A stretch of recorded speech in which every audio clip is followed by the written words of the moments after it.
Kello, Kentucky. What's good, y'all? Have a nice topic for y'all tonight.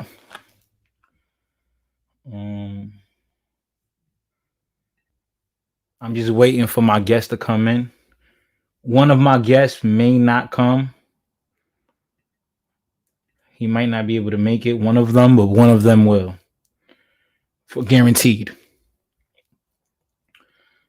Let me send him the link.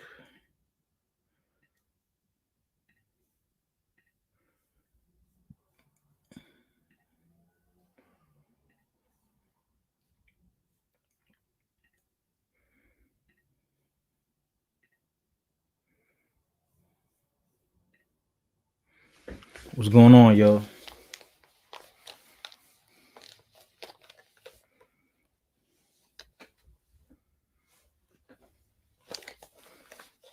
What's going on?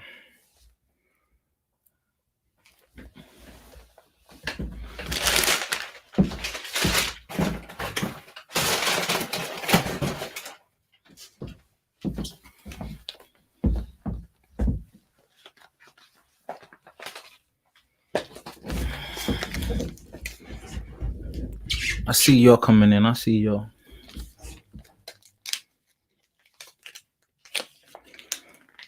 Oh, shit. I have a nice topic for y'all today. Hopefully, I know Tony's coming in. Hopefully, Teddy will come too. He said he might not be able to make it. Something came up.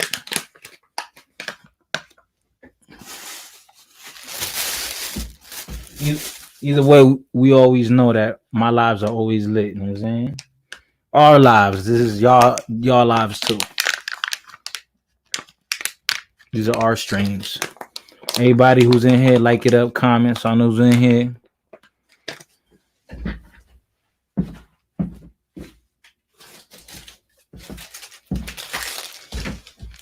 Please comment so I know who's in here.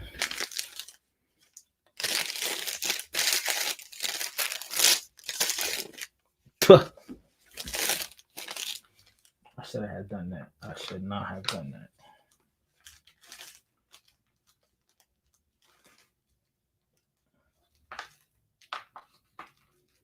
Wow, that was sloppy. She was in there for a week.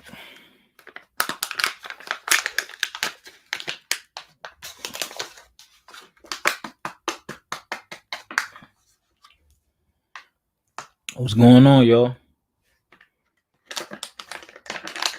Okay. Yo, it always does that. It'll be like, it'll show that like no one's here, and then out of nowhere it'll jump into like 10, 5 people. It always does that.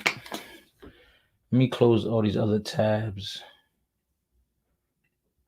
Maybe that's what it is. I got all these tabs open.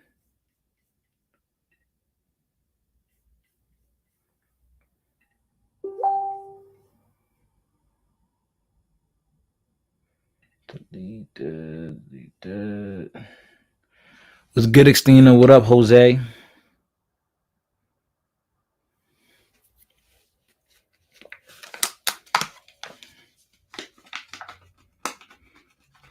Biden will destroy America. We're gonna have an interesting conversation today.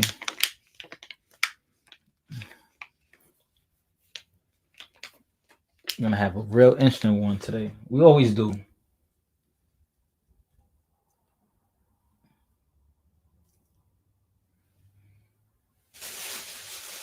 We always do. Who else is in here? I see 6 people, man. 6 people, better be 6 likes. Or dislike, either way. How was your day today, though? Jose, how was your day? What you do today? Xtina, how was your day today? What did you do today?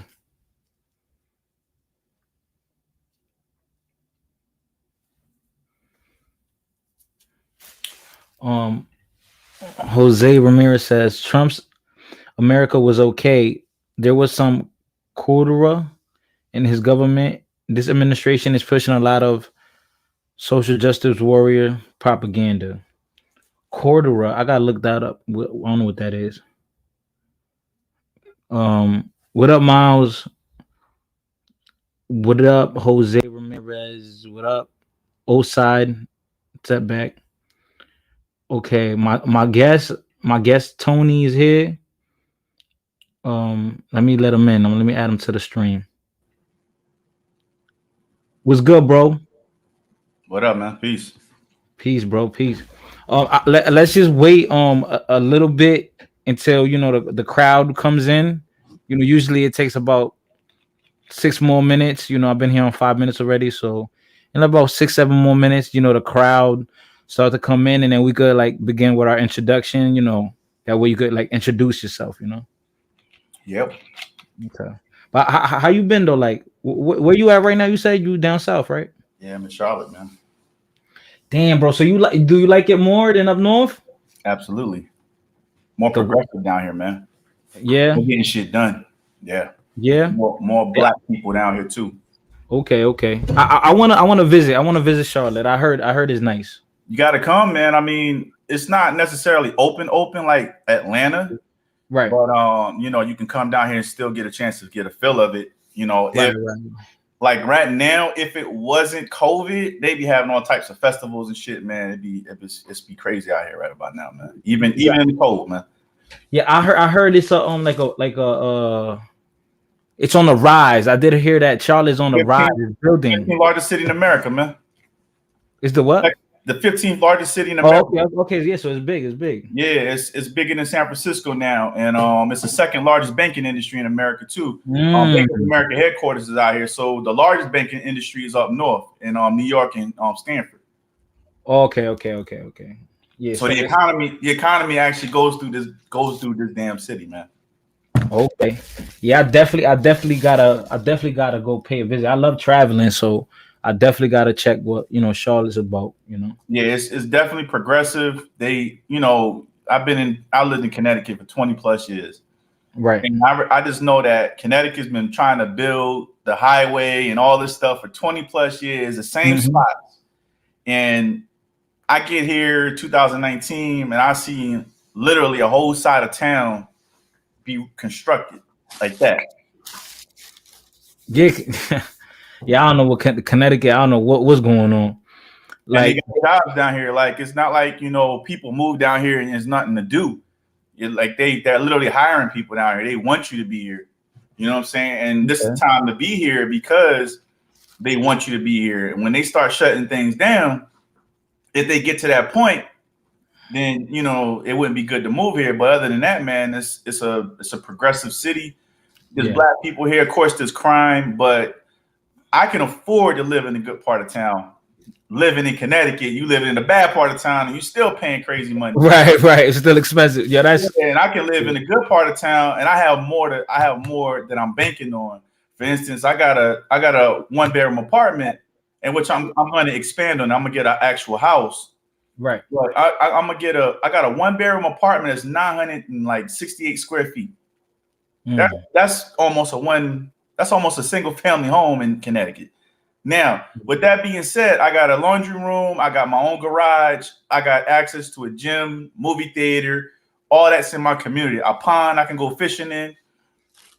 Everything is up the street. I can walk to Target, I can walk to the grocery store, I can walk to Planet Fitness if I want to go there. I can walk to Best Buy, literally.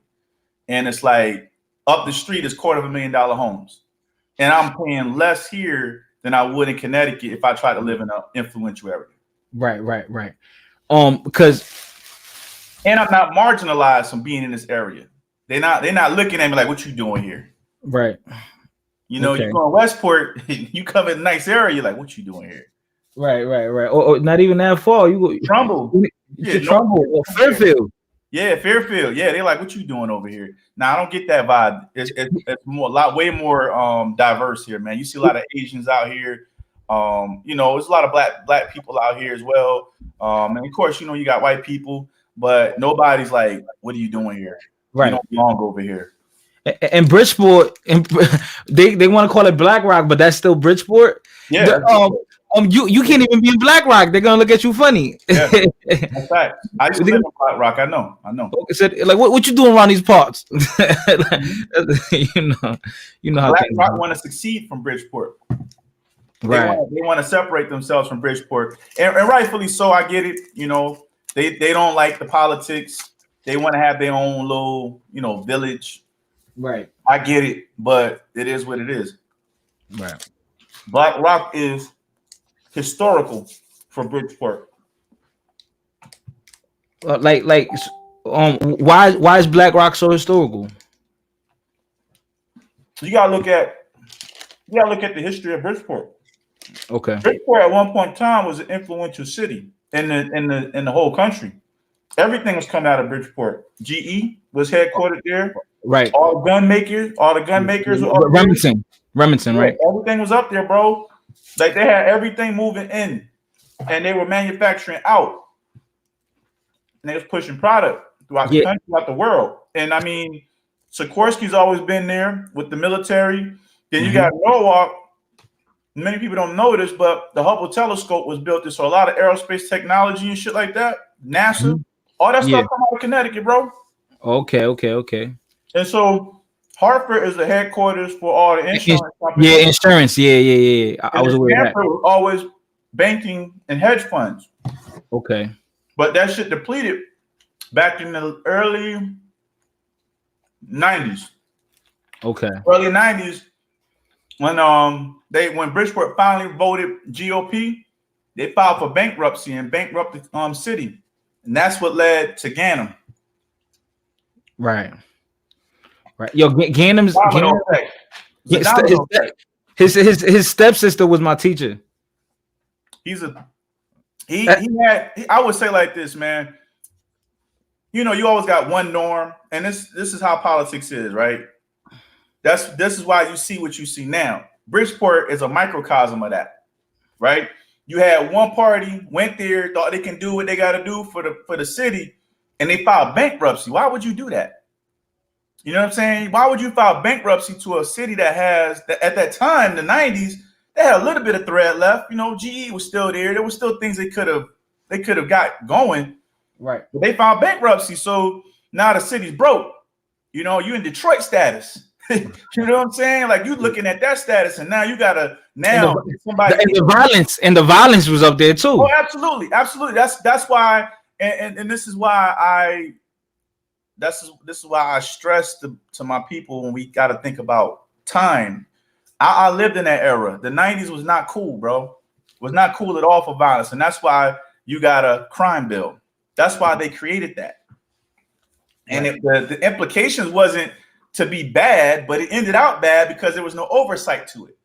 There's nobody policing the police. You get what I'm saying? There's nobody policing the judges.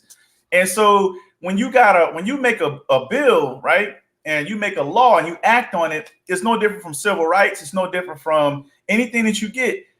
Politicians like to add stuff into it as time goes on, and then the states can improvise, right? Because it's federal law, so the states can improvise on anything they want to do. So if the states say, "I want 3 strikes," or "I want to give this person 90 years in jail," whatever. That's what they're gonna do, and they're gonna always go back and say, "Well, this law provides me that power," right? It's no different from the criminal justice system, kind of like falling in place with the 13th Amendment, right? You know what the 13th Amendment stands for, right? I forgot what was that one again? It's a constitutional law. It's the 13th Amendment abolishing slavery, except in servitude, jail. So when you get locked up, guess what you are? You're a slave. You're a slave by law. Right. And we fall in line with that thinking it's cool. And so when you got career politicians or whoever, businessmen too, because you got to think about it. Companies lobbied for this, communities lobbied for this, people put money into that crime bill. You know what I'm saying? And that's why I have an issue with people not remembering the Donald Trumps. Those people that was on that 1%, they lobbied for stuff like this. They put their money into stuff like this. So they may not have been politicians, but they put their money where their mouth was. Because they felt that it was lucrative. Absolutely. I mean, what human capital has always been lucrative. What are you talking about? Right. Slavery has always been lucrative. That's how this country was built. Right. So why not invest into it? Why not invest into the private prisons? Why not make these? Why not expand on mass incarceration? Because it didn't start with Biden. It actually, mass incarceration for our era started with Reagan when he declared war on drugs. Yeah, the Reaganomics. War on drugs was the war on was the war on us. And the war on, of course, everybody that was bringing it in, but the government was bringing it in. Yeah. Now it's crazy. Like when I'm looking at a city like Bridgeport, it's the largest city. Well, population wise, it's the largest city in CT. Yeah. Mm-hmm. And it's a lot of now they're trying to build, Bridgeport back up. Nah, they don't want to. No, I'm gonna tell you why. Ganim is an opportunist. He's no different. Ganim to me is a Democrat version of Donald Trump. He's only gonna work for Ganim. He's only gonna do for his people. That's it. He doesn't care about Bridgeport. Never did. Right? So when we had what was the guy before him, man? They voted out. Damn, I forgot his name. Fabrice? No, not Fabrice. The one after. Man, I can't remember his name, but it come to my mind. The mayor they had before him was actually the one that started the progressive movement for Bridgeport. He was the one that started the Steel Point up. Steel Point been in effect for almost 30, 40 years. Not a lot of people don't know that. We've been had the funds to start rebuilding the city. We already had the investors. We just had to get people to just open up the what you want to call it, the financial pool for it, right? So when he started everything, you notice, I don't know if you remember, but he rebuilt the elementary schools. He was getting the roads together. He started the Steel Point project. He was getting things galvanized, right? And then that whole situation in not Marina, but the terrorists happened with those people getting killed. Okay, like recently or years ago. Remember when Ganim got back into the mayor race? He got out of jail, right? Because he got out of jail, right? Got back into the mayor race, and he took advantage of that situation that happened in the terrorists. What year was that? This had to be like 2015. Oh, hold on 1 second, bro. Hold on 1 second, bro.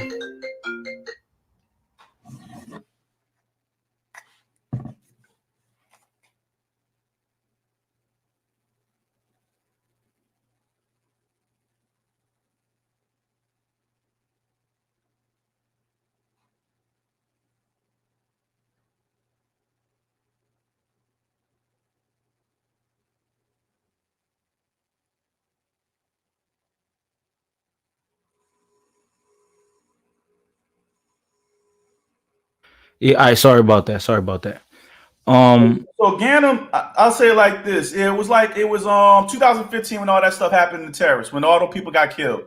Okay, so yeah, I remember. Okay, I remember that. Yeah, because I was in Bridgeport at that time. He ran on that, man, and he said, "Well, I'm going to create a safer place for you guys." And he ran. He campaigned on police, growing the police force, and all that, right? And you got this other guy, like a deer in headlights, and he played on everybody's feelings. See, that's what politicians do. They play on your feelings. Right. Businessmen. He's a businessman too. They play on your feelings. Right. And so he played on everybody's feelings because it was a vulnerable moment. He set up his own campaign headquarters in the terrorists, all that. So he made himself personable. He made himself accessible. Right. While the other mayor didn't know what to do. And so when he went into those primaries and he was actually, debating with him, he looked bad. He made himself look bad. And Ganim was like, all right, well, I got you. Right. So he didn't make it through the primaries. So he actually we voted back. We voted Ganim back in. And this is exactly what we asked for is what he's doing. Simple as that.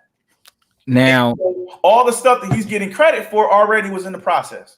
It's already in the process. It's nothing he could do to stop it. If he did stop it, it would hurt Bridgeport more. So now, All right, so now we've been here 20 minutes. I see it's picking up a little bit. And here's So a fun fact. I don't think a lot of people know this. City of Bridgeport sued Donald Trump. wait, was that thing? Didn't he want to bring the Patriots there, something like that? No. Not that, So right before, or the casino? What something like that, right? it was he wanted to bring some Trump stuff there. He was in negotiations for it. So I'll take you back in history. So in 98, I graduated high school. That's when I moved up here. I moved to Connecticut in 97, 98. From where? From South Carolina. That's where my mom had me. Okay, okay. So I moved from South Carolina back up north because I'm from Paterson, New Jersey. Which is Paterson city. Oh yeah, Paterson. Okay, yeah, I know Paterson. So me moving up here, I lived in Pequannock. I lived in Marina and Pequannock, NPT. So right. You see all the stuff that they got over there, Harbor Yard and the Bluefish Stadium. Yeah, that was Pequannock, right? That was the Pequannock area, but there was nothing there. So Donald Trump was going to put some property over in that area, and he never did. And we ended up having to pay him or something like that. But we ended up trying to sue him because we put taxes into that. It was a big deal, and that was under Ganem's watch. Okay, that was under Ganem's watch. And see, Ganem, and not to like go back and forth, but Ganem was so involved in his self-interest. At that time, also, we had a lot of drug dealers in the city that were really big. And a lot of people didn't realize that. And if you look in history, when those drug dealers went down, the feds came in, Ganem went down with them. I know he had something to deal with that, but they got him based on the corruption part, not that aspect. But, okay. The feds is going to look at everything. Right. Now. He got caught. And still to this day, the feds is in the city. They still investigating him. With the police force, all that, the FBI is up there investigating. A lot of people don't know that, but I know I always stay in tap and pay attention to details. The feds is in Bridgeport right now investigating. Okay, because of that. That's how they caught the chief of police with the cheating and stuff. Oh yeah, the Armada, right? Yeah, a lot of that stuff had to keep the system honest because the feds was up there watching. Okay. Yeah, that was crazy. That was controversial, Yeah. I mean, he didn't deserve that, man. I know some retired cops that know this guy, man. They say he was a good dude, but he didn't have to go to them lengths to do what he had to do. If he couldn't pass the test, he couldn't pass the test. Chalk it up, move on. Right. He could have retired anyway. He was at the level he could retire. Okay. Take that six-figure pension and haul ass. Okay. So, bro, let's get. I want to give an introduction. Yeah. Kind of speak on the topic now, right? I want to give the introduction. Real Deal, are you still in the comments? Real Deal, are you watching? I met you. I say 2016, maybe late 2015. Nah, we met like 2017. Nah, I met you before that, bro. I'm telling you, it had to have been 2017 because not 2016. That's like around 2015, 2016. All right, this is why it was like 2015 because I remember I was living on Howard Ave.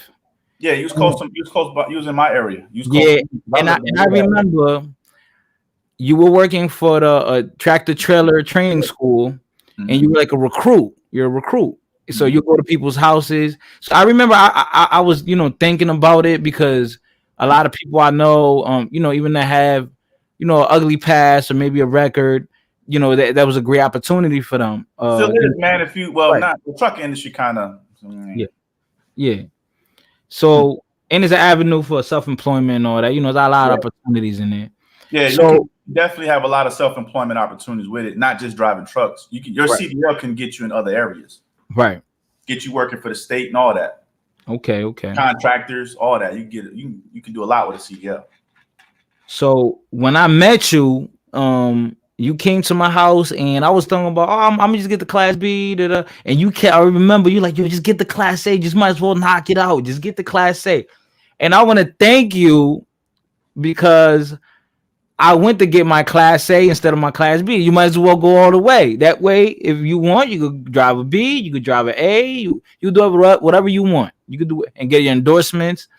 So, and then I thought about it, but I waited like a whole year, and then I just went to the school. Like a year later, I went to the school, and then that's when I got into the school, and that's where I met you. You were a cool dude, and you was always like, "Hey man, you need any questions? You need any help? Come to me."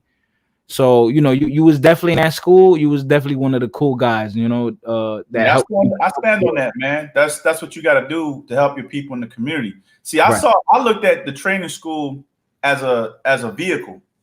Like, you know what I'm saying? Like, people looked at it as a detriment. I looked at it as a vehicle. And you got to drive that vehicle to navigate it the best way you know how, to get brothers to understand their potential. Because I always say, like, if you can sell drugs, or you can do anything negative with yourself, selling drugs in itself, right? You can run a whole corporation, because what you doing in the streets, you running a business. So why not turn it into real capital? Some real gains. And so I know a lot of truck drivers in my family. I know a lot of truck drivers that had criminal past, and they making bread right now. You know what I'm saying? They doing good. And they can afford to take a break. They can afford to do other things and open other doors. You know what I'm saying? And the way I looked at the program was, it wasn't necessarily, of course, we had to sell, we had to make money. Right. But I looked at it as, if you short yourself with a class B, right, when you can get this class A, which is going to open other doors. And I looked at it from a psychological standpoint too, right? You had a criminal past. Right. So if I'm an employer, right, and I got this clean cut guy that walked through the door with a class A, but I got this dude with a criminal background with a class B, who do you think I'm hiring? You're definitely gonna pick the other guy because he has more going for himself at that point. Absolutely. So now let's turn it around. I got this guy walking through the door with a class A with a criminal background, but I got this clean cut guy with a class B that don't. Right. But I want to grow my business. Yeah, and I see that you have reformed yourself. I'm gonna probably 9 times out of 10 I'm gonna choose you, because you got the necessities for my business to grow. Right. And I don't gotta train that other guy. I gotta send him back to school. You already got it. So that gives you a little bit of leverage. I'm not saying it's going to work every time, but you want to have leverage, especially with a background. Correct. If you don't have leverage, then you know what I'm saying, you can't complain about the end product when you're trying to get to the end goal. Right. It's no different. And I have to, and also got to throw in your color. You know what I'm saying? You got to throw in a black male. Right. You know what I'm saying? Even if you walk in there with a clean cut, nice cut, like with a good background, class A, versus somebody else that may have the same thing, and they may have a criminal background too, but they're not black. You still got that. You still struggling versus that aspect. And that's just facts. I deal with that all the time. Yeah, and I don't have a background. I know how that go. I know how that go all day. I don't like to use it as an excuse, but but I work in human resources now, and so I know a little bit more about employment law and stuff like that, and you see things for what it is now, because you see people actually doing it. Like, you're on the back end of it, but you see hiring managers really discriminating, and you got to check them on that. Like, why did you hire this person? You know what I'm saying? So now you really see it, and it's like, man, this is crazy. But what can you do? Everything is subjective. You can't control everybody. That's true. You just got to worry about who you are as an individual and how you can control what your narratives are. And if you can check people and get them in line, then you do what you got to do. But I ain't gonna be stressing over stuff I can't control. That's my thing. That's my thing. Like I try, right. So I'm Dominican. I'm Dominican American, right? And I come, like, my mother, immigrant here. My father, he pretty much grew up. He just moved to the U.S. maybe 10 years ago because he had a good living. He had a nice career out there. He went to technical school, a mechanic, right, and all that, right. Mhm. And so he made a good living for himself, and I have like many examples of my cousins who came here, or my big brother who lives in Miami, or a lot of people that from my part of my family that weren't from here, and they made like success out of themselves, right? And they started from zilch, from the bottom, you know. And I try to tell myself like it's really more of a mentality, because when they come here, they're looking at it like, oh man, we came from a third world country and now we're here in America. Like they're looking at it like from they have way more opportunity now. Like now they have a breather up here. Like, but I guess like when we're born here and we're American, I feel like we're almost, how can I say this? What's the word? Kind of like spoiled or used to it.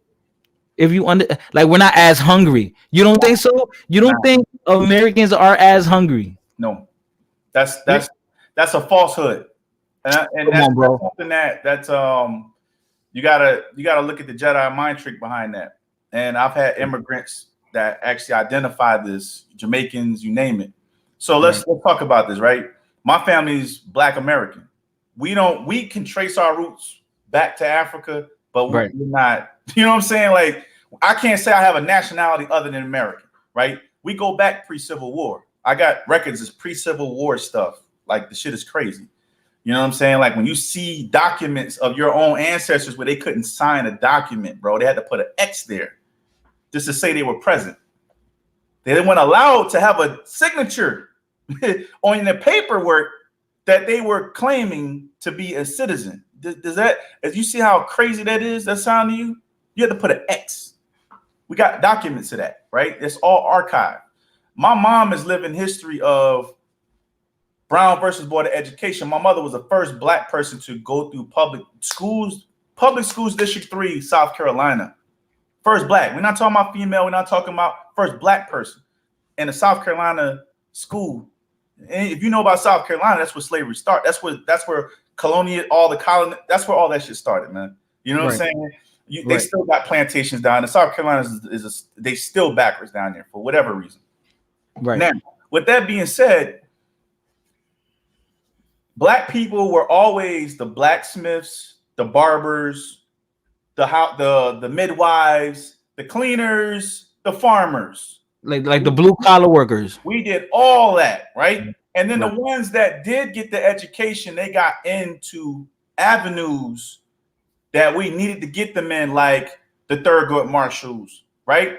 They got to where they got to get, and then they we had a structure was building, right? And so as civil rights passed, Martin Luther King got killed. Let's fast forward it. They knew that we were the threat of the country.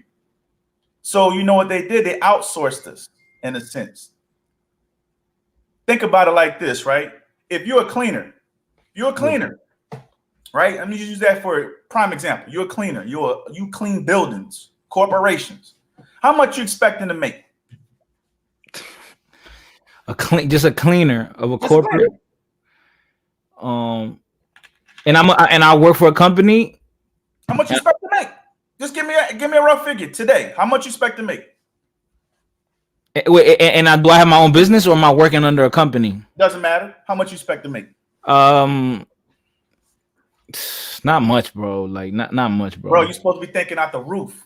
You should be making at least $60, $50 an hour. 60 or 50? Absolutely, because we're thinking on a level of need. Right. This is not, you can't negotiate need, bro. They need you. We're not talking about somebody that they just want. They need you to clean their buildings. They need you to be midwives. They need you to be nurses. They need all of that, bro. So why is it that I should settle as a Black man knowing that my counterparts are making $50 an hour, but why should I settle for 20? Right? You shouldn't. You right. shouldn't. I'm in the system already. I'm already in the system. I'm already here in America. Now, you coming from another country, or your ancestors coming from another country that came from a third world country, that $20 an hour is a pay raise. It's a pay raise, right? Am I right or wrong? True. You're gonna take that. So if I am the corporate building and I'm asking for $50 an hour, but you come along with your cleaning company, you come from Dominican Republic, Mexico, whatever, and you was making 2 pesos per year, and I'm just using that for example, right? Yeah. $20 an hour is a significant pay raise, and who you think that corporation is going to go to? They're going to bid. They're going to go to the lowest bidder, who's actually thinking they're getting the most money. I'm gonna do $20 an hour versus the $50 an hour. So who you think is getting outsourced? The Black American, the part, right? So it has nothing to do with the fact that people are lazy. People not settling because we know what our counterparts are making, and that's how our ancestors was. That's how my elders were. They wasn't settling. They retired. Listen, I got elders that retired without education, man, and they had passed on stuff. So now, if you want to call it a lazy phase, when the 80s happened, the 90s happened, we had the drug era. Yeah, you can call it that, but they already out resourced us at the time. We weren't needed for anything, and we didn't want to do what our elders did because they were so hardcore. Right. You know what I'm saying? They were so hardcore. You didn't want to be like your grandfather because he just stayed on you. But really, when you think about it now, you should be like him. Right. As you get older, you're like, damn, I wish I was like my grandfather because this motherfucker was ahead of his time. Right. He owned a business with no education. You know what I'm saying? We got education and we can't even go get a loan. Right. You feel me? So it's not even about the entitlement or the laziness. It was like generation after generation after generation, and then they put things in front of you to make things, to ease it up a little bit, to make you not want to go seek those higher grounds, right? And so that's where a lot of disparity comes, man. And that's why people come to the country prepared. Y'all are people from outside. I lived outside of the country, so I kind of like understand. Yeah, Tony, look at that comment.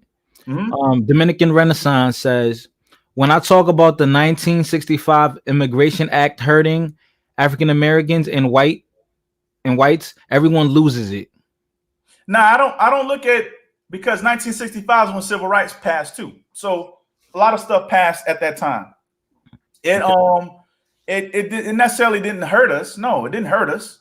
No, because we're a nation of immigrants, man. It's more so to come down to negotiation with corporate America, man. Corporate America hurt us, man. We can those rights are for. I don't want to infringe upon nobody coming into the country. That's what makes America great, bro. When you shut those borders down, you shut those visas down. Now you fucking with the damn national security of the country. Let's keep it a G. You got brilliant minds in Africa. You got brilliant minds in India. You got brilliant minds in Japan. Do you want them brilliant minds to stay over there to plot against us, or you want them here on your turf, giving you that knowledge? He says I would be kicking them out, but each to their own. You don't want to kick them out. That's why countries fail. That's why China was failing. That's why China failed, man. When they opened them borders up and start let people back in, that's when they started going up. You can look that up, bro. That's why countries fail, man. Closing borders, kicking people out. You don't want that. That's why you think Africa want us to come back, because they know that when them borders open and we start bringing them ideas in and start bringing that capital in, they're gonna grow. Renaissance, join the panel, bro. Join the panel, Renaissance. Competition don't bother me. You know, we supposed to grow together. If you see if you're a Dominican, right, or if you Puerto Rican, you come into this country and you see your people still struggling, because we all the same people, and you open up a business, but you trying to be like, well, I ain't gotta hire that nigga. When you start implementing that colonialism mindset, And the real what you want to call it, the real problem in America, and you start placating that because you think it's cool. That's what the Irishmen did. That's what the Italians did when they came here. Oh, we came here as slaves, but shoot, we ain't gotta identify ourselves as slaves. We can be white with y'all. Right. You feel me? So right, because it's when Italians came, they were the first niggas, right? Not even. Right. We were already here. Oh yeah, you're right. Yeah, you're right. We were brought here in almost in the same manner we was brought here. They were taken from their country as indentured slaves. Right. Same thing with the Irishmen. They had wars over there brewing up. They hated each other, and they brought them over here and they put them amongst us. We were working together.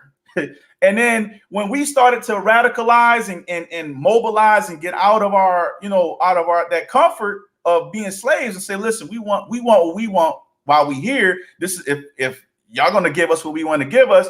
Slave owners, like they reorganize. Oh shit, we can't have that. So you Italians, you Irishmen up north, because this is up north mentality too. Oh, we're gonna treat y'all as the whites now. We're gonna pay y'all more so we can keep these blacks from getting extra money. So we're gonna put y'all in charge, gatekeeping. Okay. And that mentality carried over in generations. But a real Italian, a real Irishman know that and I'm talking about people that know the struggle and understand it. They will tell you, nah, man, I don't roll like that. I don't identify like that. And it's only people that take on that European mindset, bro. I don't bringing in immigrants ain't my competition, man. We got to work together. If anything, I should be in charge of something, telling you how this shit works. But you know what? Y'all already know the American system before y'all get here. That's something that's a whole nother conversation itself. We were never taught the American system. We were taught how to be Europeans, or think like other people. You know what I mean? Think within a box. Let's put it that way. When I lived in Japan, I'll give you a good example. When I lived in Japan, I looked at it for this, right? They were molding them to be Americans. They was teaching them Western culture. Mm-hmm. They were teaching them the things that mattered, like the stock market, math, customer service, all those things that they're good at. So when they come over here, you know what they're gonna attack? The very thread of how they can build capital, and that's the stock market, accounting, opening businesses, all that. And that's why nobody messes with them, because they're a financial gain. You know, with us, we're so behind. Yeah, European countries are filled with immigrants. That's not a we talking about the European mindset is colonialism. They still want to conquer this world. What are you talking about? Europe still runs this damn country.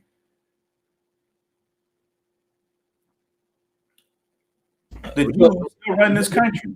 Renaissance, yo, I'm dropping the link, bro, so you can go join in. Renaissance or Real Deal. Now, Tony, like, so the topic, is did Trump, ruin America? What is your opinion on that? Nah, he just revealed what we already knew. He didn't ruin it. Right. He just he played to his customers. He's a businessman. He played to his customers. He knew his base. He riled it up, and he did what he got to do to get certain people involved. And he even campaigned on getting black voters. Like he knew what we like. It's almost like the bucket of chicken, right? Like everybody. Oh, well, I'm gonna give them some chicken. Let's throw this platinum plan at them. They're gonna vote for me. And so I don't fall for that shit, man. Right. Now, I see past that, because if I always say like this, if a politician want to do something, no matter if he's black or white, Obama, whoever, if they really want to get some shit done, they'll get it done. And if Trump had the power to get it done in 4 years to help anything to push us further. If he wanted to say, you know what, America, I don't care about what y'all thinking right now, but I think black people need reparations. No, you know what he did? Oh, well, I'm gonna get these white people riled up and have them doing what they doing. And that's what he did. And he kept us in line by giving us peanuts. Oh, let me get a HBCUs a re-up. Let me sign this First Step Act. Even though the Department of Justice is working against that, I'm still going to sign it because they're not going to look into that other area. They're just going to see what I'm doing on the optics, but they're not really seeing the real deal and who I'm surrounded by. I'm surrounded by white nationalists.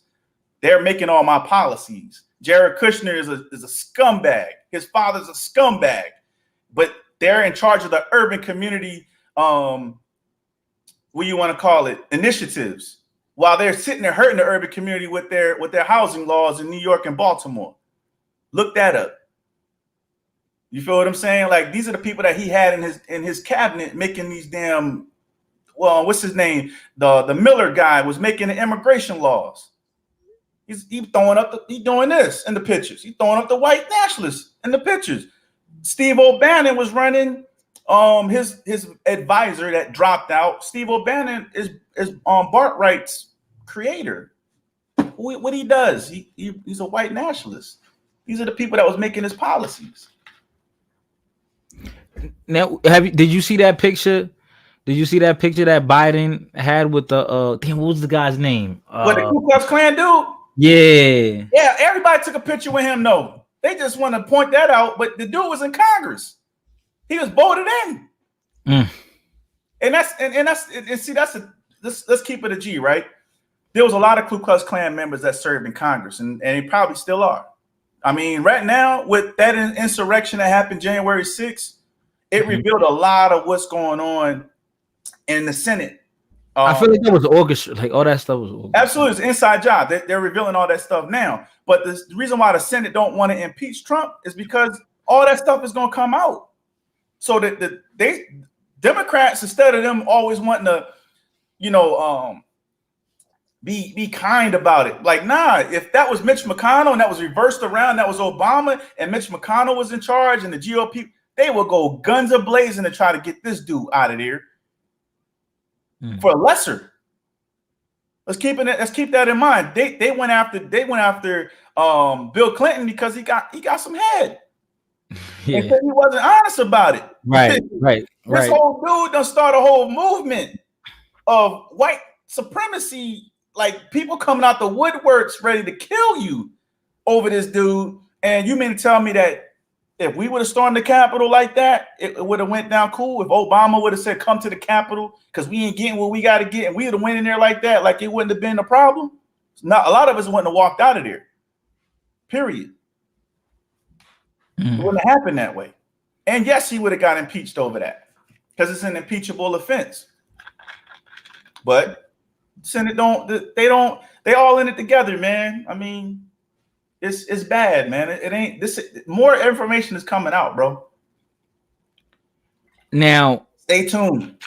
Now, all right, so this is my thing, right? My thing is when I see what like Biden and Kamala Harris, I feel like it's almost disrespectful what they're doing, how they're pandering. They all pander. All politician panders, man. Yeah, right, of course. But I feel like with them it was more extreme, and you could kind of tell. Like the only thing missing was for them to pull out some Goya products and Kool-Aid. That was the only thing that was missing. Shit, Donald Trump did that when he was in Puerto Rico. He was doing what he was doing with the with paper towels and shit. and then he blocked all their funds, their relief funds, and then a year later, like a couple years later, let me give them their funds. Come on, man. Why would you do that? Because he knew election time was coming. Now, on, man, like you don't do that, man. Like Puerto Rico needed that relief funds at that time. Period. Didn't matter if you didn't agree with the governor or not. Didn't matter if you didn't agree with their mayor. You were the president of the United States, and that is your territory. You're supposed to help them. Same thing with California. You didn't release the funds for California. Let that whole state burn down, bro, because the Democrats didn't agree with them. That's not your job to do that. Imagine if Wait, bro, you can't blame that natural disaster on. No, I'm not blaming natural disaster, but the federal government's supposed to act on it. If it's a natural disaster and it's been federally declared a natural disaster, bro, the federal government's supposed to take care of that. It's supposed to help the state. Right. It's no different from when Connecticut had the hurricanes. It's no different from Hurricane Katrina. Any time there's a natural disaster and it's been federally declared one, the government's supposed to pump money in. It's supposed to send aid and help over there, man. And he wasn't doing that. He left the state. He left the state to burn, bro. And he did that because he didn't get along with the Democratic governor. That's bullshit, bro. Oh, okay. And everybody know that. You meant that figuratively. You meant that figuratively, not literally. Like, if I'm the president of the United States, it's just no different from all right, let me break this down to you, man. I worked in politics. So if I'm the mayor, I'm gonna use Bridgeport, for example. If I'm the mayor of Bridgeport and I ran a Democratic ticket, right? There's Republicans in Bridgeport, right? Yes. So if I want to be petty and small and say, I don't care about you Republicans in Bridgeport and Black Rock, what do you think Black Rock's gonna do? They want to succeed. They want to get out of it. And then they're mad. They're upset. That's not how you're supposed to run a city. That's not how you're supposed to run a country. You can't be petty towards your constituents. You're the president now. It's not about the party anymore. And that's what we make it as. But that's what politics is. And it shouldn't even be about the party in Congress but they do that. That's what they do. It's all about self-interest and business now. Corporate America got us by the balls, bro. So, do you feel that did America get worse? Is it? We're in bad shape, bro. We're in bad shape, especially with this pandemic. We're in bad shape. And they're not going to tell you how bad of a shape we are in, but it's not going to happen until the slippery slope goes to that point of slipping. We're in bad shape, man. What up, Dominican Renaissance? What's good, bro? What'd you call me? Dominican Renaissance. What's going on, boys? What up, man? So yeah, go ahead. Chime in. Go ahead. I was just gonna ask, what do you mean by ruined? Because a lot of people feel that America is more divided. Absolutely, 100. You do you really think that is becoming more divided though? Or do you think it's like social media is really pushing that? Nah, it's always been divided though. You feel me? It's always been that we've always been divided, but he played on people's inner emotions, inner feelings.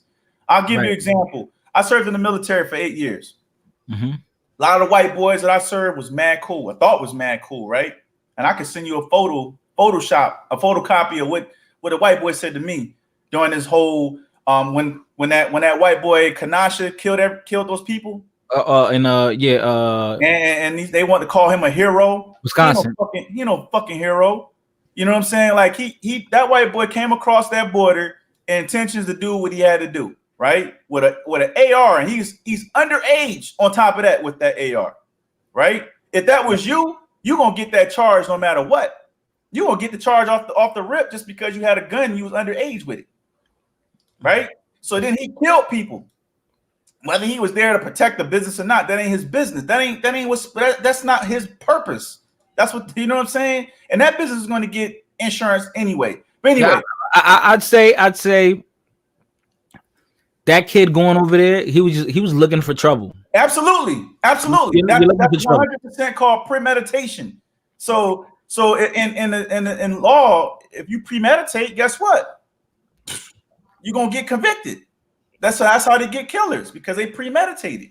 So anything. Let me get to that point. So this whole situation is happening. I'm reading all these timelines of people I served in the military with. And this one white dude that I thought was cool was talking Shit. So he's like, oh, I ain't racist because I got a black girlfriend. I'm like, what that got to do with anything? So we kept going, and I'm like, this dude Kanashi gonna get, he's gonna get life. I hope he gets life because he deserves that. He ain't no hero. So I'm like, I hope your girlfriend's reading this. He said, oh, I got that Negro in check. Oh, burnt my walls up with that, bro. And so this is where he played. This is what Donald Trump played on those type of feelings, bro. He made it okay to say that. You know what I'm saying? And we should be trying to eradicate those type of those blurred lines. That should be eradicated. I mean, even you know, I even hold myself accountable, right? If I'm a black man, I'm saying the N-word, right? I'm saying nigga all damn day. I'm kind of like aiding and abetting too. And we could sit here and say, well, niggas, and I don't care about all that. That's not how America is. That's not how they look at things, right? And so we got to hold ourselves accountable for the things that we're saying and introducing into public as well too. But nonetheless, you know, racism we shouldn't even be talking about racism in today's era. We shouldn't even be talking about it, bro. Should have been eradicated a long time ago, but it's not. He played on those feelings and he knew how to rile that base up. Now my thing is the reason, you know, the media, they play dirty and they try to manipulate. Absolutely. And they try to, like you said, they try to get an emotional reaction out of you. They want you to be emotionally invested into it. Because I remember when remember this before you make that point. Remember this: the media is business driven as well. They're drama. We love drama as Americans, right? We love drama, so they're going to create as much drama as they can in the media. But one thing I want you to understand, that even though it's a bad thing, it's also a necessary thing too, because the freedom of press goes along with freedom of speech. And right. So even though we should be able to know how to funnel that out and understand that they're just playing on our emotions and our feelings. Some people don't know how to funnel that out though. You know what I'm saying? And that's where so now dangerous. He used the freedom of press and he worked it against right. us as well, discrediting the freedom of press, saying that these people they hate you, they hate me. And then he's putting out there his agenda. Does that make sense? And so freedom of press, good or bad, evil or ugly. You're breaking up, bro. Can you hear me? You're breaking up. Yep. That's probably the boys saying we need to breaking up. Hold on. I'm gonna log back in. Can you hear me still? Yo, bro, you're breaking up. Wait, was it my connection? Hold on. I can hear you. I think it was your connection, Fighter. Oh, it was my connection because I just saw it pop up on the screen. Oh, it's my connection. My bad. But go ahead and say your point, bro. All right. So when he was first voted in, right? You can challenge that voting time too. Right. That wasn't no clean vote. When Trump was first voted in, and I remember I got in an altercation with a dude. You know, I shouldn't have, but I got in an altercation with a dude, and he looked at me. I think he had like he had like a Trump hat or something like that. MAGA hat, right? And he was driving. I think he cut me off, or he did something, or I think I cut him off by mistake or something like that. Right? I was on my lunch break. It was over there by kind of like Stratford area, and that's where a lot of them at, bro. Like Lordship Boulevard, yeah. Past that. Yeah, they're loaded up in Stratford, bro. And I can share a story with you after you finish your point. Right.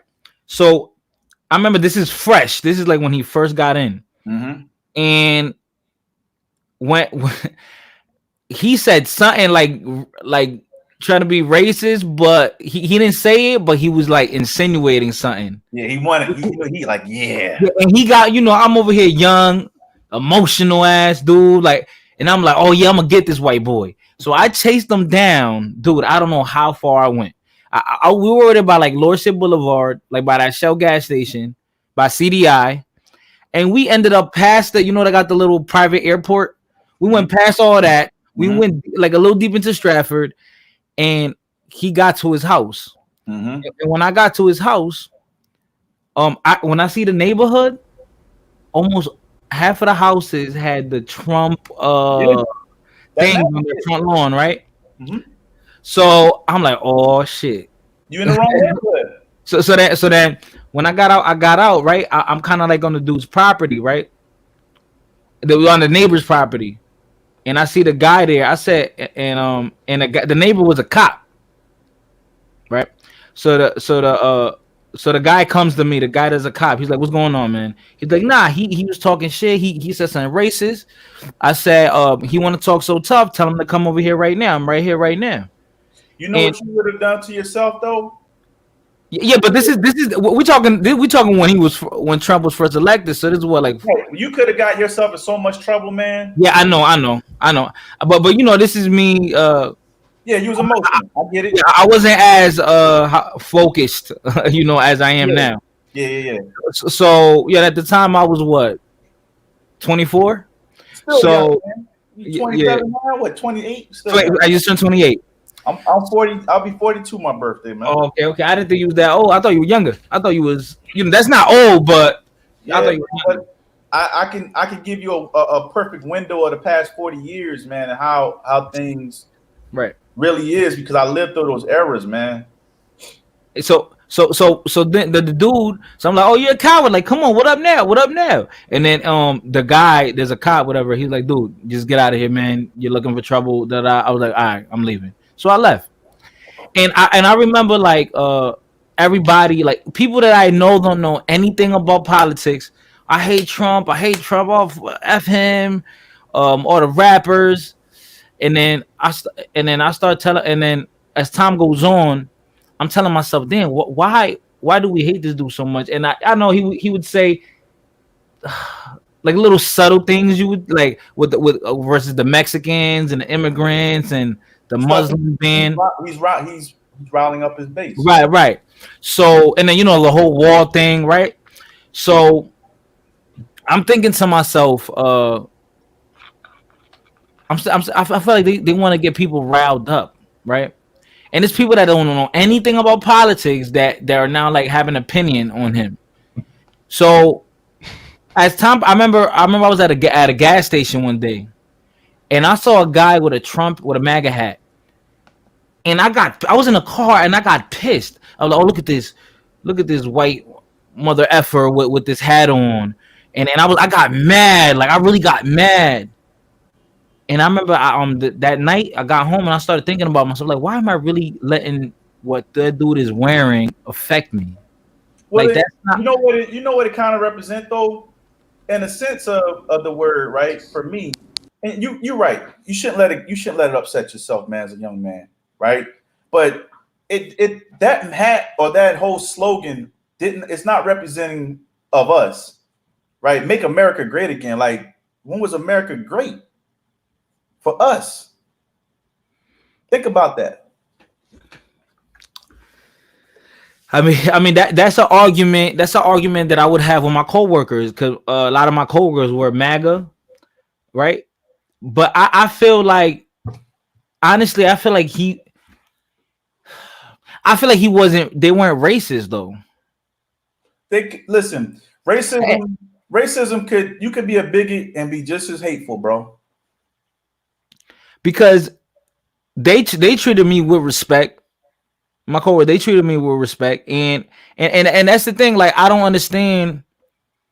And then it'll be the white guys that hate Trump that would say funny things to me, like joke around. Go ahead. Where have you lived in this country outside of Connecticut? New York, Jersey, and that's it. The CT. New York, Jersey, and CT. I lived in South Carolina. I'm living in North Carolina now, Georgia, New Jersey, New York, Connecticut. I've been to Texas for a short period of time, California, you name it. I've been there, right? Lived in certain areas of this country, the demographics. Right. And I could tell you one common denominator. When you see a racist, you see a racist. Mhm. You know who they are. They all act alike. They all share the same commonalities. The only difference you will see in the North is that racists up there, they will blend in versus the ones down here. You know what you're up against down here.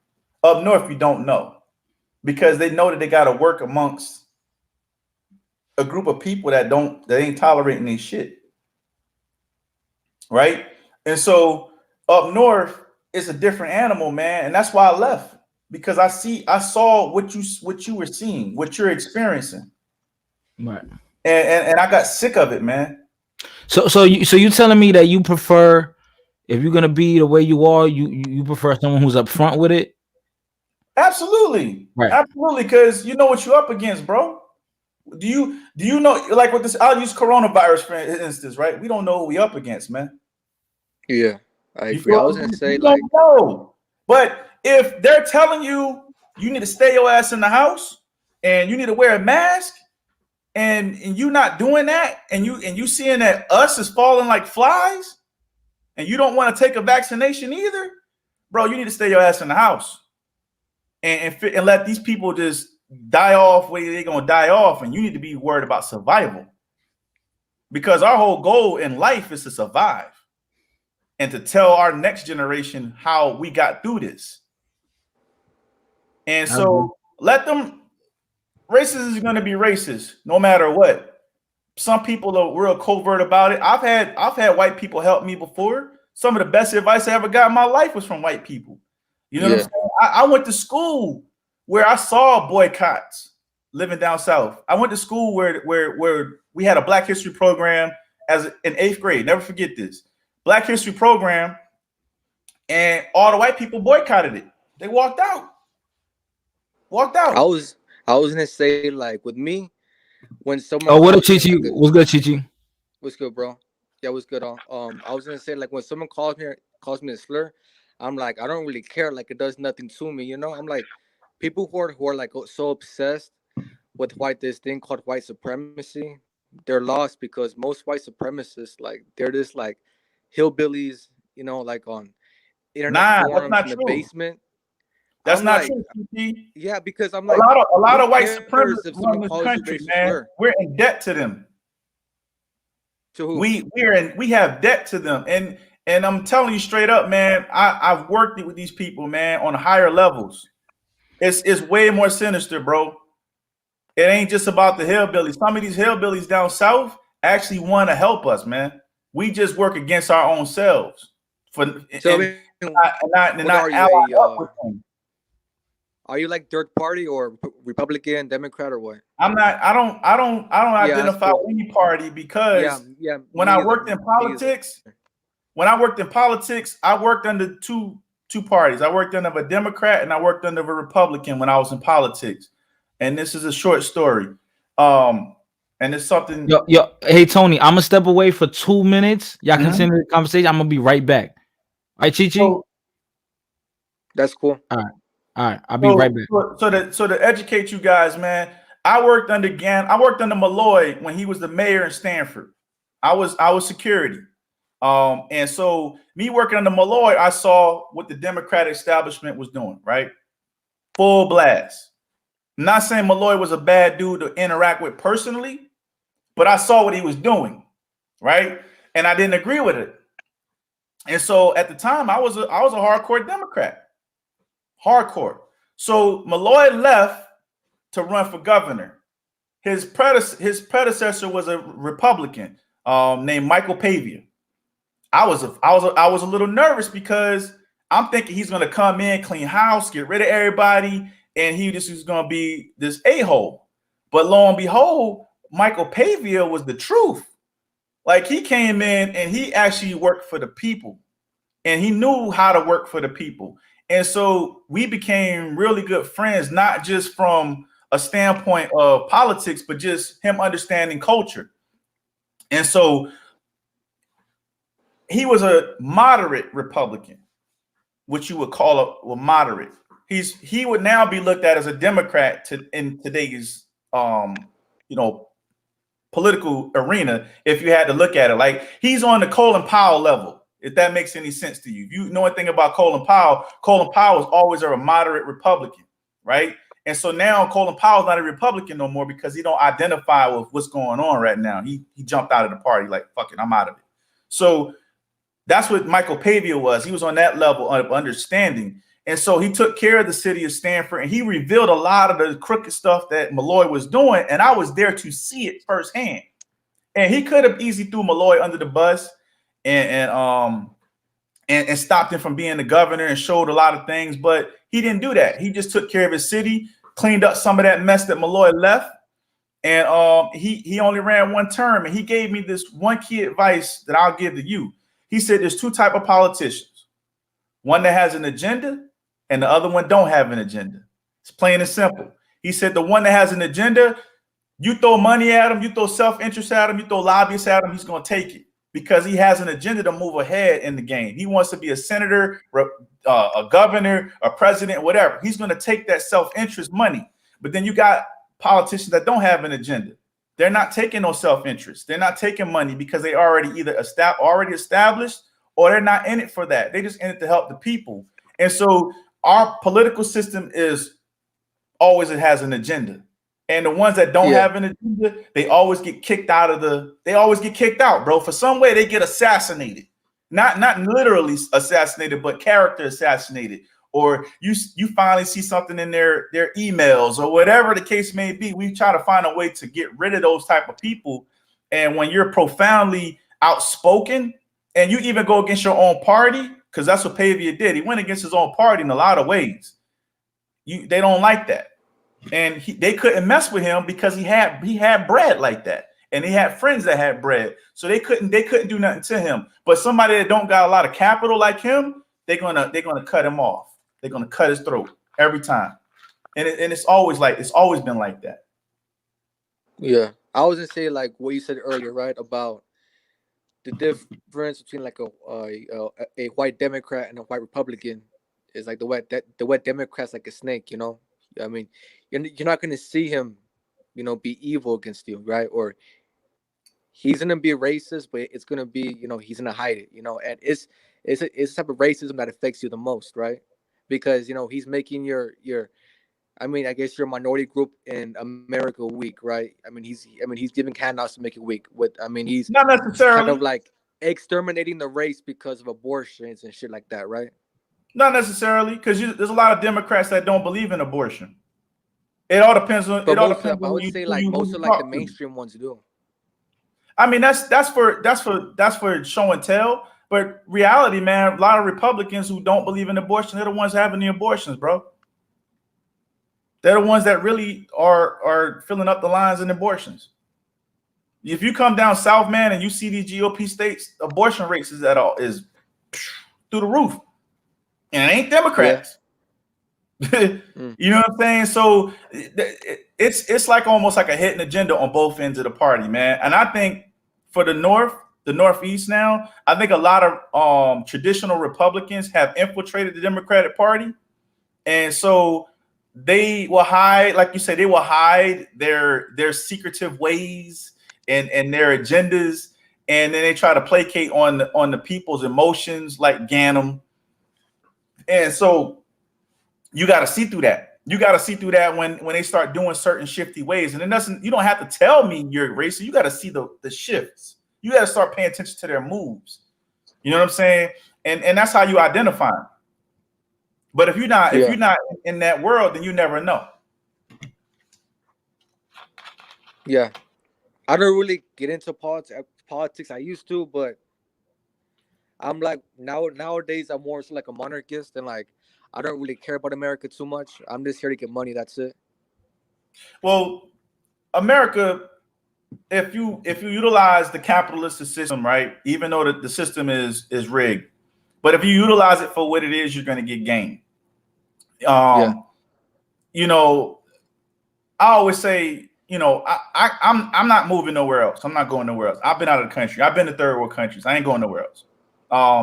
If anything, like when me and my cousin will talk about this morning, I'm back.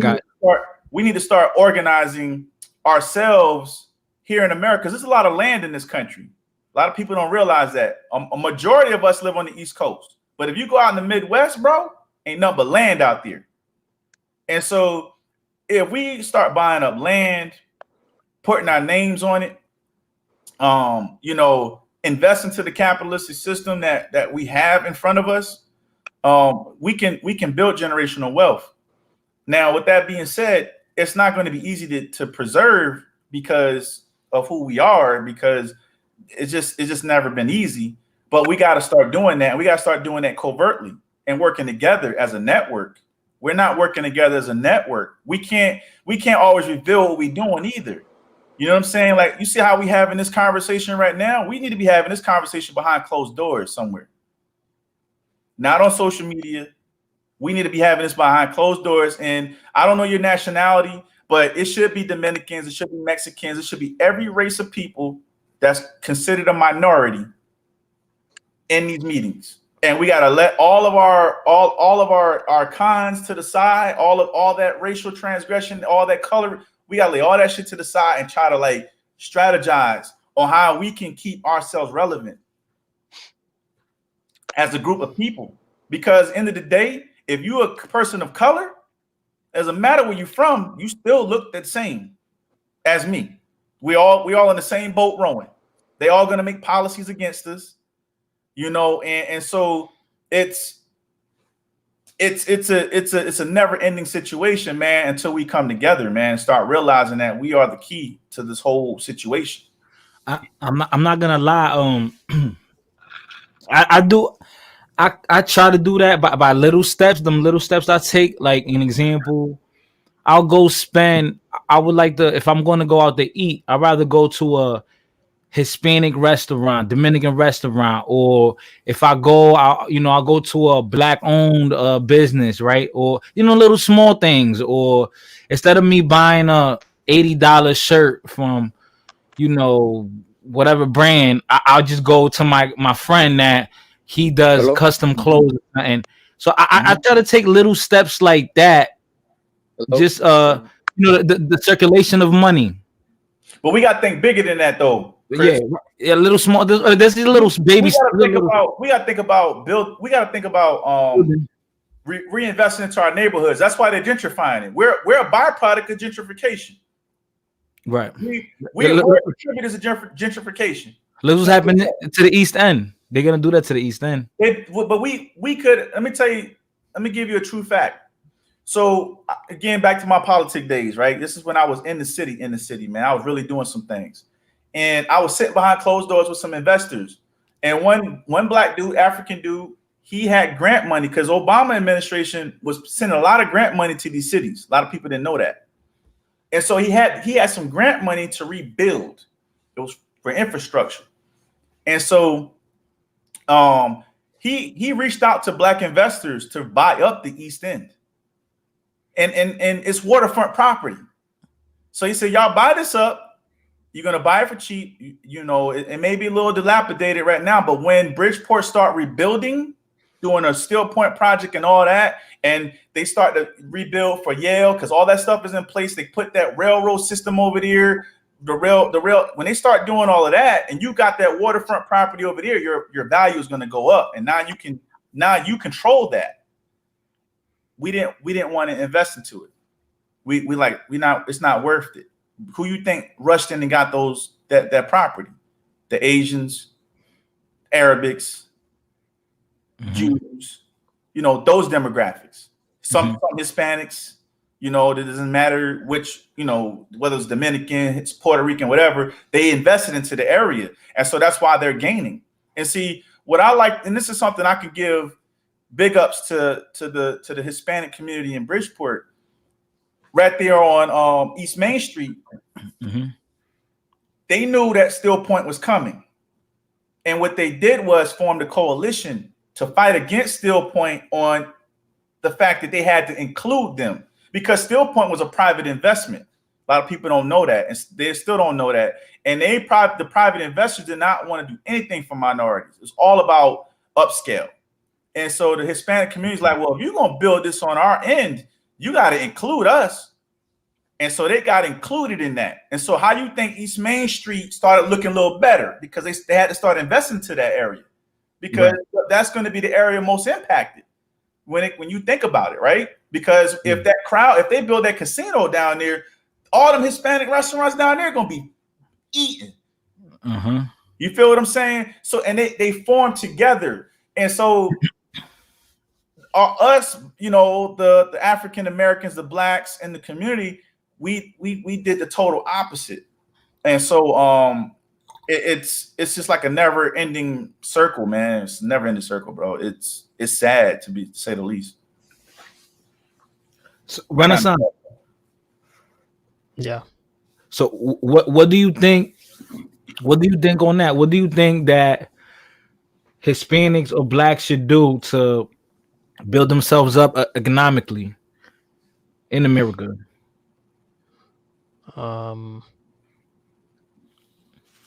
Because then Renaissance, don't you feel like you would rather build up Dominican Republic? Didn't you say that you want to go back to Dominican Republic? Well, even though you're American, you want to your dream is to go to Dominican Republic and just build the DR. Like, can I say this without being go ahead, Tony? No, go ahead, Tony. Without stepping on any toes. No, go ahead. If the Dominican Republic want to be rebuilt, they gotta drop that border with Haiti. Got to come together culturally, man. See, one thing I would say that I'm willing to do is learn other culture. Other cultures are very important, man. I would love to know how to speak Spanish fluently, French fluently. You know, I want to know more about the Dominican Republic, you know, Puerto Rico. I think once we start teaching each other about culture and respecting it, then we can start teaching each other about economic value. And then we can start bridging the gaps like that. Until we like solve our inner issues, we can never come together on a global status. Because we got demons that we got to face. I disagree. I don't think Haiti is gonna make our country better. Why wouldn't it? It's a part of it's those are your cousins on the other end of the bargain, bro. Because Haitians can't run their own country. Yeah, by the Spanish rule and the French rule. If it wasn't for the Haitians, none of us would be free. They showed us how to be free because they paid their way out of slavery. And they're still suffering for that, bro. We gotta break that mindset, bro. Who showed who? African Americans? Nah, the whole Western Hemisphere. We've been disenfranchised on history, man. And that's the most important aspect, that they showed us how to be free, bro. They came and showed us how to revolt and all of that, because they were doing that way before any of us was thinking about that. I mean, and it depends on to this day. They're suffering for it to this day financially. No, I think I don't think Haiti is the only country that has been. Let's stick specifics here. We're talking about the island of Hispaniola, right? Haiti, Dominican Republic. If you drop that border and y'all come together for whatever reason, because Haiti need to be on the same page too. Can't be just about Dominicans. And we talking about looking at each other for this, right? And get out of that European mindset and think about your heritage, where you came from, because we all came from Africa, right? And then of course the natives that were here. That's the difference between us and Haitians. What's the difference? You didn't come from Africa? Where we come from. Where you come from? Spain. You just learned the language, bro. Hate to say that to you, man. They just gave you the language. No different from and who. Same thing with me. I had to improvise with the language, English. You know who gave it to me? The Spaniards. Spaniards gave you that language, man. My great grandfather, right? My great. Who's your great grandfather? Do you know for a fact they came from Spain? Yes, I do. It shows, like, when you look at your DNA thing, it shows like your maternal and paternal lineage. Okay. And for most Hispanics, it's from Spain. It's not true though, man. Most Puerto Ricans are not from Spain. I can tell you straight up, a lot of Mexicans are not from Spain, man. The Spaniards conquered that area and had to speak the language. That's why their history has been disenfranchised. Same thing with Cuba. So where do you think Caribbean Hispanics come from? You're integrated with whatever the conquering country. But a lot of your natives, a lot of your ancestors were from Africa and the natives.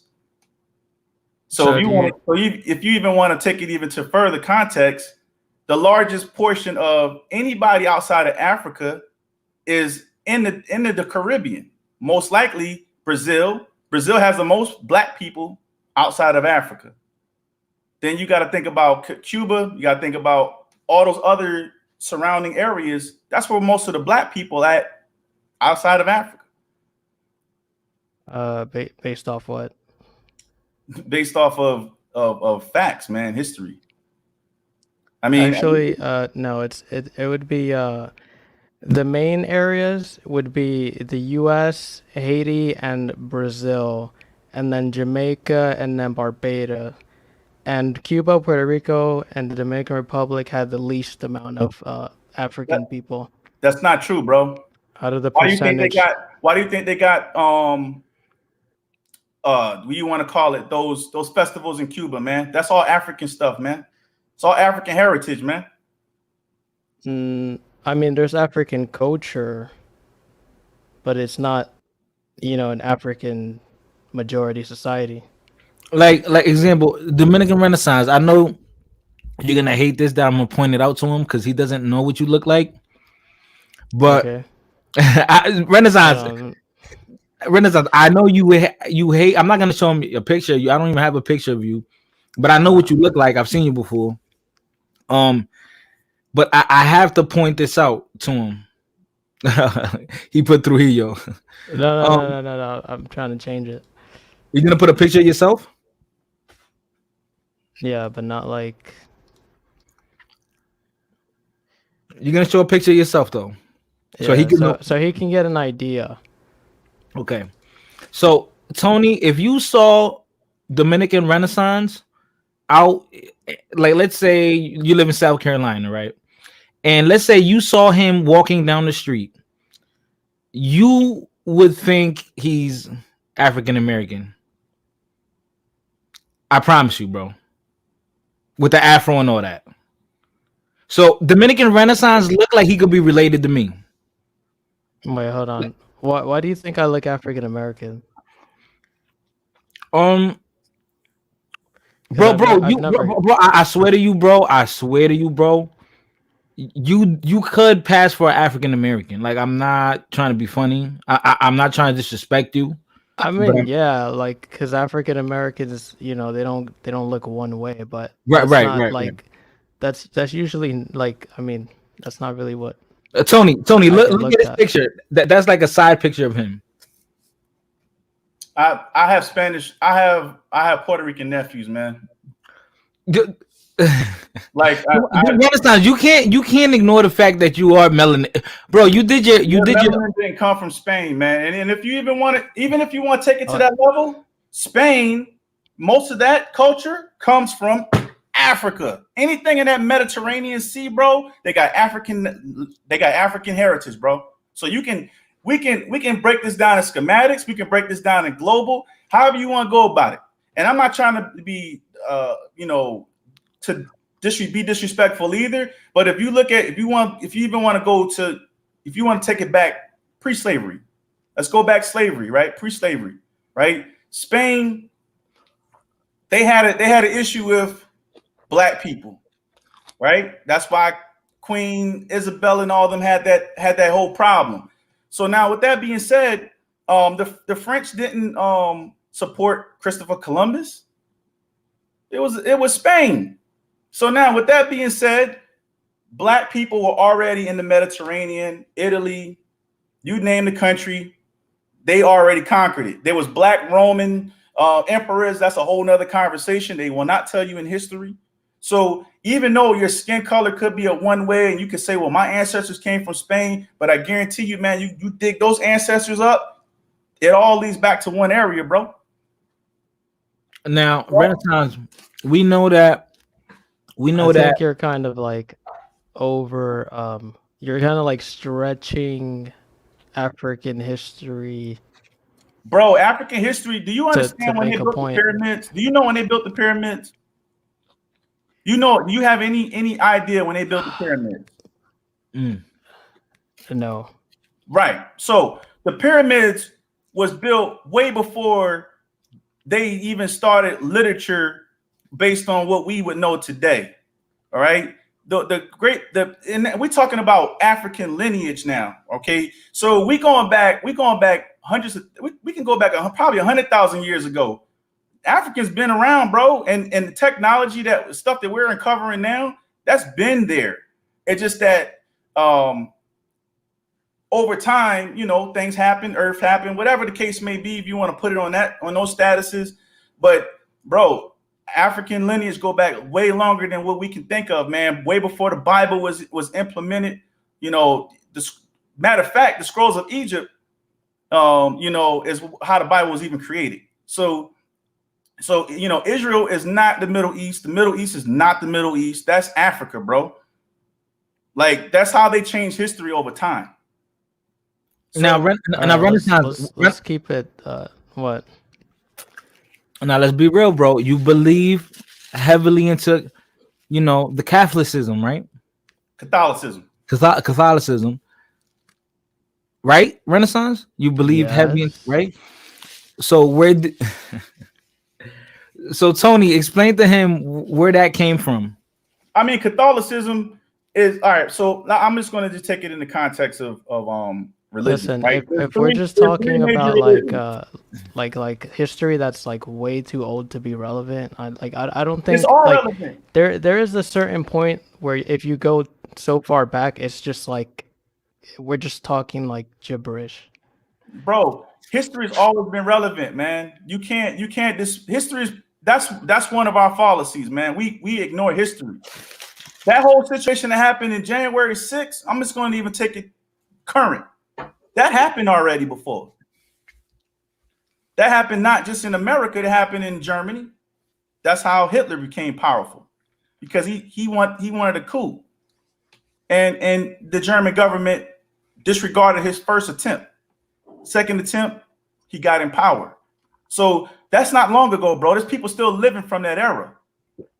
So my mother's still living. She's 65 years old, just turned 65 years old. She went through the Brown versus Board of Education. She was called the N-word, whatever you want to call it, went through all of that, seen a whole bunch of stuff, and we're still in today's era talking about that 65 years later? So you think that history is not relevant? No, it's just based on like where you come from. I think people are gonna have different views on like history. So like the things that you're explaining to me is kind of like I can't relate to it because I'm not I'm an immigrant. So it's like you're not an immigrant, bro. You're American. No, I'm an immigrant. So it's like you're man. telling me you're telling me I don't know how to explain it. It's like if a Chinese guy came over here, you started explaining to him what you're saying. Like, how do you think it's going to have he's going to change care his mind on anything? No, he's going to care because Chinese people are not oblivious about history, man. If you go to Asia, they definitely understand who's who, what, why, and where. Don't let this media and all that stuff fool you.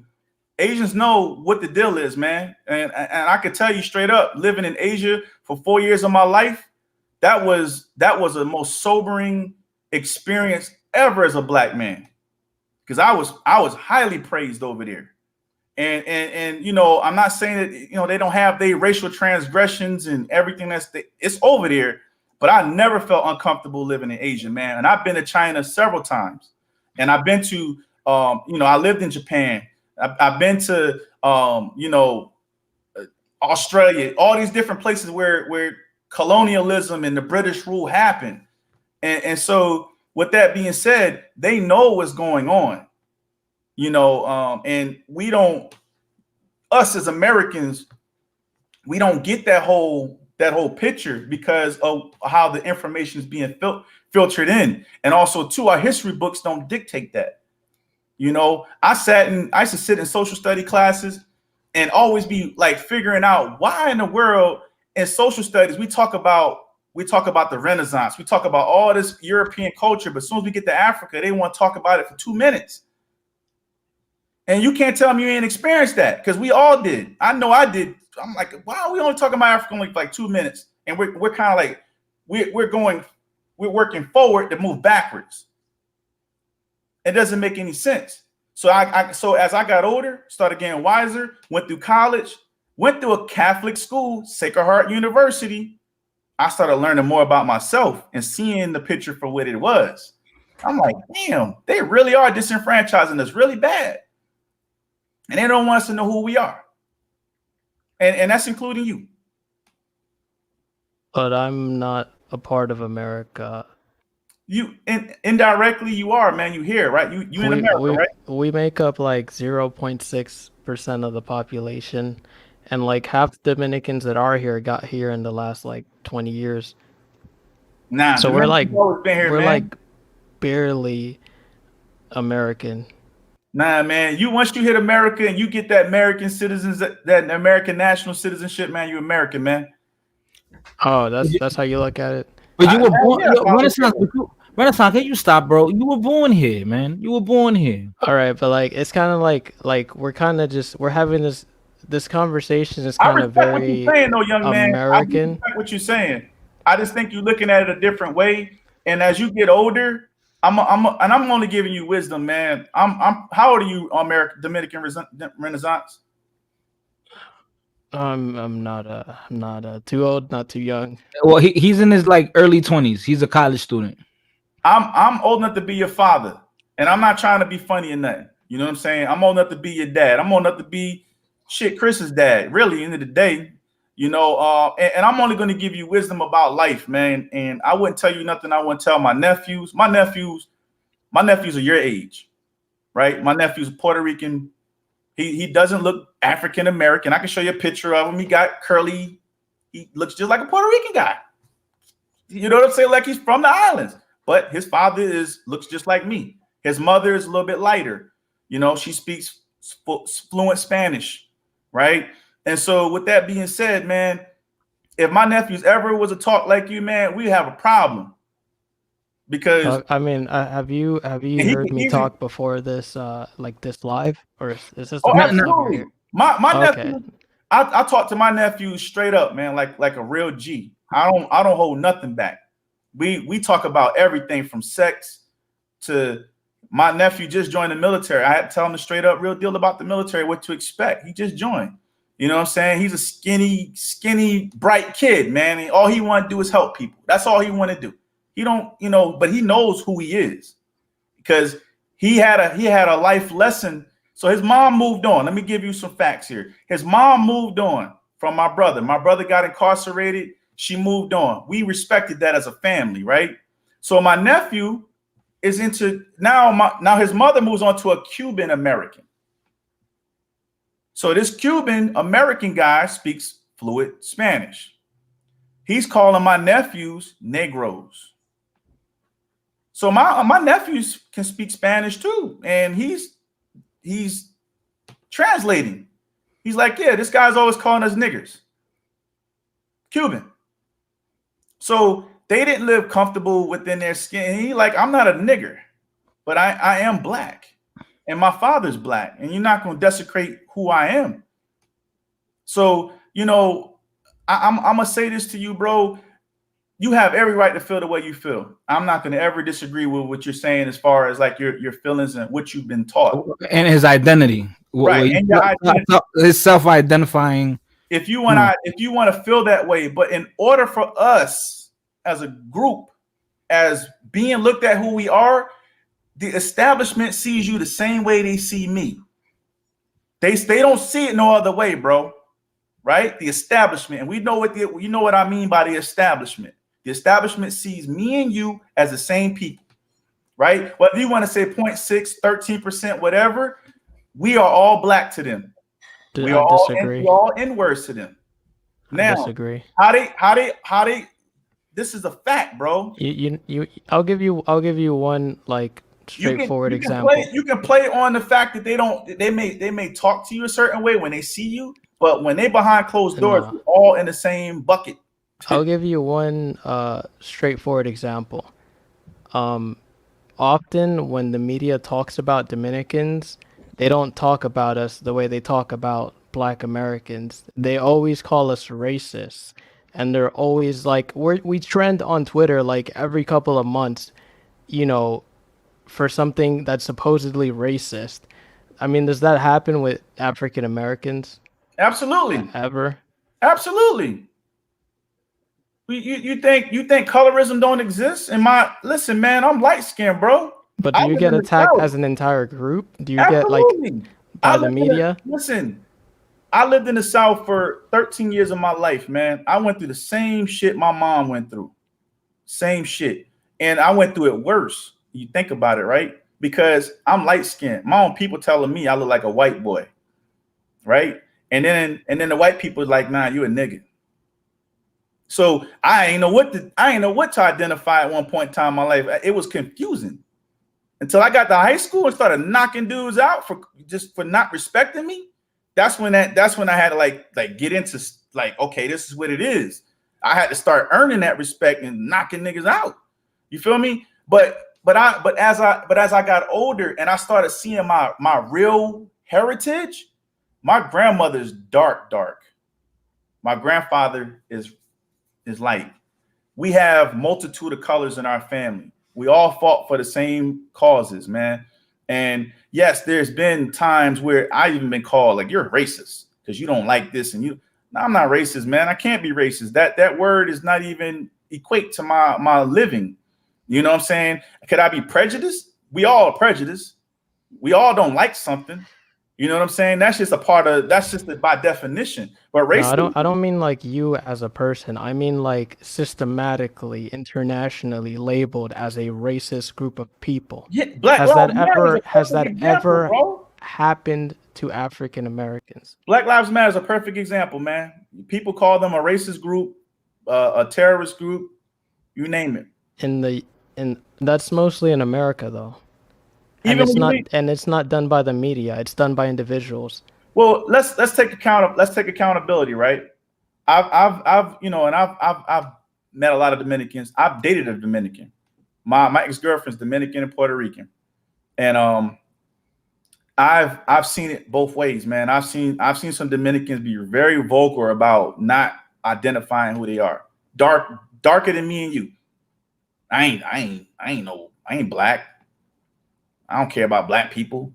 I don't care about that, you know. And then I had some Dominicans that really understand the situation, man. My point I'm trying to make to you is that in order for us as a group, as a group of people to get what we gotta get and get out of these stigmas, we gotta band together.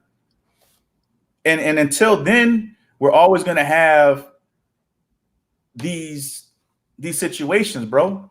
We gotta band together, man. We gotta get out of that cultural mindset of, oh, I'm better than you. Nah, I'm not. We all been through the struggle, man. We still going through the struggle.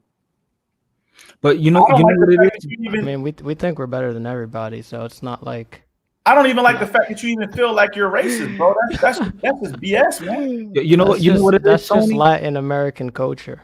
That's BS, bro. That's BS. And I'm not saying you're wrong. The way, if the media and you feel like the media is portraying you that way, or anybody's portraying you that way, that's not right.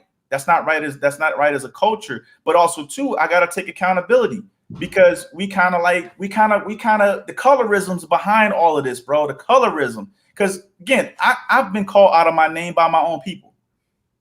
I've been treated badly by my own people. All right, so Renaissance, let me ask you a question real quick. Yep. And be honest, bro. Be honest, bro.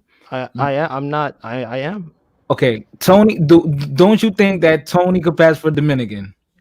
Absolutely, I could pass for any internationality. Don't you think he could pass for Dominican? Hold on. Do you know some Spanish? For me, nah, I don't. No. Come on, I'm not talking about that. I'm talking about, let's say he is in Santo Domingo, or he's in San Pedro Macorís or Santiago. Let's say he's just walking down the street wearing some chancletas, shorts, and a wife beater. If he's just walking, you don't think they would? He would think he's Dominican. You don't think they would think he's Dominican? I mean, I've been if he called. can't speak Spanish, Dominican. I mean that automatically that eliminated. Oh, come on! We're not talking about that. I've been asked if I've been Dominican. I've been Puerto Rican. I've even been through my job, Chris. You know, I've met a lot of nationalities through that job, bro. People that can't speak no English at all from different parts of the country, man. I had to sit there and like really, you know what I'm saying, try to decipher what we're saying. But I walked into this Ethiopian guy's house, man. He didn't know much English, but he's like, are you from Ethiopia? Like, you look like my people. So I could pass for any of that, man.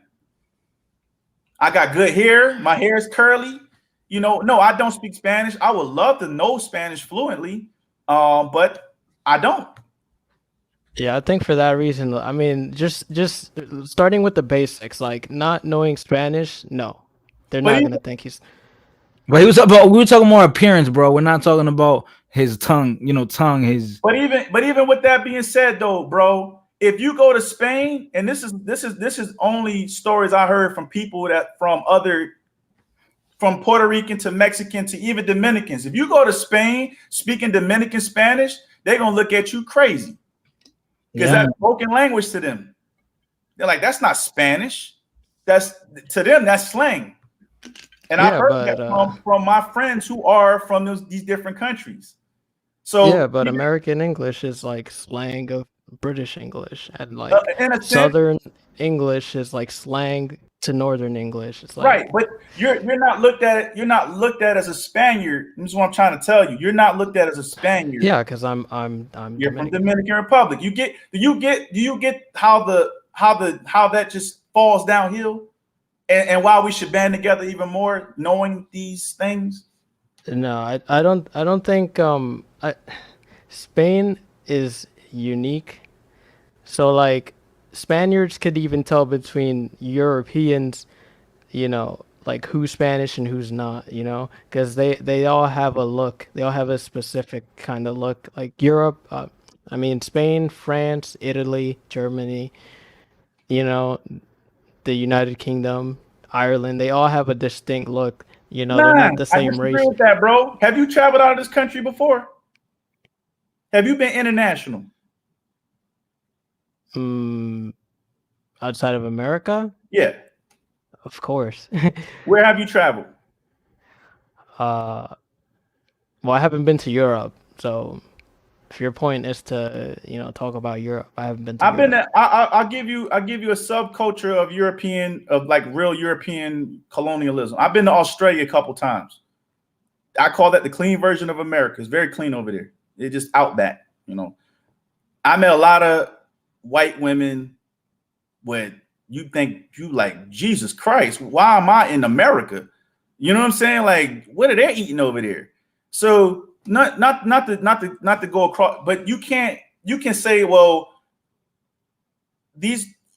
you're not European, or you know, you're from a different country. Nah, they're from Australia. You can't really. My point is, I met people from Israel there. I've met people from, you know, all these different places that you're saying, and I'm like, where are you from? I'm asking them where they're from, because this world is really a melting pot, man. The only time you would come out of context with any culture would be Asians. Now, when you're in Asia, you know you're not Asian. Me and you, everybody, we stick out like a sore thumb. I think but if you go to Europe, you can blend in. If you go to Ireland, you can blend in. But why is that? I don't know. I mean, to be, well, I would say for Asia, for instance, they have isolated themselves from the world, right? Because Japan is an island. They isolated themselves. North Korea is in seclusion. Nobody wants to go up there. And then China closed their borders for many years. That's why they fell into communism and became as overpopulated as they did because they closed their borders due to the British rule and heroin and all that stuff like that, because the British was using the heroin against them. And so the emperor was like, man, y'all got to get up out of here with that. So they closed the borders. And so that's how they became what they became. But ever since they opened the borders, if you go to certain cities like Hong Kong, or you go to like Tokyo, any of these major cities over there in Asia, yes, you're going to stick out like a sore thumb. You're going to see other cultures, but you're still going to stick out like a sore thumb because they've been isolated for so long. Here in America, if you go out in the Midwest, keep it a G. If you go out in the Midwest, you ain't going to see none of us. None of us. No Spanish, no nothing. I think America is a little different.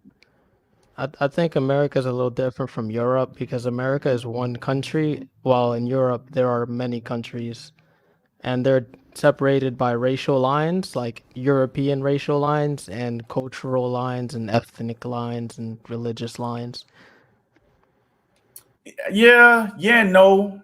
I've been there, done that, man, and I could tell you there's a lot of blurred lines with all of this, man. If you go out, like I said, if you go out in the Midwest, as soon as you cross over, as soon as you leave up out of the South, you go straight up to the Midwest, man. I've literally been in the Midwest pumping gas. I had a white lady approach me, and she said, man, you're the first black person I've ever met. This is within the past 20 years.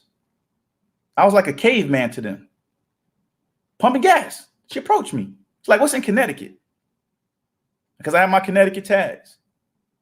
And it wasn't an unpleasant conversation. She actually was like really enamored, saying I look handsome. I would look good. Only thing she could ever see about black people or any of us was on TV, and how the television shaped her world, because she was in the middle of nowhere. That's probably where you get a lot of self-seclusion. But that's crazy. That's crazy. And America's big. Right. That's why I said there's a lot of land out there, bro. That's what we need to be capitalizing on. We need to be capitalizing on that land. Why do you and as crazy as Kanye West is, right? Why do you think he moved to Wyoming? Oh yeah.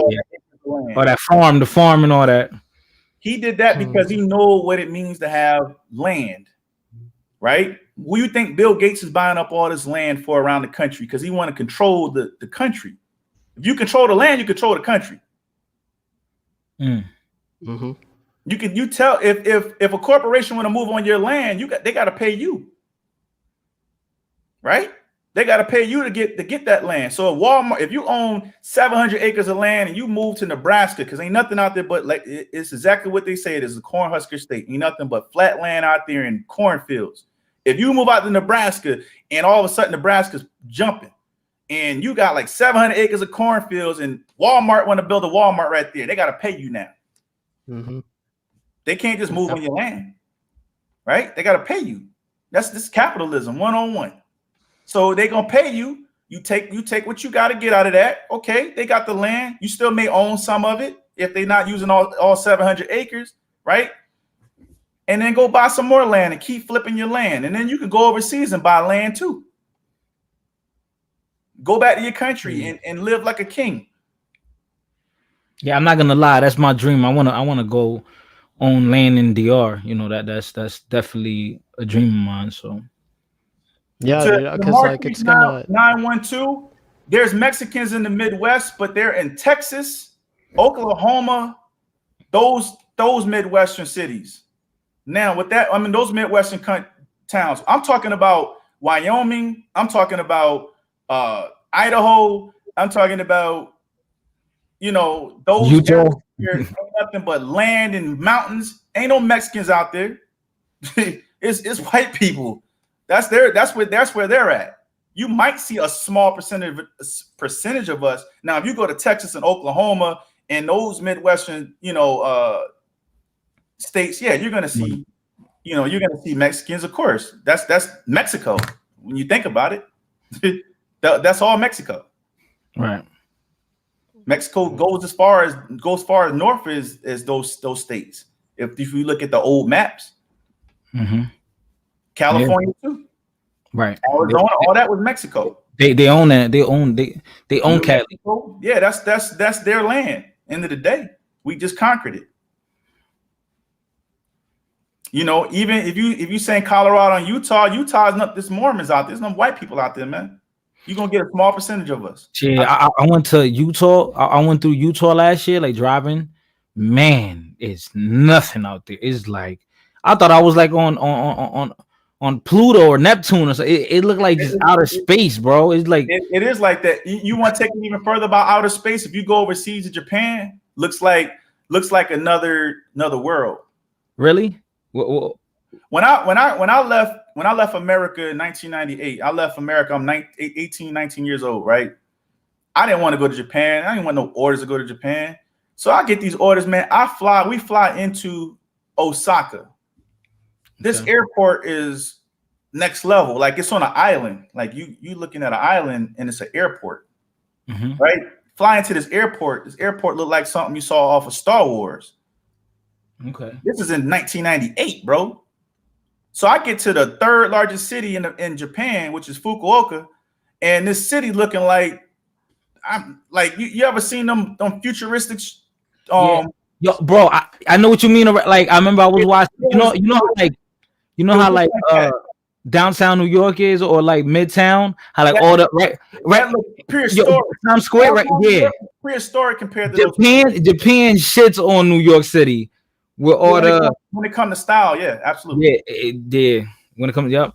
It's like I'm like, what the hell? This is looking like it's 2090 or something. Like it's just looking crazy, man. It's looking crazy. You know, I could say that, you know, when I was over there, I had a two-way pager. Like I brought my two-way pager from over here. That's when pagers were popping. They already had cell phones, bro. By the time I left in 2002, they already had the Apple capabilities of what we see now. They already had the cell phone watch capabilities on their own network. This is 2002, bro. We wasn't even thinking about that. We wasn't even on Boost yet. We wasn't even on Boost Mobile yet. You feel what I'm saying? So that's how far in between a lot of this cultural stuff is, and that's why you know, I say that we can't close our borders, man. We can't isolate that side of the world, man, because if they ever get back to plotting and configuring stuff again, man, we in trouble. We in trouble. Because they're going to be their technology is already 20 years ahead of us. They're on 7D technology, bro. You know what that means? 7D? Artificial intelligence. They're already there, man. We're still thinking about 3D television. They're way ahead of us, man, and we got to stay tapped into that. That's technology. The tech world is going to take over, man. And that's another thing that where, you know, if you want to talk about Trump, he didn't identify that world, man. He want to go back to coal mining. Come on, man. Who the hell thinking about coal right now? Coal miners need to get out of that, bro. Like, and start thinking about the future. Why do you think Germany and all those other countries are on hydrogen energy right now? They've gotten away from that fossil fuel mindset, man. And that's where we got to go as a country. And the vast majority of us, we not educated for that. That's why the outside is always relevant. You know what I think is a big difference from like Japan and the US. The thing in Japan is that like, so there's only so many hours in a day. So when Japanese people want to make something happen, there are disagreements, but it's the political disagreements. You can just kind of throw that out the window because they don't. Their parties are not as like divided, and then you can also throw away like the racial, ethnic, because they're homogeneous portion. Yeah, you can throw away the racial and ethnic portion of the discussion, right. Or discrimination or whatnot. Right, non-existent, right? Because everyone is the same, right? So, in a society like that, I mean, you can accomplish so much because you're not focused on like all these things that like matter when you have a society like the United States. Things that all these distractions. So, that's why they're doing so well. It's because they can just focus on how to make Japan better for Japanese people, and Japanese people is basically everybody. But like when you have a country like America, it's like it's like it doesn't even make sense. Like there's all these like different like quote unquote racial groups and ethnic groups and religions, and it's like but you're all trying to work together for a common goal. Like is that even like is that's a joke? It's like how are how is everyone in the United States going to have a cohesive like political movement or a candidate that's able to embody like everyone's wants like that like that's what I don't get like why like America is not a country that anyone should try to follow. No, we're our system over here is a lot more truth be told, man, even though things is jacked up over here, man, things is way more jacked up out of this country, man. We don't want to go into a totalitarian system. Like that's why we're still in Japan. When they were nationalists, they were thinking murder, kill. If you ain't Japanese, we ain't messing with you. So we need them just as much as they need us now because they're island. They can't grow a lot of natural resources. We feed off of each other, so we give them a lot of their natural resources from our land, and they give us a lot of their technology. When you think of all these damn Sony and Apple products is coming from, man, they coming from overseas, bro. They ain't coming from America. We just get what we get. America, that's my point. America can never have a real conversation because it's always going to involve race. It's always going to involve ethnicity. It's always going to involve political differences. We can nip that in the bud and just make laws about it, man. That's like they do everything else. Just like they do everything else, bro. They if they want to nip something in the bud, if they want to lock you up for 30 years, they nip that in the bud, right? They make a law for that, right? And that's what it is. They stand by that. If we stand by, if we want to get rid of racism, we want to get rid of all this. The conversation is going to be very uncomfortable. But that's why you got to have the conversation. See, other countries ain't scared to have those conversations.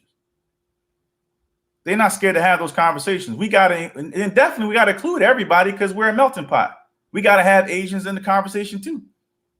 But the thing is, like, I don't know, like, I just feel like America was led to this point just to destroy it. Because it's like, at some point, all right, so like, we all know that the United States, it started off like as a colony, a British colony, and like they were the only people really considered like American, right? The white people, and they in the process, they killed Indians and stuff like that. I mean, Native Americans, and they made laws right, to do all that.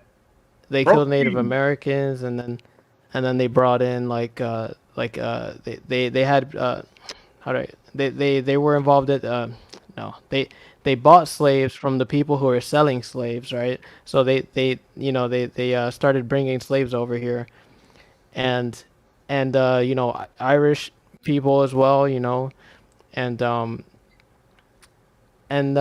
so the Irish people, and I'm just like I'm giving a summary, right? Because I want to let you speak after. I don't want to go on forever, and then but the Irish people, they kind of like they got integrated, right? But the African American community like didn't. All right, so the African American, so when they quote unquote freed the slaves, so they didn't send them, like they didn't give them reparations, right? And they didn't send them back to like where they took them from, right? Like where they bought them from. We had right? and they never That's why they have Liberia. And they never integrated, the African American community. So like America is just like it's like genius in some ways, but retarded in some other ways, right? And then they and then for so long they've basically like kept, you know, the African American community just like they're like, okay, so they're not gonna integrate and you're not gonna like give reparations. So it's like what's going on here? And then You know why they won't give us this capital gain?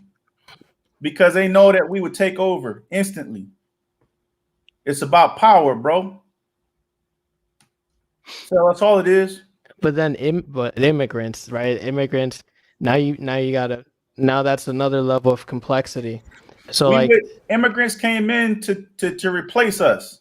That's why, to replace us in a certain sense of capitalism or because of this capital gain. I still don't take it as a detriment. I take it as that if you're an immigrant coming into this country and you see that for what it is, you can't ignore it. You turn a blind eye, you just as guilty as the people that's aiding and abetting you. So if you know that black people are being, suffocated from moving up, but you've moved ahead of a black person that's been here all his life, you got to identify that. Like, nah, man, we came from a country that's like this, and these people being treated the way we left the country. You got to now identify that and start including, like, all right, you know what? I'm a Dominican. We came from this country, and our government was doing the same thing this government's doing to black people. Shoot, I'm here. I got a whole corporation I'm running. Let me hire some black people and put them in power.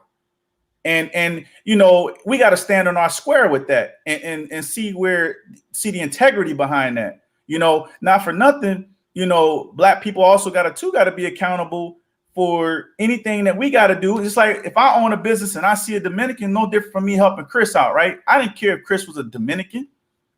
I want to help the brother out because I saw promise in him. And he's a brother. I look at him as a brother end of the day. Because he got the same skin complexion. If he's going to get murdered on the streets, he's going to get murdered in the streets for the same reasons why I would get murdered in the streets. If he's going to get stopped by a cop, he's going to get stopped by a cop for the same reasons why I would get stopped by a cop. They don't care if he got a criminal background or not. He's going to get stopped because of his skin color, right? And so I had to look at it as, this is my brother. I got to rise him up to the next level. If he becomes more wealthier than me, then so be it. I don't care. I helped him out. That's how we got to start looking at life, man. If you come into this country and you say, well, I'm gonna open up this business, but all I'm gonna do is just empower Dominicans, and I'm gonna say F you black people, F you everybody else, you know better than the system itself, man. Because that's why we're where we at. So we got to get out of that mindset, bro. Right. I mean, I understand like a lot of Hispanics come here and they're just like they're just like disrespectful, rude, and stuff like that. Most of like they act like they own the place, but I mean like I'm not just talking about the places that were just like Mexico. I mean like in general, like we just act and like we own the place, right? And it's like some have that swagger, but I respect. Let me tell you straight up, I respect the Mexican worker. I'm always going to respect it. I'm going to respect the Spanish worker because they do, I'm going to give props where props due. They come in, they work their ass off, man. You know what I'm saying? I'm not going to disrespect any man trying to feed their family. If you work hard, man. You got to respect that. I think where it comes down to just black people in general, they try to say we're lazy and this, that, and the third. Me and Chris was talking about that, but I don't come from a family like that, man. And my family go back to Civil War, man. Oh yeah. No, I'm not. But when I said that, I wasn't speaking about African Americans. I was speaking about Americans. Period. No, I understand where you was coming from. I get what you were saying. I'm not. But I'm just talking about from a black experience, right? A lot of us come from strong families, man. And yes, there has been that grace period where we got comfortable. And every time we get comfortable, every time we take the pedal off. Every time we take the pedal off the metal, that's when the opposition come in and create laws against us. We can't take the pedal off the metal ever. Freedom, the cost of freedom is not to be comfortable. And that's our Achilles, man. We too loving and kind. And we're willing to forgive. That's been our Achilles, man. That's what hurt us, man. We can't take the pedal off the metal, especially now. Joe Biden is in. I'm not saying he's the answer. But we can't take the pedal off the same way we're going to hold Trump accountable. We got to hold him accountable for the same shit too. We gotta put our foot on their necks and let them know we mean business. And if we get comfortable in this presidency term, it's gonna go right back to where we were, and we're gonna keep going through that cycle. It's always gonna be that hamster wheel. We cannot get comfortable. But the one good thing I can say is that the youth is very engaged into the political realm, which is great. We got to start now. My generation now got to start molding the youth to be the next leaders, right? We got to get y'all in place because y'all the innovators, y'all the thinkers, y'all the progressive thinkers. Y'all think way ahead of the ball game now, and y'all got the resources to do it. But we got to do it while we got the resources, because the internet's going to be desecrated one way or another. They're going to kill these platforms, man. We're not going to be able to speak like how we're speaking. You know what I'm saying? Because it's going to be a profound being on one of these platforms is going to rise, and they're going to cut that off. It's a matter of time. And so we got to start galvanizing. We got to start investing. We got to start doing everything possible, getting rid of these stigmas, man. You know, you Dominican, I'm black, man. Who cares, man? We got to start working together, man. We got to formulate allies too. And no different from anything of our ancestors been through, because our ancestors had allies that were white. You know, they call them abolitionists.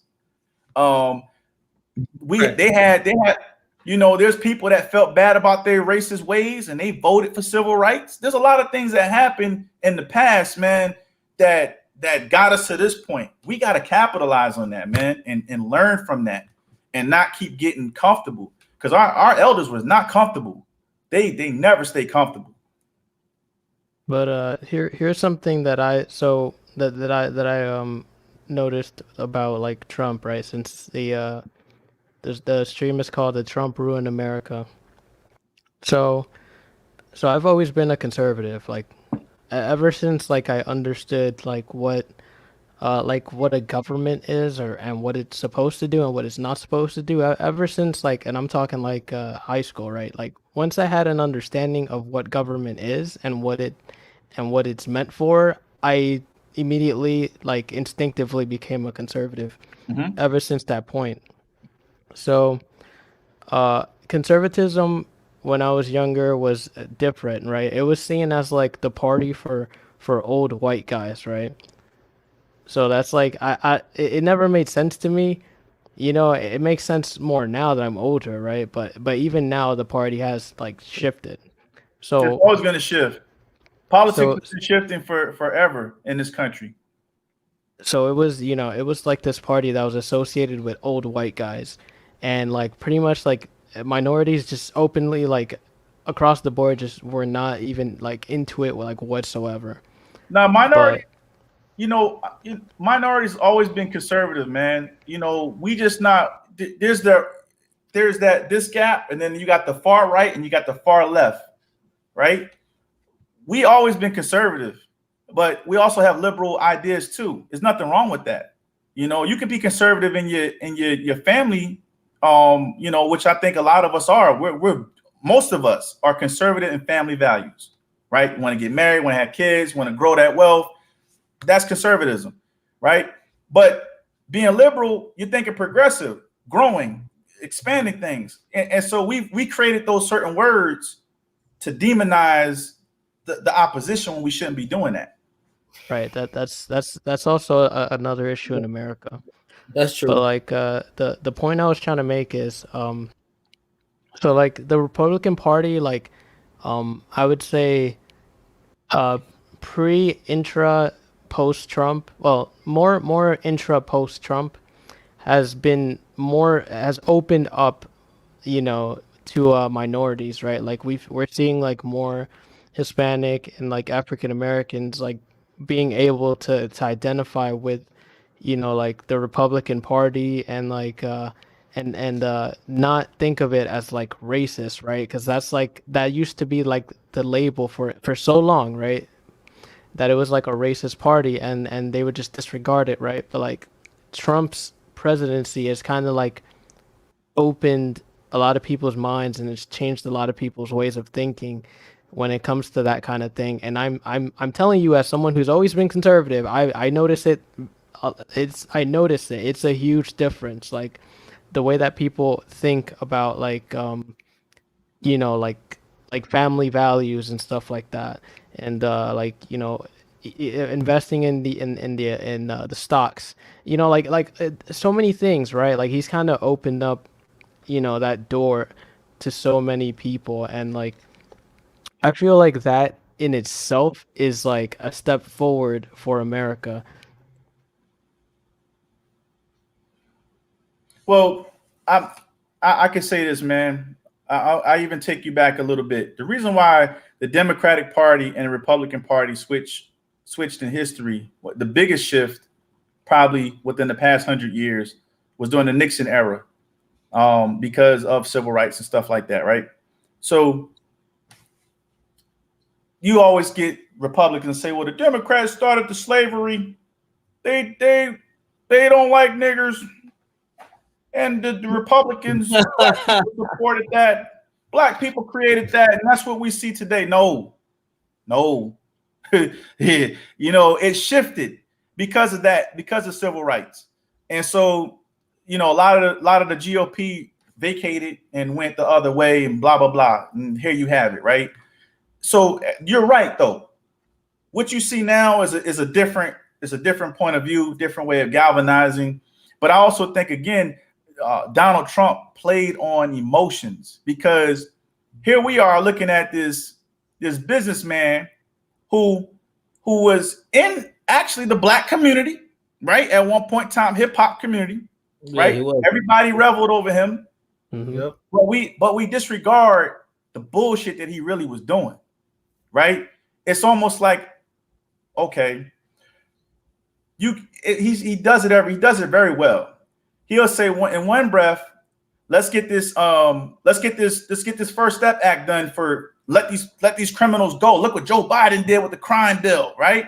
But in the same breath, his DOJ is working against that whole bill. You can't have one or the other. You gotta be consistent across the board.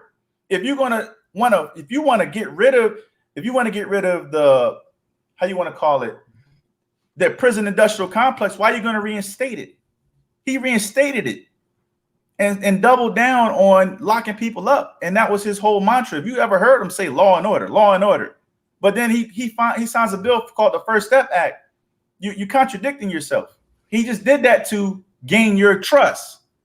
It's no different from Mitch McConnell gaining the Democrats' trust when he jumped off ship saying that, you know what, Joe Biden is the new president. That was strategic.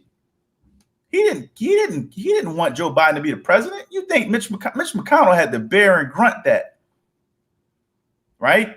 So we gotta be careful of that psychological strategy, because I'm not saying it's wrong to be conservative at all. I mean, I think, like I said, I have conservative values when it comes to family.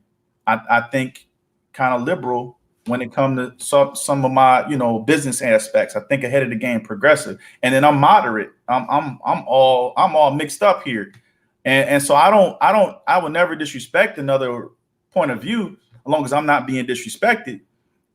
But in the same breath, I would say to you, keep doing what you're doing. Keep thinking the way you think. Nobody should be able to control you, but be careful how they play with your mind, right?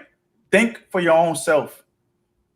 Think out the box. There's nothing wrong with thinking out the box, and always go off your first instinct, and think about if anybody rights are being infringed upon, whether it's conservative or Democrats, if anybody rights is being infringed upon, that's not freedom. Right. And Trump was infringing upon certain people's freedoms. That's not democracy. And that's where I was like, nah, man, he could be trying to do all that other stuff, but he was calling Arabics out. He was wanting to build a wall to Mexico. Like, that's not freedom, bro. That's not freedom at all, man. And, we gotta make this bill over here.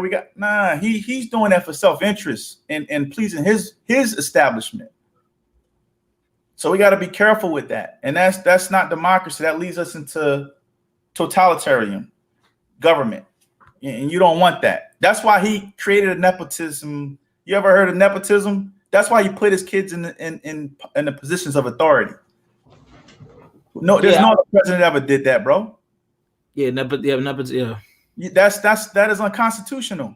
But Mm. nobody in the GOP they challenged that. They should have like, nah, you can't have your kids making calls, because you know what that does? That they're not only doing everything wrong, they still got businesses to run, which you don't supposed to be running your business while you're in office.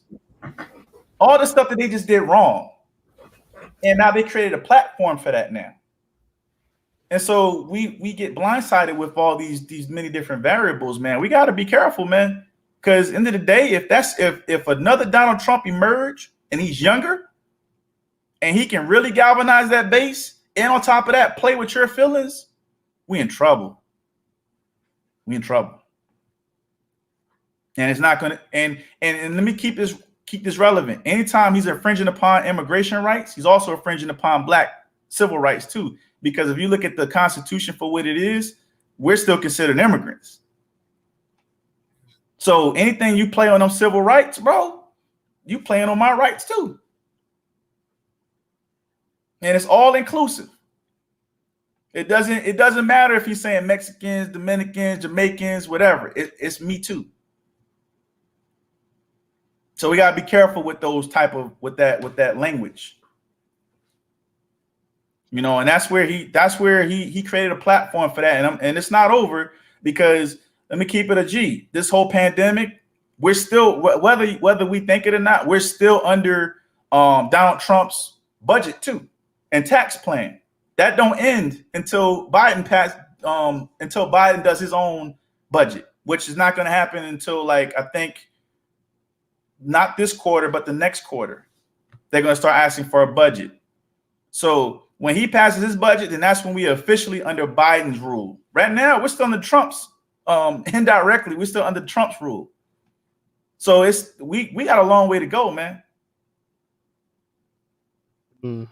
It can get real spooky, man. I mean, because if the economy collapses again, like it did in 2007 with this pandemic, bro, man, you better have your guns and your water ready, because it's gonna get really real around here. People gonna get desperate.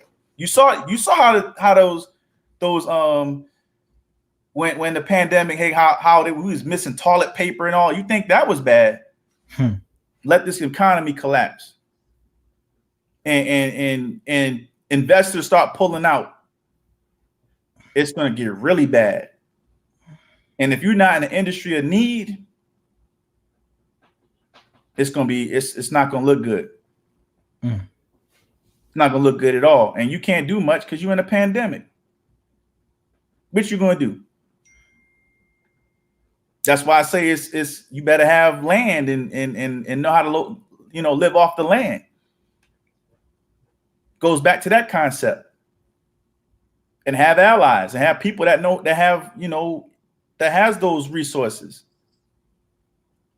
How you think our people survived so much in the South back in those early days? Because we fed off of each other. If uncle got a farm, so he got food, we're going to go to Uncle's house to eat, and he got gas, and he got a whole fresh water pond that they getting water out of. You see where I'm going with it, man? That's how we got to start thinking, because the dollar is going down the drain. And you could thank Donald Trump for that too. It's gonna get worse. If you notice, the coins are missing now.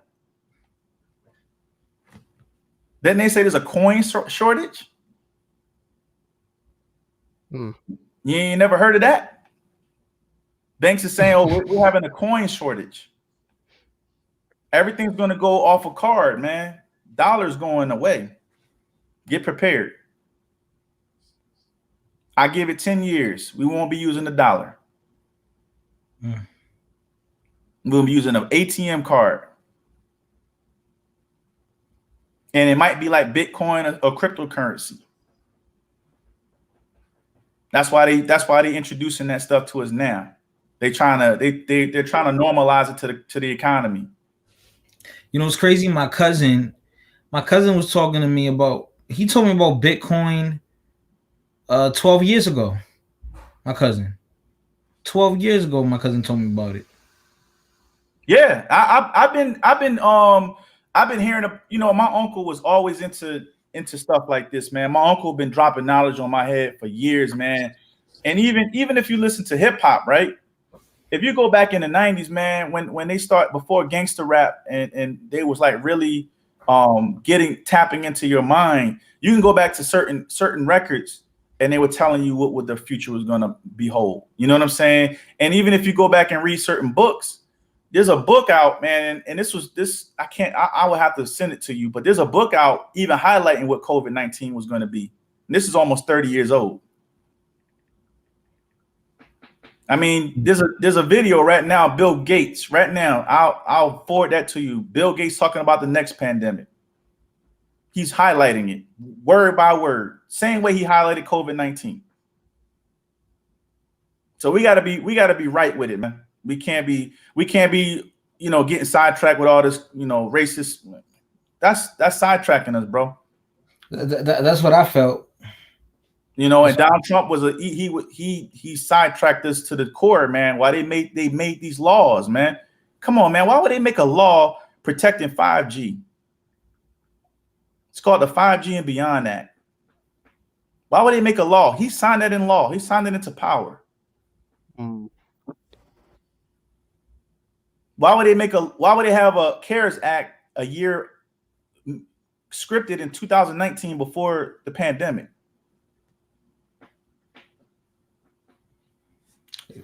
Can't make it up, man. And people could call it conspiracy, whatever, but these things has already been in the play. They already been in the works.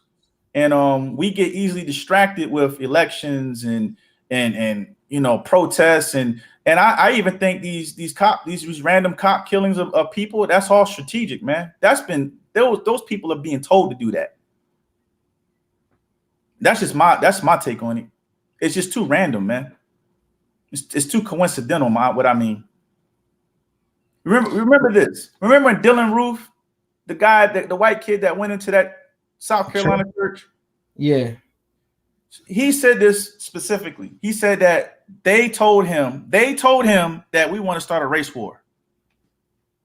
Go back and look at the timeline to that until now.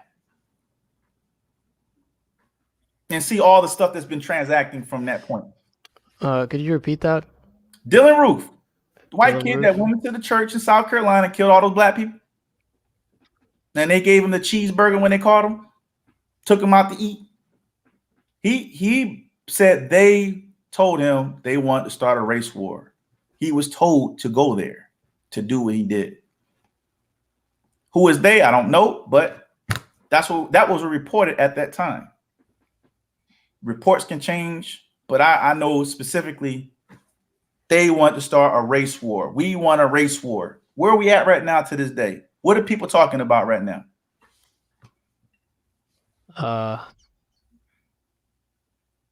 We're in a race war. People want to go to war, man, in the country.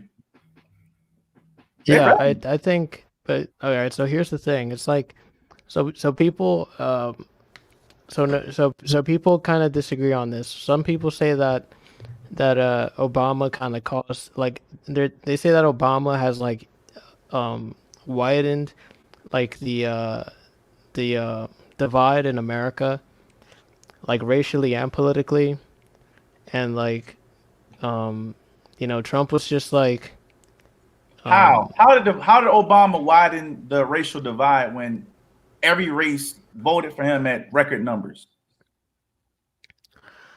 I mean, I don't know, like and he took a certain group of people and made them important. On top of that, LGBTQ community, gay, like how did he separate us? You know what I'm saying? Like that's where we're trying to figure out, because before Obama, political correctness, I mean, was that really a thing? Like people getting like super triggered. Listen, a certain demographic of people felt left out. That's all about, man. The small number not even a small number, but the very few people that felt left out, that's what you're seeing now. You're seeing a backlash to that. Oh, well, we're going to change America. No, we got to make America great again. We got to stay within our own rights, our Confederate flags. We can't take that. We can't take down our national monuments, our Christopher Columbuses. Yeah, you got them people pissed off. And then these are the people that actually got all the damn guns. They got all the weapons. That's been preparing for stuff like this.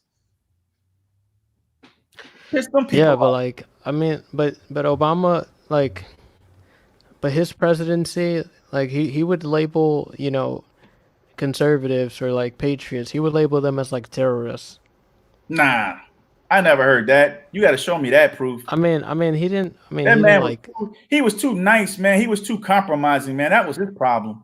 He didn't like. He didn't say it like. He didn't say it like, oh, conservatives are terrorists. But like, you know, his during his time, like the IRS would target conservatives. You know. I don't know, man. I mean, the IRS target everybody, man. I had the IRS show up at my house before, and I got nothing to do with being conservative.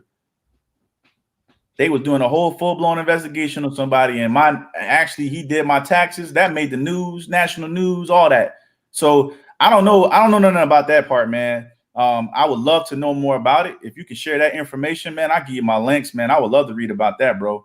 But I could tell you that Obama was just too nice. He wanted bipartisan and everything, man. And sometimes in politics, when you're trying to get your agenda across, man, you can't be bipartisan, because Donald Trump wasn't bipartisan. He didn't give a damn. He was going to get what he got to get done. If he wanted to get it done, and tell any party, you don't like it, I'm going to suffocate you. And he did that. A lot of these GOP members, I don't know if you can even Google this.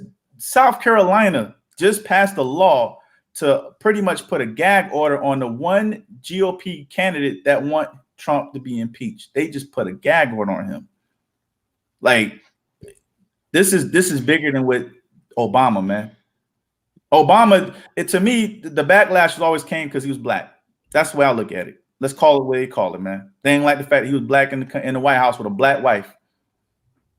Well, I personally, I never thought of it like that, like that he's black. I just thought like he's a Democrat, and like he didn't act like a Democrat. He was bipartisan 100%, man. He was always trying to please the Republicans, man. That was his issue. He was always trying to cut a deal. That's why the Affordable Care Act has been dumbed down, because he was trying to cut deals, man. And then his own people wasn't even trying to help him. His own party wasn't even trying to help him. You know, when it really mattered, they decimated that whole Affordable Care Act to what you see today. His own party. Well, I never. So when he was president, I was younger, and I never really, you know, looked into it that deeply. But you know, basically, like, I just looked at it from a small government versus big government kind of thing. And like, you know, he was giving out those like free phones and stuff, and you know, wanting to do the healthcare plan. So, you know, things like that. People. Think about it like this, right? You know who grew the government the most in the past 40 years? And it wasn't the Democrats, the GOP. Past 40 years, the Republican Party has taken us to more wars, and they have tanked the economy, and it's always been a Democrat to come save the day. You can Google that. We only had in the past 40 years, we only had two Democrat presidents, Clinton and Obama. They had 2 terms. Each term, they had to recover the economy. They had to do something incredulous to get us back in order, and then they passed on their lineage of progression to a GOP candidate. So when Bill Clinton left the White House, as despicable as people may have called him, whatever the case may be, for getting some head and want to impeach him, he left. George Bush took the economy in a good standing. The deficit was cut. The debt was cut. People had jobs. Black people were in the upper middle class. Things were going good in America at that time. George Bush took over. Now we're in a war on terrorism. Next thing you know, our country is in shambles. Who takes over? Another Democrat. Obama tries to get all this stuff done, but he had to really focus on the economy. When he got out after 8 years, who takes over? Donald Trump. Economy going well under his first couple years.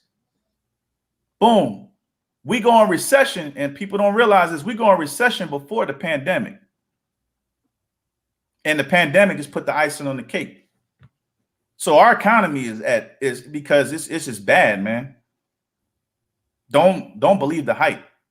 And guess what? Joe Biden ain't gonna save it. Nope. He ain't gonna save it unless he get cooperation from Congress.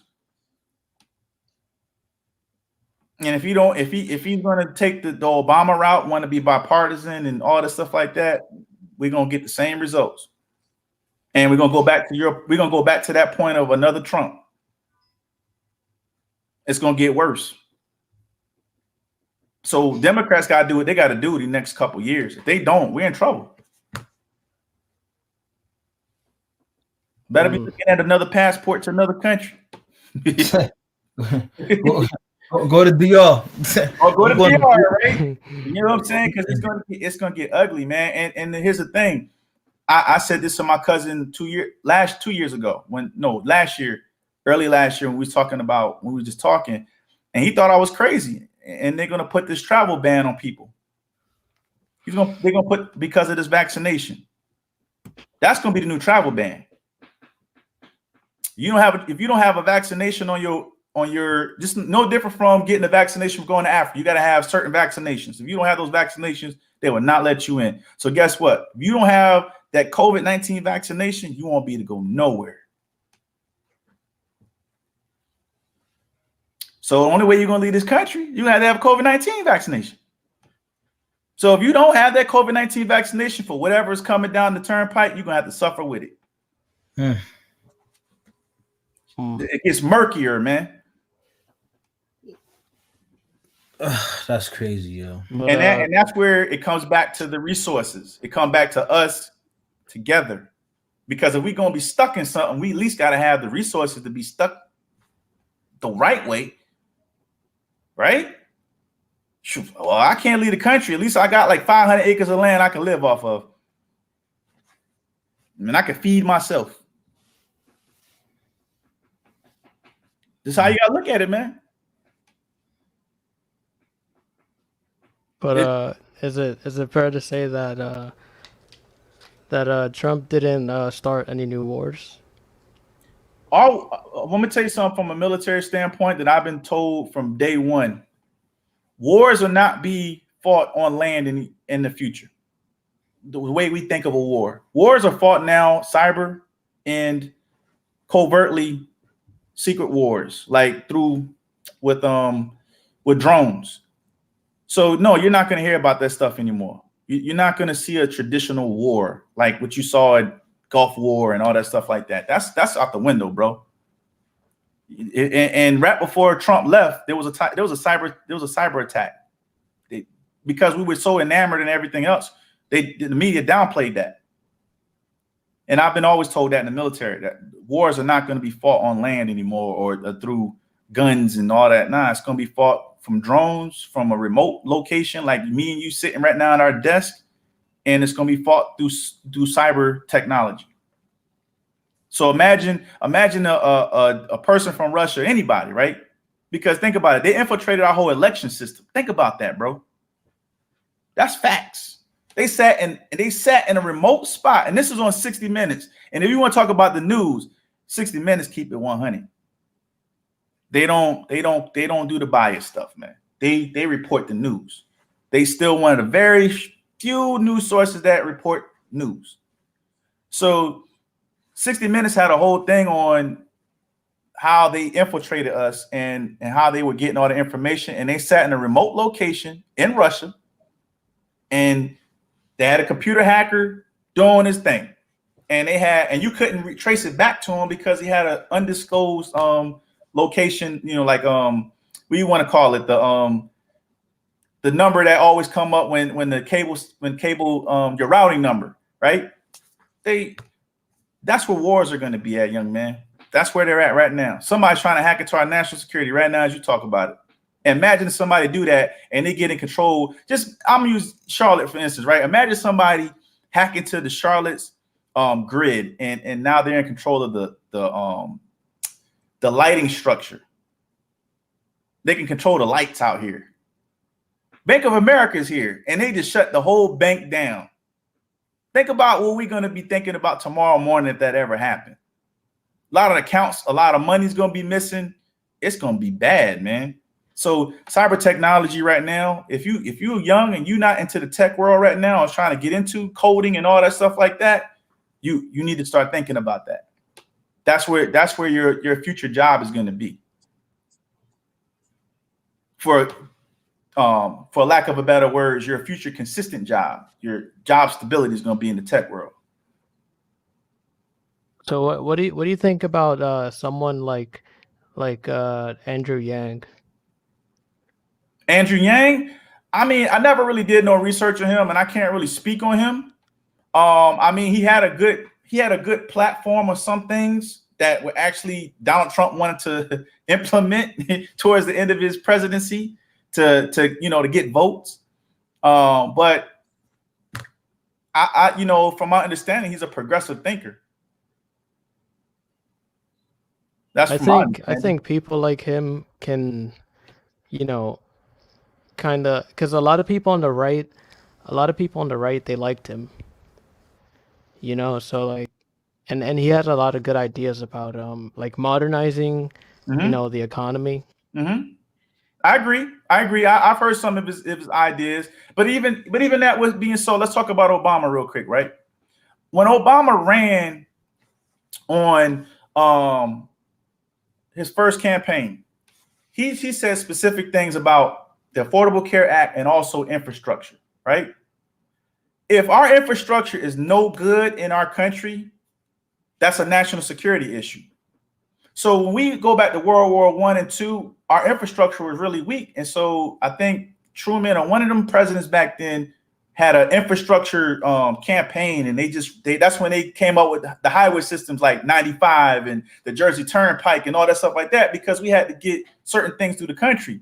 You know what I'm saying? So that people can get resources.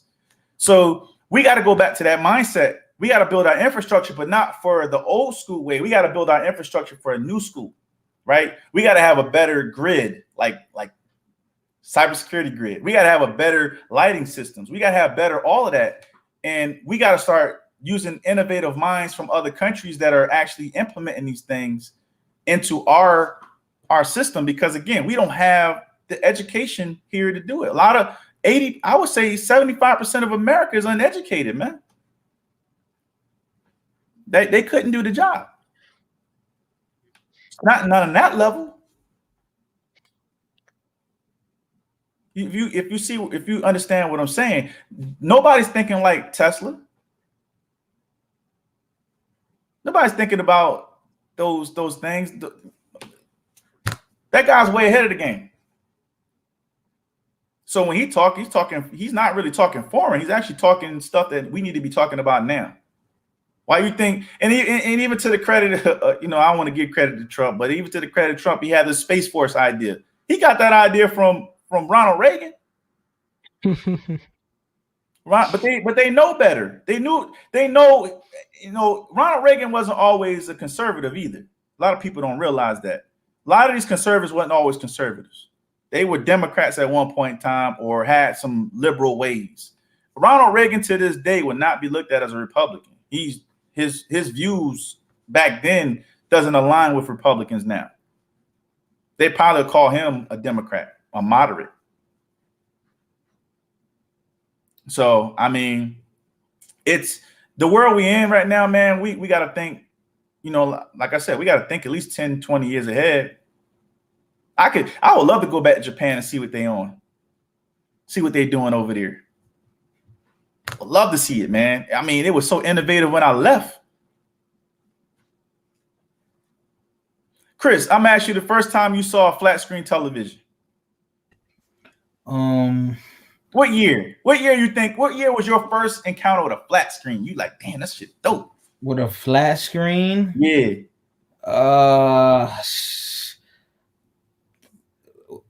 Within the past 10 years, right? I say it was like late 2000, like late 2000s, like very late 2000s, very late 2000. Like My first flat screen experience was 2001. We would still had the box TVs. Yeah. When I say late 2000, I'm talking about like maybe 2009 to 2010. Like I saw flat screens overseas, bro. like ahead of time, right?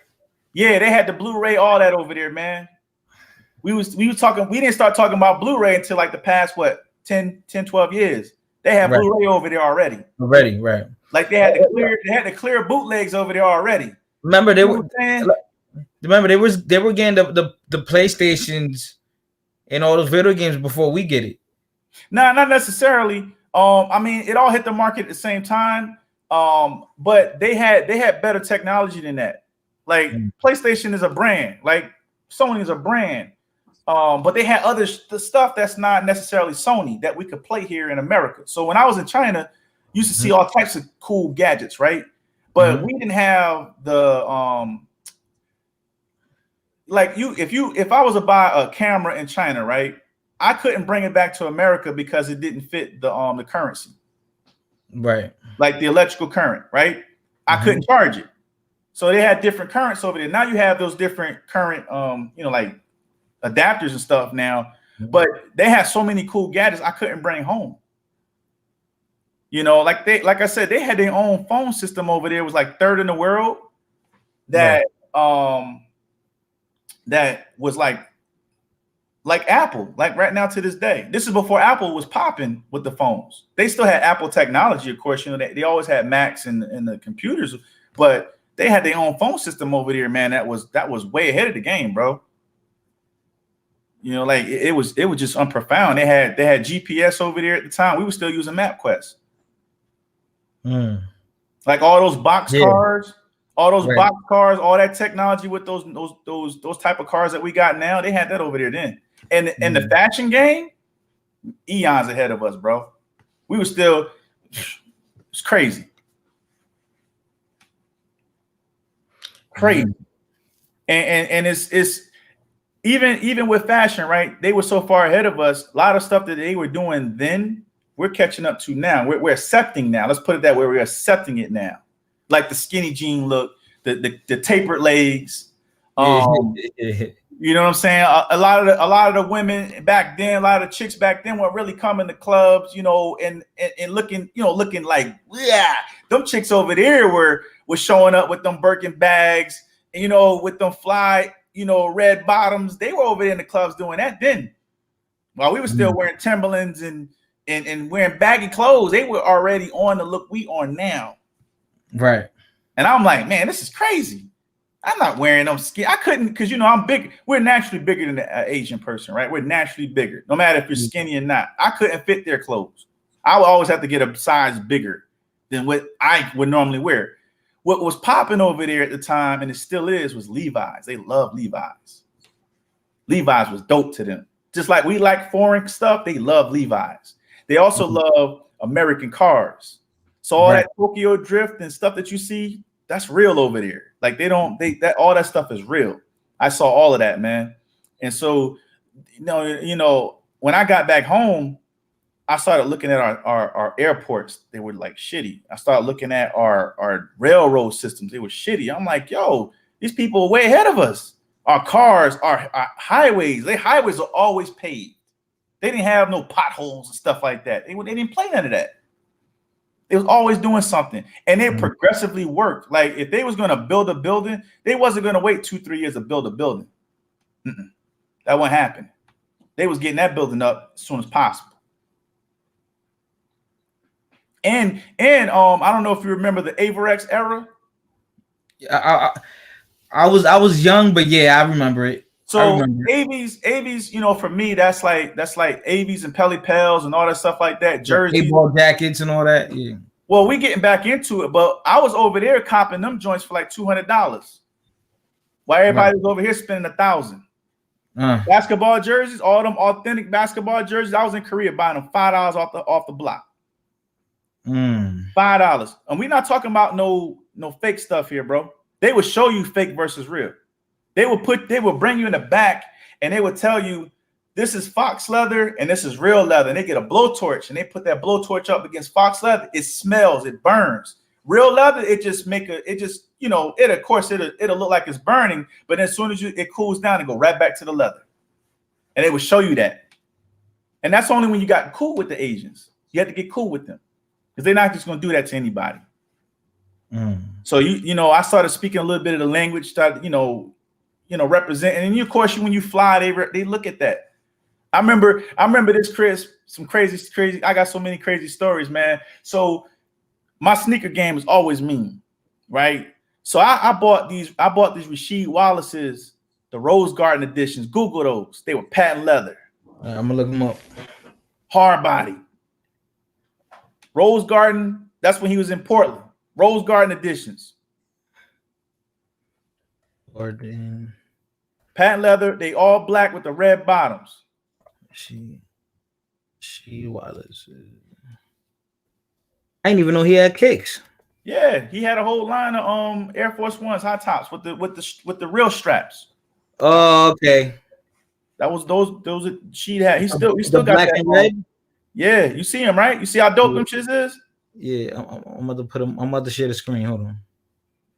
Oh, I didn't even know he had his own case. Oh shit. Yeah. Hold on, I'm about to share the screen. You see the screen? Yeah, I had those. Bought them overseas. You couldn't find them here in America, right? So I had this little Japanese joint I used to go to. They had everything, man. They had everything, bro. They had everything, man. Every Jordan, everything, my G. And so I bought those, and I came home with those on. I'm in Florence, South Carolina, walking through the mall with them joints on, right? Yeah. This dude ran up to me like I was a celebrity. He said, I'll buy them joints off your feet, bro. So me in my head, it's like, I know where to get these from. I'm going right back to Japan. I'm gonna leave. I'm home. All right. How much you willing to spend? I sold them for like $250. I only paid $100 for them. And I had some kicks in my trunk. So I went trunk, changed my kicks, laced them up, and then I gave them those joints off my feet. That's how crazy it is, bro. Damn. Even when them Jordan, I was in China when the Jordan 14s, the candy cane joints. Yeah. Last year, I was in China when those red and white ones dropped. I paid $100 for those OG joints. I gave them joints away, man. I wish I would have never did that. Being charitable, I gave them away to some at-risk kids. I could have sold them damn Jordans right now, man, for like close to $1,400 easy, because I never wore them. I mean, I know right now traveling is not an option, but I had the hookup over there though. I knew Japanese dudes. I knew a couple people that would show me the real, because they were showing me how our system is. Like, so for instance, right, when we get goods and that hit our border. When we get goods that hit our border, taxes kick in, right? Their surcharge kick in. Yeah. So for instance, let's just use Avorexes, right? So I was getting my Avorexes from overseas. I'm paying $200 for them, and I'll come home and I see the same Avorex sitting in Jimmy's Army and Navy for a G.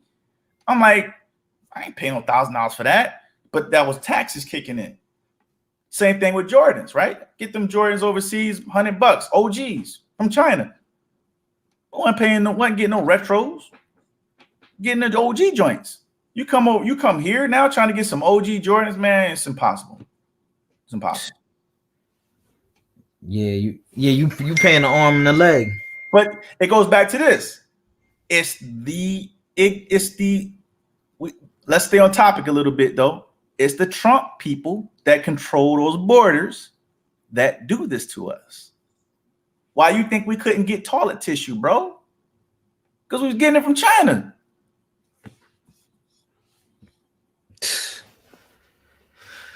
to Blood Moon, white man's product. Ain't even about white man's product, man. You know, we gotta stop that shit, bro. You know, we gotta stop that, man. It's like if a product's good, a product's good, man. I'm on the Floyd Mayweather way. If I like something, I'm gonna buy it. Simple as that. Oh, Macho said Trump 2020. Macho, join the panel. Macho. It's over with, man. You go ahead and take that L, bro.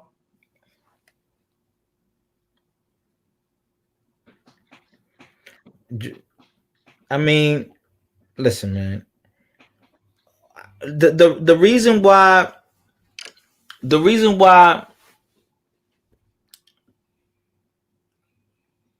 people may call me a coon and whatnot, but I'm like, my whole thing is it's more I like the character of Trump, like the character as far as he seems so straightforward and he doesn't care. So like you don't want a politician like that though. Yeah, I would have a conversation. You ever encountered a real rich man, like a billionaire? Not a billionaire. Conversation with them dudes. Not a billionaire. No, not a billionaire. I have. And what happened? I worked in Greenwich, man. You don't want them type of people running the country, bro.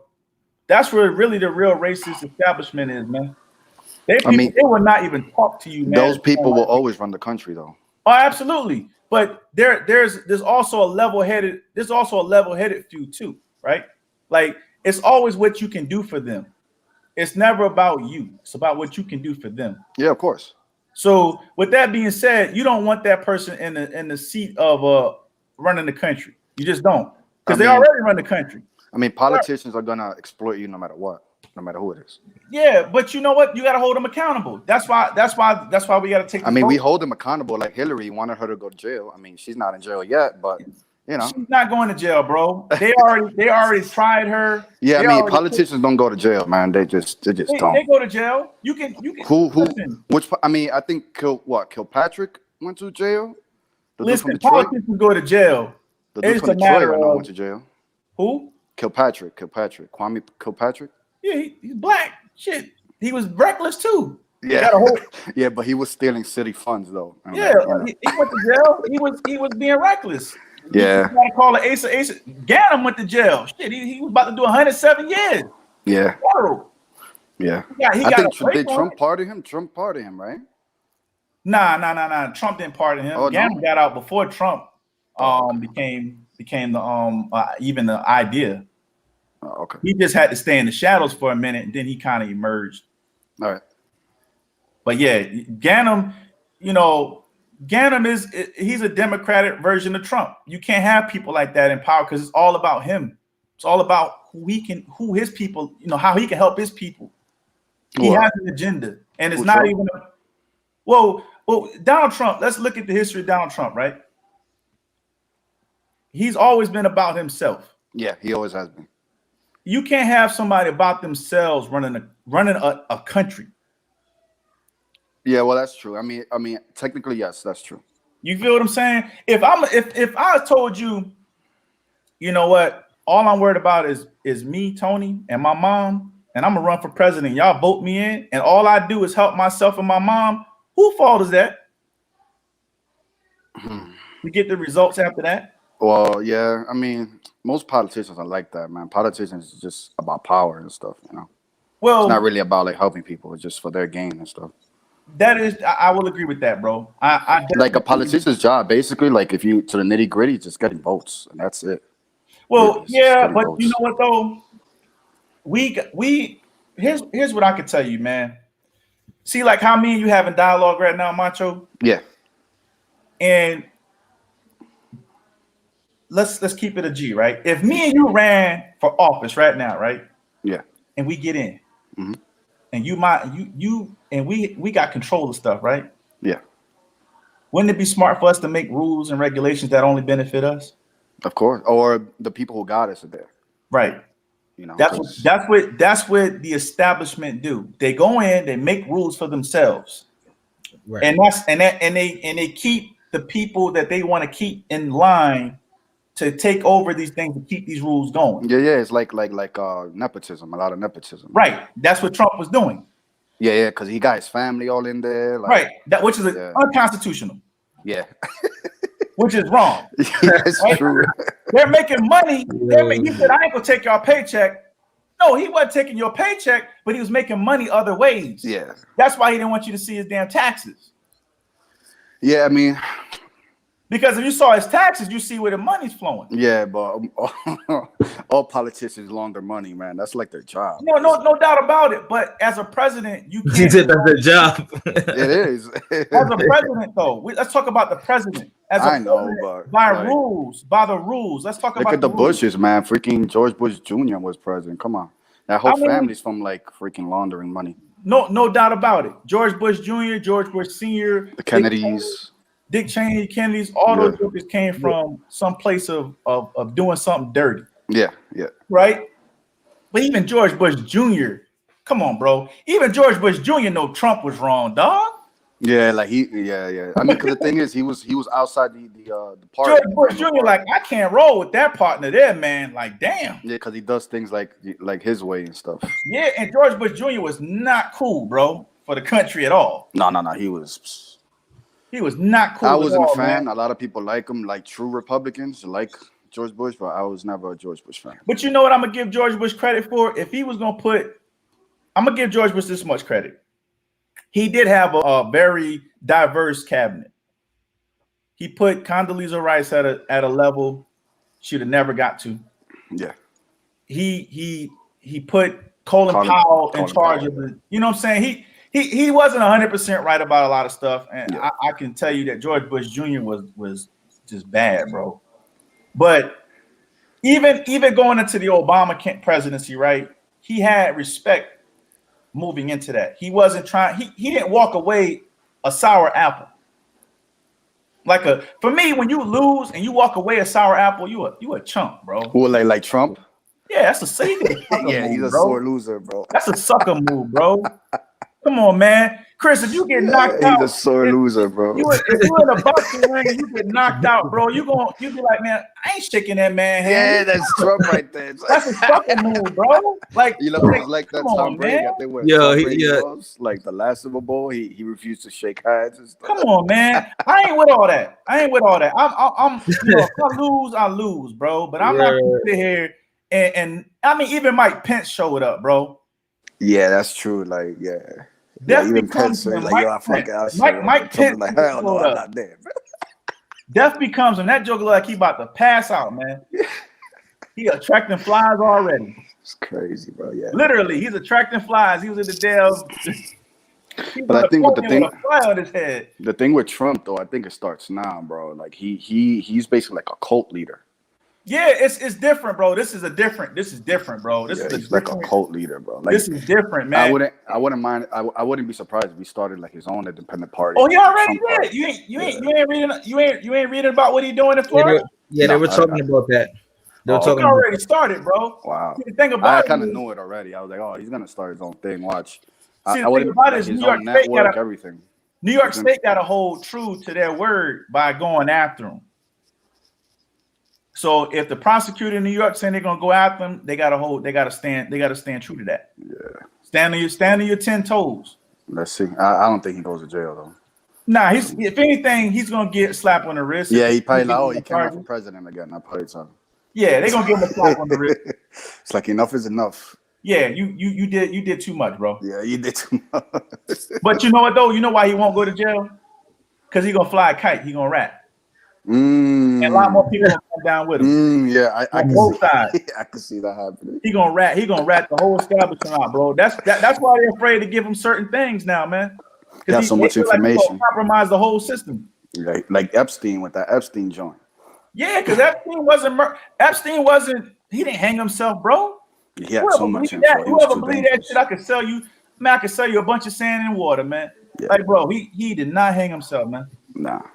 It's only two things happened to Epstein. He either was murdered or they actually took him out of that jail and put him in isolation somewhere. Yeah, they put him. They hit him or something like that. Yeah, absolutely. And the only way they could get That's the only way they could keep him alive, bro. Is to change his whole identity, put him underground somewhere, because he had that type of bread. Yeah. You know what it is too? I think he was a spy, Epstein, because what happens with spies is once they get caught, they gotta kill themselves. You know, he just knew too much. Yeah, put it that way. He knew too much. But he was working feel like for if an money entity. talked, he probably paid some. Listen, if I got a couple $1 billion and you a cop or you a corrections officers, yeah, exactly. and I say to you, my accountant show up, and I say to you, I give you $1 million to let me fly off this joint, but you got to say I'm dead. Yeah. Yeah, right. Yeah, he had immense power. He had a lot. He had power, bro. He had a lot. Yeah, you're talking about power. And if they would have allowed him to talk in those trials, forget it. Everybody he would have run the whole down, system down. He would have run down the whole system by himself. Same. It's no different from, because if you know any police officers or correctional officers, right? When they say they put you on suicide watch in jail, you can't commit suicide. Just people, you can't. Yeah. Cameras and all that. Yeah. There's nothing there to commit suicide with, and you cannot a heavy man put in a back. Fuck out of here, man. Yeah, that was BS right there, man. Like, and they put him like in the regular like jail. Like they were surprised. Like same thing with Sandra Bland. Like, yo, he's there. Like same thing with Sandra Bland. She didn't. Bro, she did not commit suicide, bro. Wow. They did that to her, man. It's crazy. They had her on suicide watch, man. Same thing with Aaron Hernandez. He didn't kill himself, bro. Yeah, I know that old Aaron Hernandez thing was kind of weird. He's too big to be killing himself with a plastic bag, man. Come on, man. That shit is crazy. He's heavy for that. Yeah, man. That man he a good 210, 220, man. Yeah. He was gonna rat out Tom Brady. He was like, Tom Brady made me do it. They killed it. But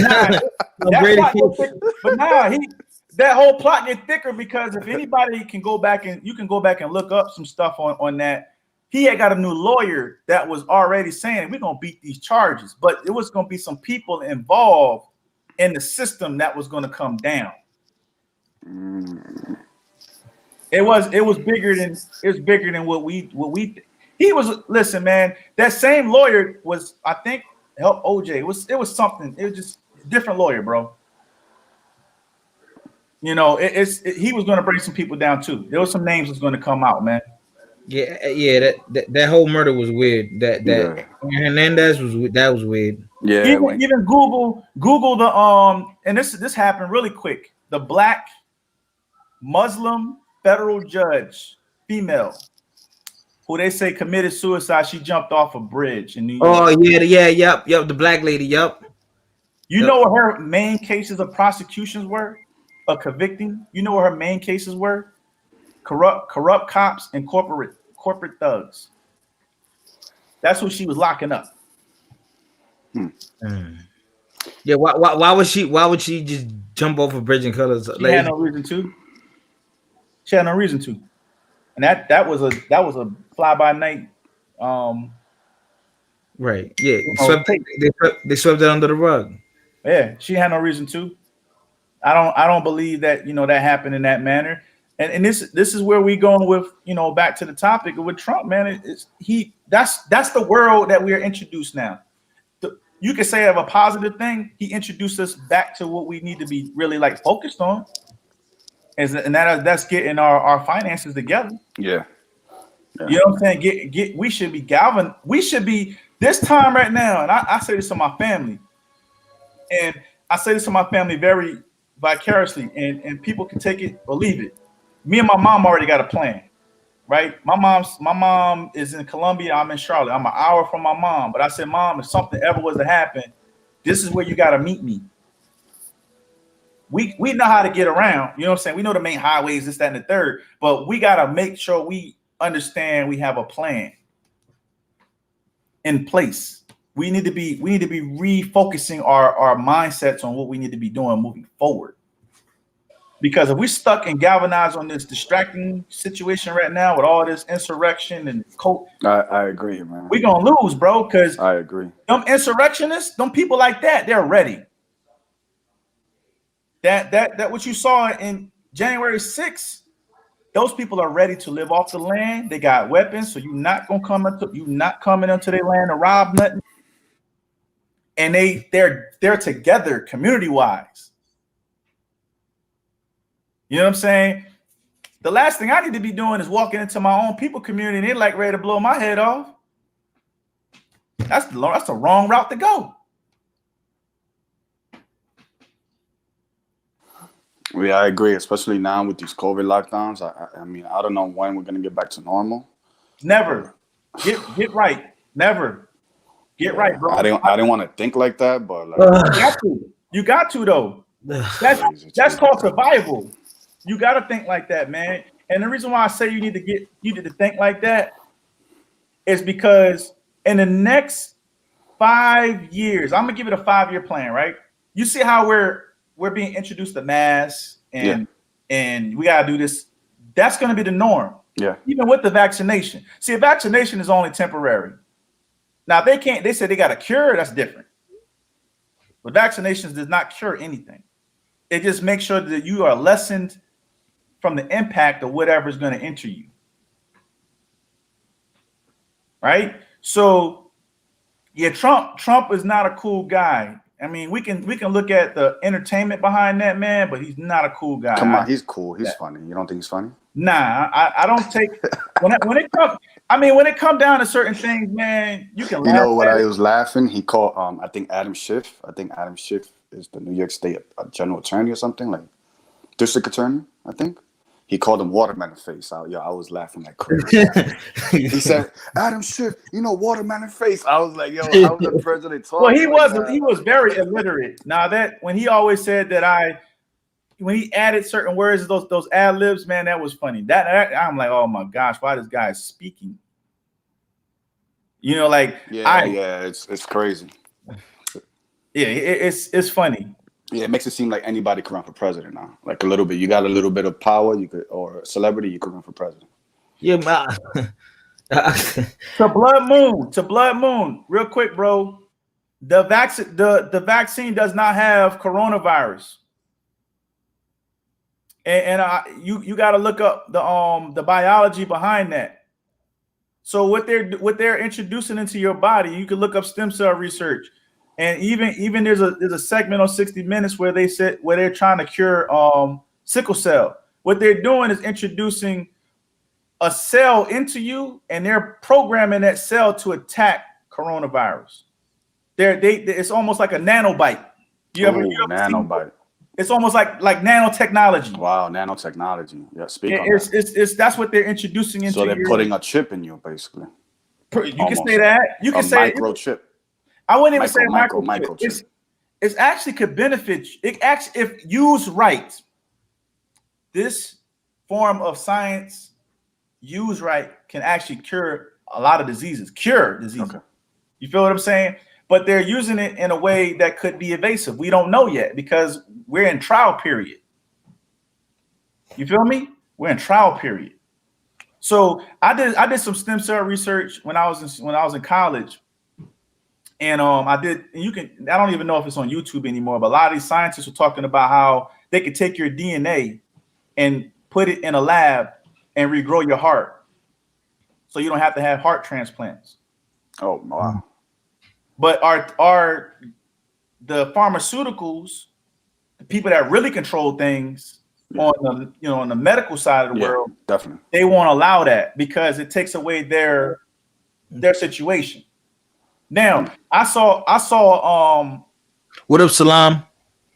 Hey, what's going on? What's good? Well, people are dying because it's something foreign that's entering their body. Not everybody can, it's no different from when COVID enter your body and some people get affected by it, some people don't. Yeah. It's no almost different. Like it's an accelerator. Your body's going to react different to something foreign in your body, bro. Our bodies are like machines. Yeah, we are machines. You put something new in that, you take your car, you take your Ford, your whatever car, you take it to the damn oil place, and they say, "Oh, I'm gonna put some diesel oil in your damn in there." How you think your damn truck gonna end up if you got diesel oil in the damn oil tank? It's gonna blow up, right? If your truck takes gas and you put because it doesn't recognize it, it's not gonna recognize it. Yeah. Same thing with this vaccination. It's not recognizing some people's bodies. It may be better than others. But I will say that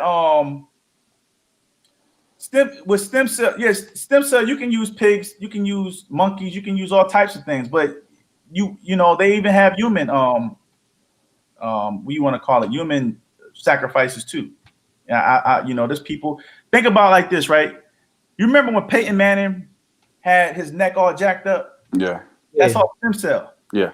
He went overseas and got that stem cell. Same thing with Kobe when he had bad knees. Mm-hmm. Overseas, Germany, got that stem cell. Yeah. And we don't, we're so far behind technology wise, we're not there. We're not there yet. As far as making it legal, widespread for anyone to do it. Because it eradicates it eradicates pharmaceuticals. It's pharmaceutical lobby. They lobby. They want to take control of it before in their back pocket, bro. Yeah. They want you to buy their drugs before introducing something Absolutely. else. Yeah. You can go back, and I'm giving you stuff that you can. Anything I say, you can always Google. Google 60 Minutes. How they were talking about a cure for sickle cell. You know how they're trying to cure sickle cell anemia? They're using HIV. This is how I know they got a cure for HIV. They're using HIV cells because HIV can reduplicate themselves, right? Yeah. They're taking the proteins out of HIV, the bad part, and they're reprogramming it to attack the sickle cell. So it's almost like when they put the plasma back in you, it's almost like chemotherapy. And there's people that's died from it. There's people that's recovered from it. And they still got people in population right now going through the cycles. And they showed it on 60 Minutes how one girl looked from one totally different, bro. She would look at like 100% different, man. Her whole body, her whole face, everything, bro. And then they had some people that actually died from it. And they're using HIV, bro. And I think that's what they're using in this vaccination. It's something to do with the same people who had the HIV vaccination are also in charge of this, I could imagine, right? Well, you know, I ain't no scientist, bro, but I've listened to a lot of people. And, you know, when I was at Sacred Heart, thank God I went to Sacred Heart because it opened my eyes to a lot of things. But me going to Sacred Heart University, I got a chance to sit in a seminar with a Yale University scientist. So, you know, at Yale University, and let me even give you the backstory real quick. So many years ago, I was looking for jobs in the classifieds. You remember when the newspaper was relevant to look for jobs? Definitely. I'm old enough to know that, yes. Okay. So I'm looking for a job in the classifieds, the CT Post. And I'm looking, and they had this classified job offer for people that want to take a vaccination for HIV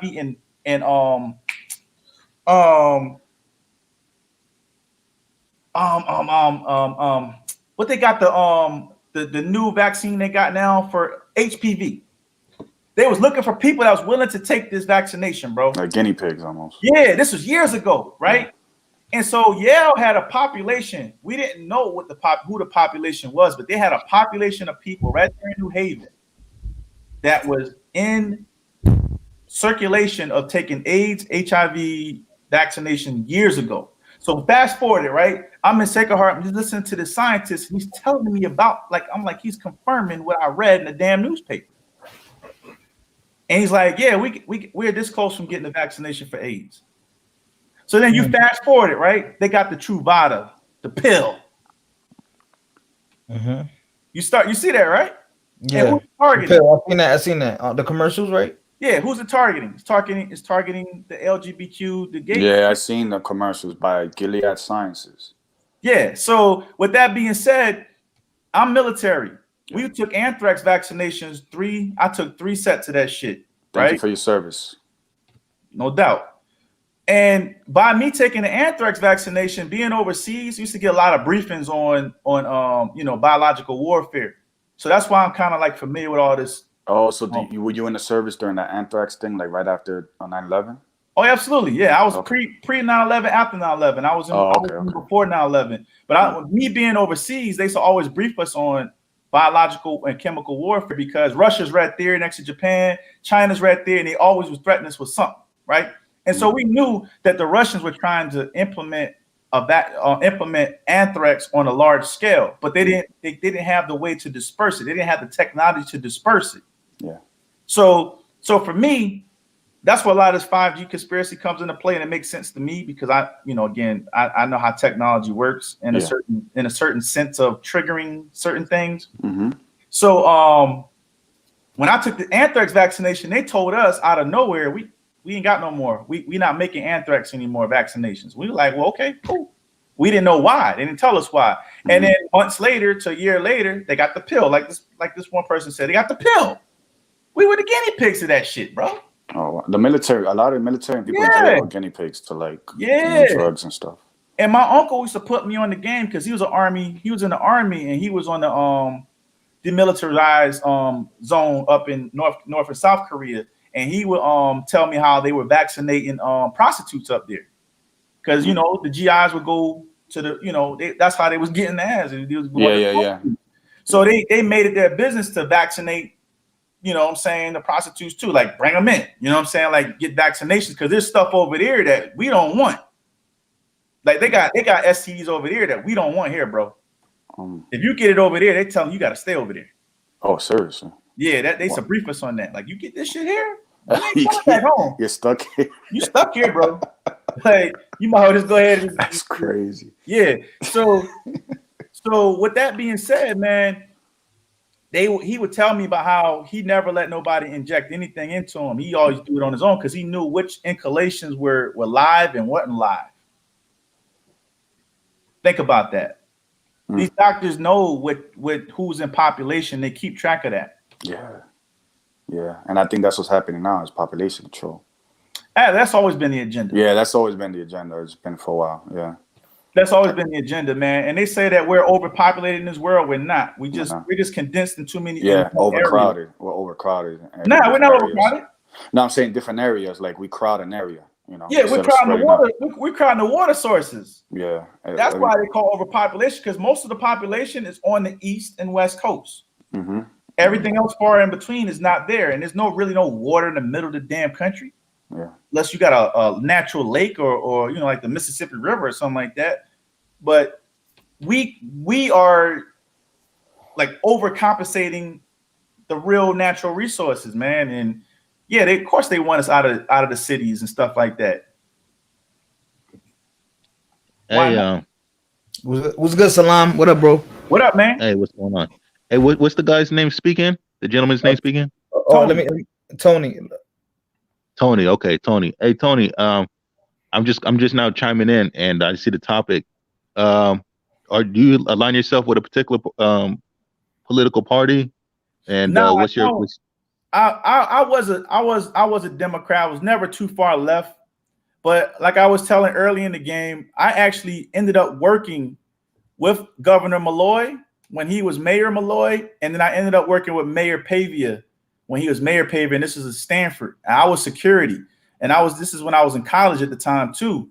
And so my interactions with both people were great personally, but one showed me the real deal of politics versus the other one was just like just he wasn't right, man. And so that made me realign my thoughts, because I was like, damn, the GOP is full of shit. But then when I saw Mayor Pavia, he was GOP, he wasn't full of shit. He was actually doing right by a whole city that was Democratic, was you know, who identified as Dems, but he got voted in as a GOP, but he's from Stanford. So make a long story short, he was dropping knowledge on me, bro. He was giving me knowledge, man. And me and you could talk offside, and I could tell you the knowledge that he shared to me, but he was just showing me a lot of stuff, man. And him being Italian and not identifying as a white guy, he identified as an Italian, and he knew where he was from. And so he was always say that I would identify more so as a minority than I would as a white guy. And so he understood, he was respecting of culture. And that's one thing that we all got to understand. We got to respect our cultures.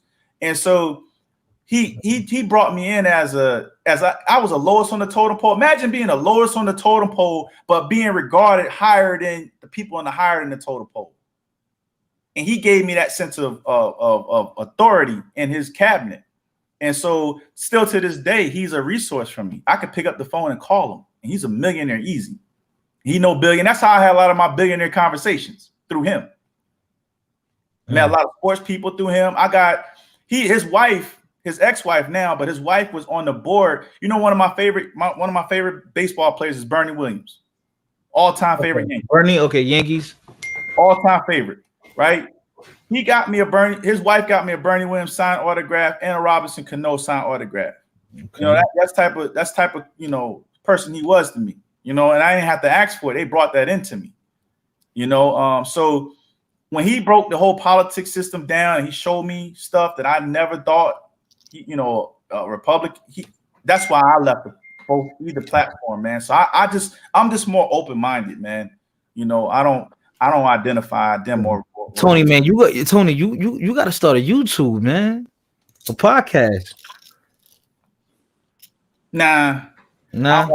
You know, I'm spending my time with you right now, man. Time is everything, man. But I appreciate it, though. I'm glad you were down for it, man. You know, I debated all day whether I should get on because, you know, I'm real personable with my views. Right. Everything I don't like to share because people try to use that against you. Right. And, you know, I'm outspoken. You know, when I was in Bridgeport, I was outspoken. I would speak against the establishment, and they try to blackball me, man. And it played on my mental health, man. And so I had to get up out of there, bro, because I saw the gatekeepers for what it was. It was my own people gatekeeping jobs, and it was just ugly, man. And I'm like, I got to get out of this. And so I left the establishment, bro. Hey, Tony, I'm gonna tell you what I like about Trump, man. I like Trump. I like Trump when he got in. At first, I thought he was a clown, right? When just during his campaign, like around when they got closer and closer around 2016, and I started hearing more what he was saying, I started to really see what was going on. And I liked that he was self-made and that he wasn't necessarily a career politician or a puppet.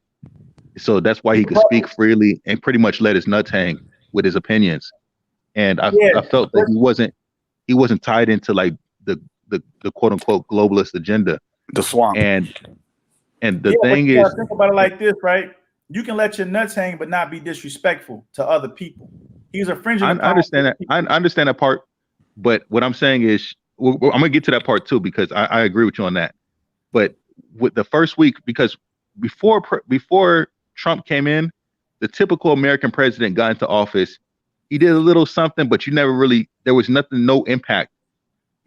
But when Trump got in the first week, he shook things up. Whether you agreed with it or not, the whole Muslim ban, it was like, whoa, this guy he's really doing something in the office. On that. He said he was going to do that. I know, but most presidents they get in office, they say stuff, they don't do it. This is the first president I ever seen actually go hard in the paint. The first president. And I was like, whoa. I'll use Obama for instance, right? He campaigned on infrastructure, the Affordable Care Act, women's rights, gay rights. He pretty much damn near, and also prison reform. The only thing he didn't accomplish that he should have accomplished was the infrastructure. He didn't get that 100% through, and also the prison reform not 100% through. He got some things done on that end, but the ACA, his own people worked against him on that, and so and they dumbed it down, and so that's what you got, a byproduct of him. And then Trump, you know what I'm saying? Yeah, Trump was very cutthroat. I agree, very cutthroat. He said what he said, but you also got to realize he got them same politicians in his back pocket. They all turned on him. And one thing I noticed is that when the Republicans were being fake, the ones that supported him when he got power, they didn't like him. They didn't want him in. But I don't know how he got. To be honest with you, I don't even know how he got into office because they were setting up Hillary to win. Hillary was supposed to win, but I don't know what social media. Yeah, like they were setting up Hillary to win. She had Beyonce, Jay-Z, the whole media. Go ahead. You know what Hillary Clinton's fault was? She didn't campaign hard enough. She didn't go. She had it in the back pocket, she thought she had that shit in the box, bro. Yeah. And she didn't go to those towns that he went to. And so he galvanized that base up, and he brought them damn old ass people up out of there, that old mindset, and that worked against her, bro. And on top of that, Comey threw her under the bus 2 weeks before the election. When he did that, he brought them damn emails back up right before the election. I said to myself, I was at work. I'll never forget it. I said to myself, she's going to lose. This is 2 weeks before the election. She's not going to win. Just because of that alone. He reminded people of them damn emails. And you know what's interesting? I was thinking the same thing when you were seeing like when they were campaigning, right? And you would see like the stadiums when they filled out. I was seeing Hillary's. I was like, people are. She's not getting that turnout crowd like Trump was getting. Yeah. And I was like, she's gonna lose. I said the only way she wins. So I was like, they're gonna rig it. Like they're setting it up for Hillary to win. The media, everybody, they're gonna make her win. But on paper, like on the numbers, I wasn't thinking that she was literally gonna win. Well, she did win though. She won the popular vote. She won the popular vote. She just didn't win the electoral college. Yeah, she didn't win the proper states. Yeah, well, the electoral college voted Trump in at the end of the day. That's who really got him in. They pretty much said, "Fuck it, we're gonna vote him in." They could have easily went against him, you know, especially in close states that were close. It could have went either way. But I would say that yeah, some of the Trump Republicans, I mean, some of the Republicans that was against Trump, they wasn't really for Trump. To be honest with you, they saw the fallacies behind what he was doing because he was playing into your mental. It goes back to this, right? We're all. What's your nationality, Salam? I'm American. Okay, where are you originally from? America. Okay, well, you know, I mean, your background, bro. Stop playing, Salam. Huh? Come on, man. You know what what background? I'm born and raised. What do you call it? Foundational American. Okay. Like African American. I'm not. No, I'm mixed. There you go. I'll say I'm mixed. All right. So what you mixed with? Okay. A European and a West African. All right, bet. So bet it up. So what Donald Trump did to us, man, he played on our mental. He played on our psyche. Yeah. Right? He was very good at that. He had a good analytics team behind him too. Very good at that, bro. He was very good at that. He basically used reverse psychology in every fucking thing he did. He said the media is against me. He played the narcissistic role. He's narcissistic. So he played but that was true though. Role. That was true. The media was against him. No. Not the media that supports him. Hell no, they wasn't against him. They, you know, if that's the case, then all media is against all presidents. Because I saw the media calling President Obama monkey and all that. I mean, what we fought it on. I mean, there was people within the establishments calling Obama monkey. They called us white. That was on the right wing. That was on the right wing. Yeah, but we're talking about you never saw his own constituents was against him. But listen, you never saw Obama play into that. He didn't care about that because he knew that was going to happen.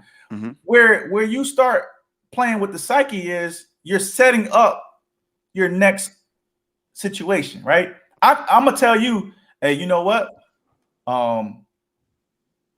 The vote is they're going. I'm gonna tell you 5 months before it happened, they're gonna cheat the vote. 5 months before it happened, we ain't even vote yet. I'm gonna tell you, they're gonna cheat the vote. He already set that up. So when he loses, if I lose, say it's a cheat. Yeah, because he knew he can play into your psyche. Yeah, he's a sore loser. So during that whole time, he broke the system down so that you can believe him. Well, I mean, he's a con artist. So CNN, all of them, MSNBC, Fox, they all have their bias. That's nothing new. Yeah. You know, you can't see they all. What do you think about Van Jones crying when Joe Biden won? I mean, Van Jones has always been emotional, man. I mean, I respect Van Jones for where he came from and how he got to where he got to go. But I wouldn't cry. No. Nah, he was crying, bro. Like I wouldn't have did that. So my daughter could now be proud to be American. Yeah, I wouldn't. You know what? I'm gonna tell you this though. Tony. Mm-hmm. And I would Trump before I was more of a libertarian. I was kind of like more back in 2008 when Obama got elected. I was more going for Ron Paul. But I'll tell you this though. I'm not even being funny. Trump he turned me into kind of like he turned me into a Republican. I'm not gonna lie. He turned me into, because he was the first president that put the interest of America first. He was on some nationalist like he didn't put America's interest first, bro. I'm gonna tell you why. He was the first president to meet with that guy in North Korea and sit down with him. Little Rocket Man. Trump made peace with that man. Nobody else made peace with him. Nah, So that's people- not true because Jimmy Carter did. Jimmy Carter been bridging those gaps, man. Jimmy Carter don't get enough credit for what he did, man, over time. Well, with China, I wasn't right? around during He that was with time. Iran. No. We talking about recent. Jimmy Carter went over there and got Jimmy Carter as old as he is. Jimmy Carter been doing what Trump did with North Korea. He been had them dudes in their back pocket. We gotta I gotta look into that. But what I do know is Trump got the credit on that. Yeah, And when I Trump seen was there, Trump Yeah, shake word. hands. it's the optics. I saw Trump go over there though. Trump went over there though. He So said, that's what that's what I could see. I don't know what I do have to do my research on Jimmy Carter, but from what I see with Trump was the first president Jimmy, I think in if his I'm not office to do mistaken, so. Jimmy Carter went into Iran and got some damn people up out of there. Jimmy Carter was So the truth. But does that take away from Trump's accomplishment though? No, I'm not taking away from Trump's accomplishment, but he didn't accomplish nothing by going to North Korea. They still doing what they do. They didn't compromise anything. They're not settling for nothing. That's Hey why- guys, hold on a second. Guys, make sure y'all like this video, share it, subscribe, hit that notification button. And yeah, this is a good conversation. I didn't think it was gonna go this long, but yeah, go ahead, continue, guys. Go ahead. So I'm gonna the ask you a thing, question. You know there's two countries go left ahead, in I'm this sorry. world. You know there's two countries left in this world that the IMF is not. You know what the IMF is, yeah, right? the International the International Monetary Fund. The Rothschilds, yeah. Right. There's only two countries left in this world that hasn't been infiltrated by the Iran banking. and That's Venezuela Iran and North Korea. and North Korea. Okay, North Korea. They're the only two. And who is sanctioned the hell out of them? United States. Why you think it would have been? Why you think it's okay for Trump to go there to sell them off to the IMF? He's still working for this. Yeah, he's working for Yeah. this. I see what you're saying. No, I got you. That's why we man. look I at see him what as you're the saying. enemy. He's doing the status quo almost like Absolutely. Yeah. But and it was easy for him to do it. But is that factual though? Because you can say that we don't know if that was his mission, or was it a peace mission, or was it to integrate him into the global finance? Listen, if North Korea wasn't peaceful, they'd have been fucked one of us up. Fuck one of them countries up over there. They want people to leave them alone and then let them be who they are. That's what it is. It's just boiled down to it all. Let me dictate. Let me run my country the way I want to run my country. If I want nuclear, why they can't have nuclear weapons? Everybody, but they can't. It's deeper than that. Rocket Man has been doing some other stuff, man. They're secluded, bro. Let me tell you something. If I cut your food source off, if I cut your energy source off, I do all of that. What do you think a stray dog gonna do if you cut them off? They're gonna improvise. What do you do when you put people in the dark? They're gonna hate you. That's what we creating, man. We can't be sanctioning people, man, because we feel like it, because they don't want to do what we tell them to do, because we want them to have democracy the way they don't want our democracy. It's not necessarily that, but Rocket Man is also torturing. Like these guys are like torturing family members, doing some weird stuff, man. Shit, we do it's a little deeper than that. What are you talking about? Nah, but we're better than North Korea. Come on now. Yeah. Come on, it's a whole different thing when one man has that kind of dictator power. Yeah, you know what Guantanamo Bay is for, man? Yeah, but those are terrorists. Political prisoners are terrorists. Man, you can't those always terrorists. Terrorists or not, we shouldn't be torturing people. That's against Geneva Convention rules, man. It's against our own military standards, man. Yeah, but Geneva Convention is like a joke, though. It's not.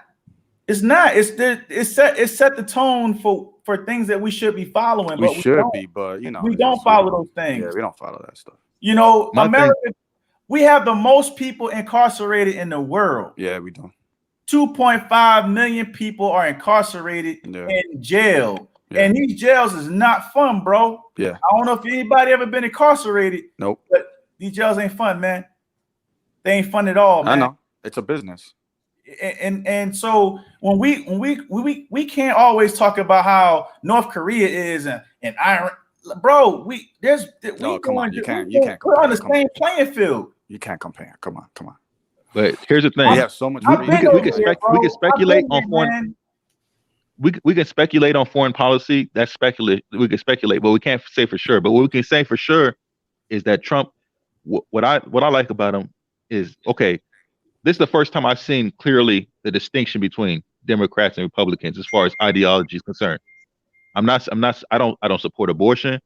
I don't support all the stuff that I support is what the right supports. What the Democrats have done, they're into identity politics. They're into like, okay, the LGBT over here, they want the blacks angry. They want the illegals. They want all this chaos and all this crazy stuff. And they support abortion. It's just like they're against gun rights. GOP all these things. The GOP support abortions too. If you come to Trump the South, didn't. Yeah, you're right. Some do, but Trump doesn't. That's Trump all optics, bro. He got to play. Remember, he's playing to his base.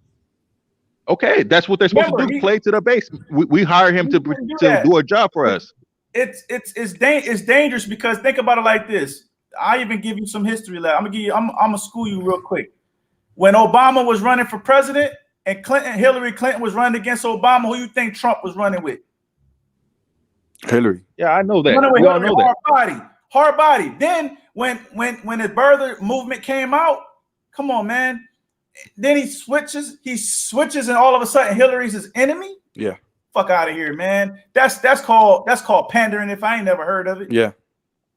You know He's what I'm an saying? opportunist. Not your enemy. Yeah. He's an opportunist. He's a money man. Yeah. That's politics. So he's a money man. He's an opportunist. Right. But the thing is, you got to get in when you fit in. Nobody says he's a righteous man. Nobody says he's a righteous or noble man. We all know that they're money men. I don't believe Trump is a evangelical or he's a Bible thumper or anything like that. No, I know he's a money man. He's about getting his bread. We all know Tony, he was in bed with the Clinton. Tony, let me ask you this, Tony. Let's be real, bro. I don't think Trump. I don't think he likes white people more than black people. I think he likes green and blue more than anything. He hit everybody. If he could throw his mama under the bus, he would. I don't think he's really. I don't think he's like. I don't know if he's a bigot. Trump let everybody, man. Trump. You can take him. You can take the racism out of it. He's a bigot though. He's prejudiced. Nah, he's not. No, I don't think so. Look up the words. Look up them words. Come on. Look up the words. Look up bigot and look up he's prejudice. cool with Kanye. Huh? Kanye could be a bigot. Kanye is a bigot and he's prejudiced too. These words don't really hold any weight, man, because everybody has their biases. As long as you don't hate people, that's all that matters. So like these words like bigot, racist, prejudice, it's all like these words just he called African, they get thrown around too easily. Countries, man. You can't erase that stuff out of my head. You can't say that he wasn't playing. Erase what? He called poor nations shithole countries. Like shithole countries, yeah. Nah, that's not no so what, bro. That's not no so what. So what? You know what? And I had this conversation. Why do you care? Are you American or are you American? What? Listen, man, I'm a human being, bro. But do you want to live in those countries? Let me tell you something, man. I lived outside. I'm just saying yes or no. Do you want to live in those countries? If I don't mind living outside of the country. Do you want to? I don't have no problem with that. Do you want to live in those countries? I don't have a problem living outside this country. I'm saying, do you want to though? If I wanted to, I'll go there. But so you do. So obviously, the first choice is America. No, it's not all about America, bro.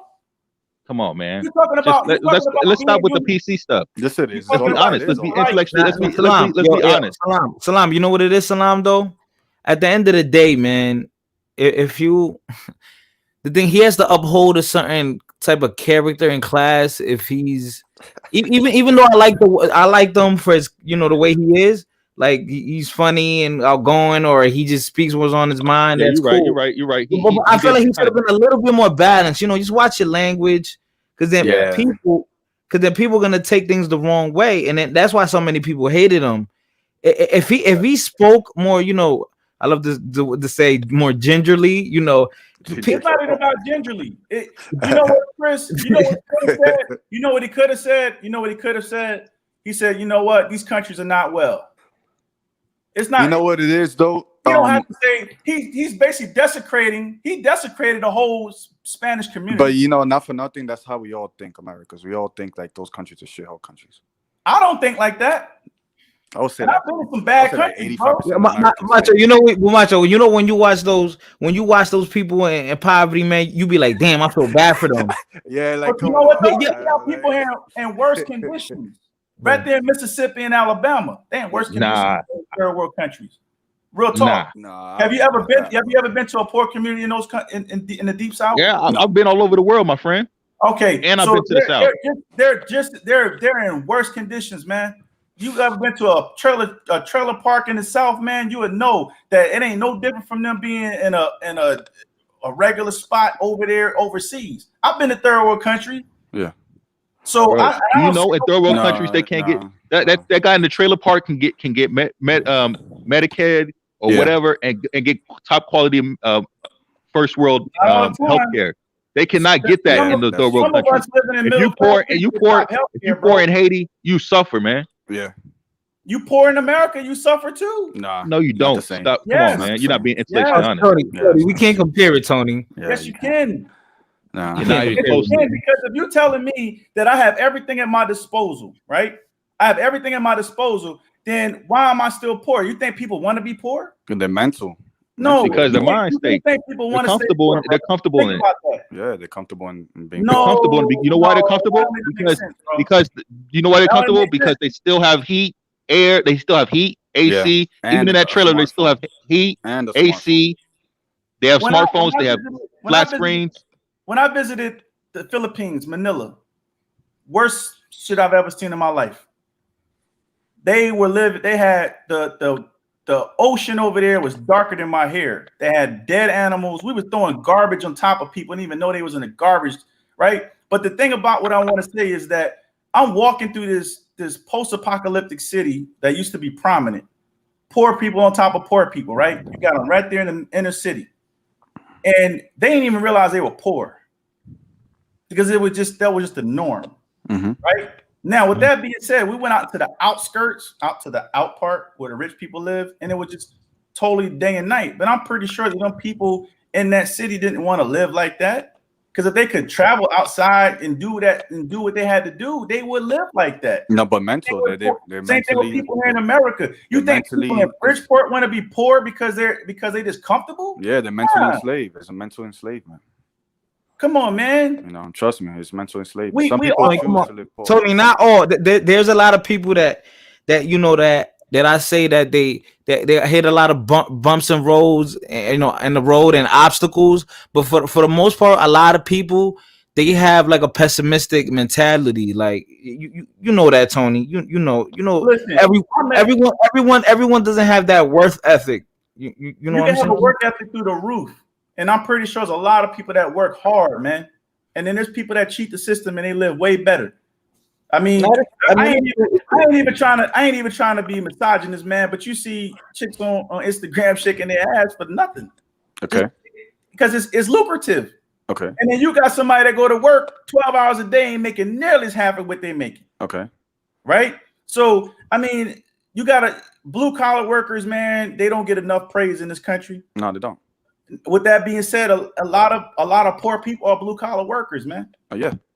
And it's not their fault, man. But I mean, you could be poor and live well in America, though. You could be poor and live well in America, man. What's living poor and living well? Like, let's say you work at Subway, like 40 hours. That's not poor, bro. Subway's a poor? career. Subway's a career, man. I mean, no, you can't lessen the job because you can have a career at Subway. You can actually own a franchise at Subway. No, but work there like a normal worker, not someone who owns or manages the franchise. Yeah, if you like a normal worker, a normal worker in Subway. Let me tell you, have you ever did payroll before? No. I've done payroll before. Okay. I used to work in human services. I work human resources. No, human services. This is when I was working in human services. I work in human resources now. Oh, but okay, I worked in human services. I did payroll every week. I'm the manager. Okay. People on my payroll making supposedly $13 an hour was making more than me. Okay. Now and so it doesn't matter where you work at. I know. But the point is that in America, let's say like you could work a menial job like a UPS and own a home, like. But in another country, you can't work. Let's say just doing courier and own a house. Like you're you don't have anything out there. You know, either you rich and you got something, or you poor. But over here, you could work like a menial job and still make a good living. UPS not a medium job though. My mom retired from UPS, man. My mom. But you know what I'm trying to get. Like the thing is that what makes bro. But she what makes worked part-time on top of that and got full-time benefits. Yes, man. yes. But what I'm trying to say in America, like the reason why we're thriving is we have a middle class. Once they take that middle class out, then we're done. We don't have our middle class is pretty much decimated. Shout out to middle class, but shout out to Gradiente for the donation, man. Shout out to our middle class is pretty much decimated. It's eroding. It's eroding. It's eroding. Yes, Hey, but it still is a middle class. We have a strong middle class. Hey, Tony, you seem like you kind of anti-American, my man. Yeah, man. Are you against America? Yeah, man. I'm anti-American. I speak truths. I speak truths, I'm just joking. And I live through a lot of stuff, man. So for you to even call me anti-American, you love America? Bro, don't. I speak truths in the matter, bro. You can live in reality, or you can live in a fictitious world. I'm living in reality, bro. You love America, though? Say that either.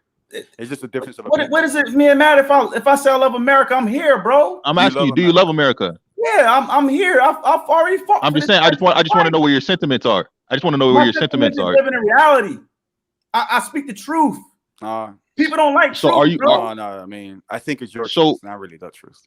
Come on, man. Like I can live in Japan and still speak the truth on what's going on there, because there's a lot of bullshit that's going on in America. We don't identify. We don't. But the way you speak on America, you're trying to make it seem like America is just as any other country, and that's not. Bro, that's just going down a dangerous path, man. Nah. What I'm saying is, you say you love America. So are you way behind the eight Are you ball. American first? Are you American first? What are you? How do you identify? Are you American first? Way behind the eight ball, whether you think it or not, man. Infrastructure wise, everything, man. No, we're not. Ball, man. This is a great country. My question is this: How do you identify? Are you American first? Absolutely. My family's been here for almost 200 years. So you're pro-American. You're Pan-American. Like a fifth generation military veteran. So for you to even question my American loyalty to America. You know, I'm gonna just tell you straight up, man. You full of it, man. But I'm giving you facts, bro. He's military, man. I'm giving you a life lineage of what I've seen. So Tony, what is it about America that you don't like? What is it about America? Well, our whole system is just jacked up, man. I mean, we're always worried about the wrong things. Yeah. We don't hold ourselves accountable for things. Yeah. And we're divided because we don't want to see, again, the reality on a lot of things. Simple as that. So that's why you hate America, because we don't see reality. You saying that? I'm not gonna say it. No, because I don't say hate. That's the wrong word, because you don't hate America. You saying that? I'm not saying that. I'm just giving facts, bro. Yeah. We got a poor population here. A lot of people are poor. A lot of people are uneducated. Yeah, but I wouldn't call that poor. It's poor. You poor is poor, bro. You know what Reverend Nike said? If you poor, you live in a below poverty. You know what Reverend Nike said? Tony, you talking to two guys that are from the Dominican Republic, man. That's okay. Okay. I'm just saying, though. You talking to two guys that come from the Dominican Republic that know what poverty is. Because you from the Dominican Republic, you're more entitled to being poor. That don't make sense to me. They know what real poverty is, man. We've seen real poverty. We've seen real poverty. They know what real poverty. They know what poverty. No, it's not. Different levels. Yes, it is. Different levels. When you don't have something, you don't have it. Nah. That's not true. If you're poor in America, then you're useless. Well, you're more poor than the other poor. If you're poor in America, you're useless. Poor is poor. They should deport you if you're poor. Tony, let me put it like this, Tony. Let me put it like this, right? Let's say if they told me, okay, Chris, you're gonna start off from, we're just gonna give you $500. We're gonna put $500 in your pocket, and you're homeless, and you're starting from scratch. You got nothing, and they told me where you want to start off, in America or Dominican Republic. I'm gonna say America, because at least here there's like so many programs. There's just like opportunity. There's like I feel like there's really opportunity here, and that I could, even if it's slowly, I could progress. And I feel like back if I'm in Dominican Republic, it's like you're damn near doomed. Like it's like 100 times harder over there to make it than it is in America. A lot of times, like when I go back, like I know when I go back to see my family, I haven't been there in 10 years. I already know. They be probably thinking we over here, we rich and we living it up. Like, no, it's just we're more comfortable in America. We're comfortable. Even if we're poor, we still comfortable. Come on, Tony, I'm telling you, man. I've seen some poor people in this country, man, and it's not cool, bro. But you mean but like I think the distinction that Fighter Complex is trying to make is that in America you have the opportunity to go from working class to middle class, whether it's trade or college or the military, that you don't see in like the Dominican Republic or in Latin America. Yeah, there's a guy in the chat named Roy Chess. Let me tell you, if you live in New York City and you're poor and you're broke, you're useless. Go to the Hudson River, jump in, and don't swim. you say jump in. Now, if you're in New York City, you subjected to more corporate greed than anywhere. But come on, there's so much like I'm saying, there's so much resource to make rich. Man, now, it's the easiest time to get rich than I think any time in history. I got family in New York right now, man, and some are doing well and some are not, man. And it's all right. So those that are not doing well, what do they have in common? It's just the way it goes, bro. What do they have in common? Into that affliction. Like for instance, I would say for me, I'm doing well, but that's for me. But what is it? What is it about them? They're not doing so well that you can help them to get out of that situation. What can you do? One, sometimes you need to get up out of your environment. I agree with that. People need to move out of their environment to see other things and have a world view. Yeah. Right? Because there's a lot of people that is trapped in that environment and they don't realize that there's more to do out here. So if they got out of their environment, they may see, okay, maybe I can go back to New York and capitalize on what I've learned outside of the environment. I agree. Yep. Now, with that being said, it's no different from being out of the world. You know, you say you're an immigrant from Dominican Republic. Okay, well, I was born here. I'm American. I came to America and I got more promise here. But some people don't have that same understanding. Yeah, they don't. Right. So, you know, they're probably telling you like, what fucking promise I had and I've been here all my life. Okay. You know, I seen my family go through this X, Y, and Z. Okay. So it's kind of hard to convince somebody who's never left the environment that that is true. That whole story you're trying to sell right now. Yeah. That's why I say poor is poor. You can't say to me that somebody poor in Mississippi is any different from anybody poor in Dominican Republic. Actually, somebody probably poor in Dominican Republic will probably understand being poor. Oh no. Like, I totally did 100% disagree with that. You ever been to Mississippi, man? No. Yeah, I've been to Mississippi. No. It's bad down there, bro. It's the poorest. I think it's the poorest state in the United States. It's bad down there, man. It's not good, bro. My best friend moved to Mississippi with his wife because of a career opportunity. Yeah. They moved right back to South Carolina. How bad it can be to live in Mississippi to move back to South Carolina, bro. What did he say? Like what did he say? He couldn't deal with it. He just couldn't deal with it. It was just too much going on that just wasn't right. And South Carolina's not right at all, bro. But he had to come back. So if I was to ask you, what are the problems that Mississippi's having that, you know, there's so much poverty in Mississippi in comparison to other states? Still infrastructure. They don't have and education. Yeah, they got a bad education system down there, man, and infrastructure as well. It's still spaced out there, man. It's still bad. It's still behind the gap on all of that. So me being right now, I'm in North Carolina. I'm in Charlotte. They're progressive here. There's money to be made here now. Yeah, you know what I'm saying. Their cities down there may be shadowing what Charlotte looked like 20 years ago. Mm-hmm.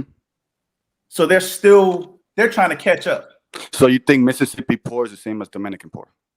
I mean, I never been in Dominican Republic. I'm gonna keep because we could prove that with numbers. I mean, numbers are not gonna lie. There's probably numbers. Numbers do lie, bro. Statistics do lie. Oh my god. Basically, all right. So Tone, you said how you were in the Philippines. You saw how those people were living, right? And like in their minds, I could feel, well, like you said, they didn't know they were poor, but like they probably feel in their mind like, yo, I'm stuck like this, living like this forever. I haven't seen anything different. I don't have a cousin that's doing well. I don't have my brother that's doing well. Chris, you know the crazy thing about it though, Chris? A lot of them do got cousins and brothers and aunts and uncles doing well, because a lot of Filipinos are doing well, and they're living here in America. On top of that, Oh, yeah, but that's what I'm saying. Home is poorer than the poorest. It's mind-boggling, bro. Yeah, but I'm saying like, all right, let's say you in Mississippi. Oh, yo, feedback, Kilo, feedback. Let's say you in Mississippi, and let's say you know what, that area isn't. You feel like you're not gonna make it there, right? Man, you could save all your coins, get all your quarters and pennies, and hop on a Greyhound. Yeah, move to another time. Hey, homeboy, let's be honest. There's black people in Mississippi. That's what's wrong with Mississippi. Oh, Pure black people. The black culture is the one that fucking dominates, bro. The fucking ghetto. The ghetto black people dominate the whole shit, bro. That's the truth, bro. Not the good black people. I'm talking about the ghetto street. You're gonna find a more demographic. For some reason, you want freedoms on the streets. You. That's the only thing you asked for when you were asked. What do you want from Trump? You said, you black people said we want Tyrone free and Leroy, motherfucking drug dealers, rapists. That's all you asked for. That's all you asked for. You didn't ask for anything more than that. Hey, who's talking? Who's that guy talking? Hold on. Hello, guys, ladies. Yo, Kilo, what the hell, bro? Are you drunk? Yeah, Kilo's drinking. No, I'm not drunk, homeboy. I was hearing this fucking lady. What's her name? I forgot her name. Something X. Her last name was Jessica X. Jessica X. No. This fat lady, this black lady. I used to watch her show. She was cool. And then she just suddenly just turned on Mexican. And then the whole fucking panel, thousands of fucking black people just like said, fuck y'all. Hey, Kilo. Fuck you. Fuck all of you. Motherfucker. Fuck all of you. Let's put it all on the table. Kilo. What's up? Hey, what's cracking, man? Where you from? Texas or California? I was from California. So I was from California. I'm saying in Texas now, though. So you from Southern California?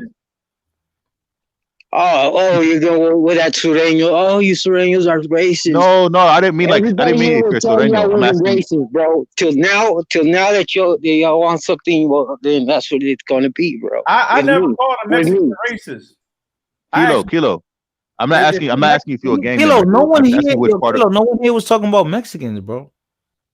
No, but I'm just saying that I'm talking about. He's saying like, oh well, no, like we're poor because dude, wait, because you don't get off of your asses and work, bro. My people, bro. I see people. Hold up, man. I see people working 12 hours. Kilo. Let him talk, Kilo. Let him talk. There's people that work 12, 14 hours a day, come home with nothing. Nothing. Right? And there's people that work 2 hours a day and have a mountain hill of coins. So, in what country? Right here in America. They work for 12 hours a day. They're not getting paid. Yo, look. There's people that does it every day. Their paycheck don't amount to nothing. Look, Roy Chess is in the chat. He's from New York. He said he's poor. He's asking people in the chat to help him with financially. If you're asking people in the chat to help you financially, I don't know. Go to the backyard, grab a gun, and shoot yourself, bro. You're worthless. I think people like Kilo. that need to be. Now, with that being said, I'm one of the very few black people in America that will vouch for anybody Mexican. I said this earlier in the chat that I feel like Mexicans work very hard and they do what they got to do. That whole block, put the wall up for the Mexicans. I thought that was some bullshit that Trump was saying. That was some BS. Because your people feel different now, though. People feel different now, though. But you know what? I like black people, bro. Right? Everybody on here will contest to that, bro. I like black people. I've defended black people, bro. Black people is the reason why Mississippi poor when they're not even owning the state. Yeah, I said that the ghetto culture, bro. The ghetto culture. You know the difference between blacks. You know the difference between blacks you're right. and the ghetto ones, bro. There's a difference, bro. If you guys say no, then there's no conversation, bro. That's the truth. Kilo's right. But hey, Kilo, I want to say though, man, stay away from pro-black channels, man, because they're going to turn on you every time. These are angry people. Angry people. These are people that are not. They're not. They have an inferiority complex and they got a chip on their shoulder. So they're angry. They weren't pro-black. They weren't pro-black. I used to follow this lady. We all did. They had this Mexican man go up there. He like, man, they called Taco. At first, they were like friends. Like, we've been watching her channel for a long time. This lady said, you know what we need to do is fuck these Mexicans. And everybody just followed suit. Everyone followed suit. Not one person said, "No, you know what? You know, let chill. Aren't we all cool here?" No, she just suddenly became pro-Trump because she said she voted for Biden and I don't know what the fuck and all this. I got it. It's all right there, bro. It's all right there. But here's the thing, though, Kilo. But you know even what? though I have no issue, I have no racial issues with Mexicans. I have love for you all. She can't take that from me, bro. But you know, if she's gonna speak the truth and y'all gonna speak the truth, then let's speak the truth, bro. You know, I don't mind. Hey, my people, my indigenous people from Mexico, okay, they come over here. Not so many are coming now. It's a caravan from Honduras. But hey, I see what I see in this truth. Rancho and his people. No, but I mean, with all due respect, Tony, I mean, truth is truth, bro. I disagree, man. All I'm saying, what I'm saying, if you're in America and you're broke, I don't feel sorry for you. If you live in America and you broke, that's not necessarily an individual's fault, man. Yo, that's what Reverend Ike said. Well, you know what? It is the individual's fault, bro. Nah, it's not. It is, bro. Not, man. Bro. That's because I'm lazy, bro. I don't feel sorry. What y'all are missing is why we even here in the first place, man, is the actual how the system is played itself, man. You know, I said this earlier, and you may not even like what I'm going to say, but you know, you coming from another country, making $20 an hour, that's a pay raise for you. Me making $20 an hour, I feel like that's a fucking insult to my damn intelligence.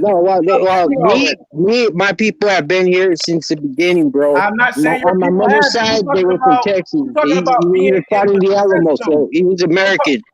And on my father's side, they've been from California. The San Roman family. That's where I come from. So we've always been here. So where's my pay raise? So, Chris, I'm asking you this question. Remember earlier in this conversation, before anybody came on board, I broke down how the bargaining system works when it comes down to corporations. Yeah. Yes. They're gonna go with the lower pay, with the lower price. So let me break this down. So, Black people at one point in time had all the real blue collar jobs and trade jobs, right? Somebody got feedback. They had the midwife jobs, the nursing. You pretty much can say everything, right? That mattered and had no education.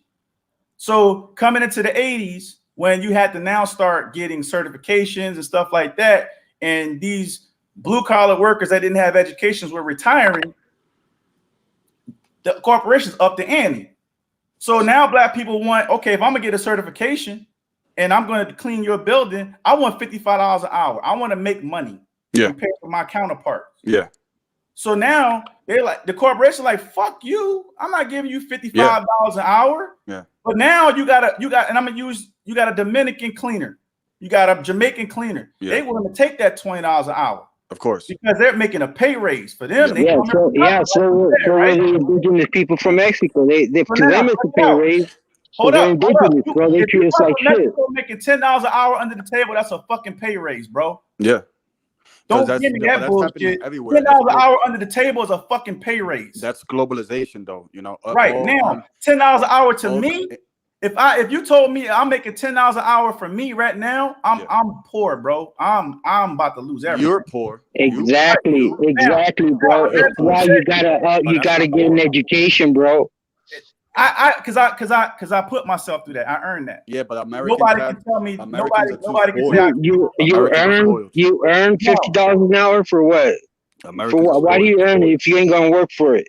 So now, with that being said, right? If I take a pay cut for whatever, if I say to myself that I'm gonna make $10 an hour, that's not a pay raise to me, even under the table. I'm losing, right? Okay. Now, no, like you said, that's a pay raise to like the people that come from the other side of the border, bro. So let me for them, not for us, bro. Because you can come across the border because a lot of immigrants do jobs that I don't want to do. I'm okay with that. I'm not discriminating. I don't care. Yeah. You know what I'm saying? I'm gonna respect that. If they want to, if I don't want to be a farmer, that's not what I want to do. Then you know, being a farmer is actually cool. You should be. No, I'm not saying. Let me tell you something, homeboy. Any job, and this is a fact. Let me just say this. This is a fact. You being an American, a black American, can get any job over any Mexican indigenous person that's crossing the border, or anyone from Honduras, any immigrant. You can say, you know what? I'm here. I want a job. And that's why we do take any of the jobs. We're not becoming nurses or doctors. One thing that a Mexican or any Spanish person got over me when it comes down to a career opportunity is the fact you speak dual language. That's more important in corporate America. That's not even important anymore. Now you guys be speaking English, bro. Now they ask me to speak English. Listen, no, I hire people for a living, and if somebody can speak dual language in my company, we're going to pay them more to speak dual language. Yeah. If you work in healthcare right now, if you're in healthcare, you speak dual language, you're making money. Yeah. Okay. I've never gotten paid more for speaking dual languages. And we're talking about. But I know that was before, but now everybody's expected to speak English, bro. Now everybody, if you hire people, you should know that. You are expected to speak the language. One regret that I always made when I lived in Japan, I didn't learn Japanese fluently. Yeah. If I would have learned Japanese fluently, you know how much more important I would be to the tech world or anything I do, because I can go over to Japan now and be a translator. Yeah. Or I should have learned Mandarin, and I can go to China and be a translator. That's why immigrants, to me, will always have a place in this country and still pose a threat to any American speaking language English, because they have the opportunity to they also have a gift too that I don't have. And you can go back to your country and improvise. I can't go over to Mexico and improvise. I'm stuck here. No, you're not. You're not stuck there. You could go wherever you want. Bro, I cannot go to another country and just walk in there without respecting the culture and learning the language. That's not true. So you're not a corporation to give you a worker sponsorship. You can go places as an American. Am I going to Dominican Republic right now? And you go to the Middle East. If you go to the Middle East, call center, you can do that. Learn Arabic. No, you don't have to learn Arabic. You go to Middle East. They speak English, and you'll be treated better, and you'll be paid more than. I have to speak Arabic to get my business done, bro. Oh, you don't. How you gonna tell me you don't, bro? I used to live over there. How you gonna tell me? I lived in Japan for 4 years. They speak English there too, right? You're talking about Japan. I'm talking the Middle East. Right. They speak but I'm gonna give you an example. They speak English too. Japan operates differently. We're talking the Middle East. So now, with that being said, when somebody's speaking in Arabic, don't I want to know what the hell they're talking about? You need a translator. I don't want a translator. If I'm gonna be the fucking translator, is what I'm trying to say. Yeah, but your argument is new, bro, because the immigrants don't speak English. I want to be the asset. You're like a argument is new. Speaking English. It's very pessimistic. Immigrants don't speak English, bro. That's how you gotta look at business. I want to be the asset. I don't want nobody translating nothing. So then learn it. Exactly. That's what's up. All you gotta do is earn it, bro. I'm a fucking ghetto motherfucker from the streets, bro. I can get a fucking job, but I'm fucking lazy right now, bro. I ain't getting a job. But when I was making a lot of money, bro. But right now I'm making shit. Why? Because I'm fucking lazy, and that's the fucking truth, bro. Because I'm where I'm at. Because I ain't blaming nobody for it, bro, but myself. Not nobody, bro. And I'm in my family. I got dual citizenship, bro. Because my family has always. I was born. I'm the only one in my family that was born in Juarez, in Mexico, bro. because my mom followed my dad there because he was getting drunk. But other than that, all my family's American, bro. American, been American for fucking centuries, bro, for forever, bro. Yo, hold on, Kilo. Guys, everyone, please like this video, subscribe, share it. Creyente, I want to shout out Creyente for the donation. Oh yeah, Macho, I want to shout out to you. You gave me a donation the other day. When I wasn't even online. Yeah. Shout out to you. And Henry, what's good, Henry? Yeah, but Tony, man, for someone who's served, I think your mindset's a little bit like pessimistic, like almost like your mindset is like I can't, or we can't. What are you saying? I'm giving you right? reality, bro. I'm not saying it's not reality. I haven't put myself in that light, bro. That's your reality. No, man. There's a lot of people around here that's being slighted, man. So and what? They don't have they can't control that, man. So what? That's the way the system is. I don't They care. can't control that. Come on, that sounds like some sucker talk. Yeah, They can't. Yeah, People can't. can't. If you can't control something, you can't control it. I don't care. It's winner. That's some sucker. That's some victim sucker talk. Either you're a winner or you're a loser. I mean, that's it. Can you control the criminal justice system? No. All right, you can control yourself doing crimes. Don't do crimes. Don't do crimes. Exactly. There's a lot of people that don't commit crimes and still get killed by the cops, bro. Nah, man. Come on, bro. Oh, here we go. Are you? There's a lot of people that don't commit crimes and fall victim to the criminal justice system. Oh man, you're one of those, bro. My homeboy got shot last year, bro. My homeboy got shot last year. That's why. For no fucking reason. Do you believe in like burning? Do you believe in like burning and breaking into Target and stuff? That's what you believe in? Yeah. You believe in like destroying like cars? You believe in what else? Either. But people destroy cars when people win. He's probably gonna say the white people did it. Watch. People blow up cars and stuff when they win Super Bowl. So what are you talking about, man? Yeah, but that's totally different, though. That's totally different. We know what it is. You seem like a smart person to me. You honestly do, like, bro. Dude, man, for you do seem like a very, very intelligent person, bro. See, I'm standing on my square. And I'm gonna show you where he slipped up. Before he was saying that poverty, before he was saying poverty in third world countries is the same as America, but then he tried to tell Kilo, $20 per hour is a come up to you. For me, it's a disgrace. So you exposed yourself. You made a distinction between the poverty levels. Exposing nothing. It's a come up. It is a come up. Exactly. Country I rest my case. You're trying to you got lawyered, bro. Yo, can I jump in right quick? Yeah. Let you teacher jump in. What's good, True? I'm not gonna be here long. I just wanted to address, Kilo, because what I heard coming from Kilo is a lot of hurt and a lot of disappointment because exactly, bro. You're right. Feels betrayed. Well, because this was I don't know who this person is he's talking about, but this Michi X. Who? Michi X. Yeah, that's it. That's her, dog. Yeah, that's her.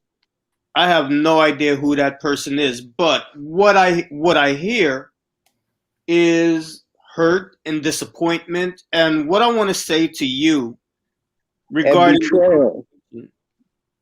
you cannot take that to heart. Don't take it to heart because the overwhelming majority of people out there do not share her sentiments.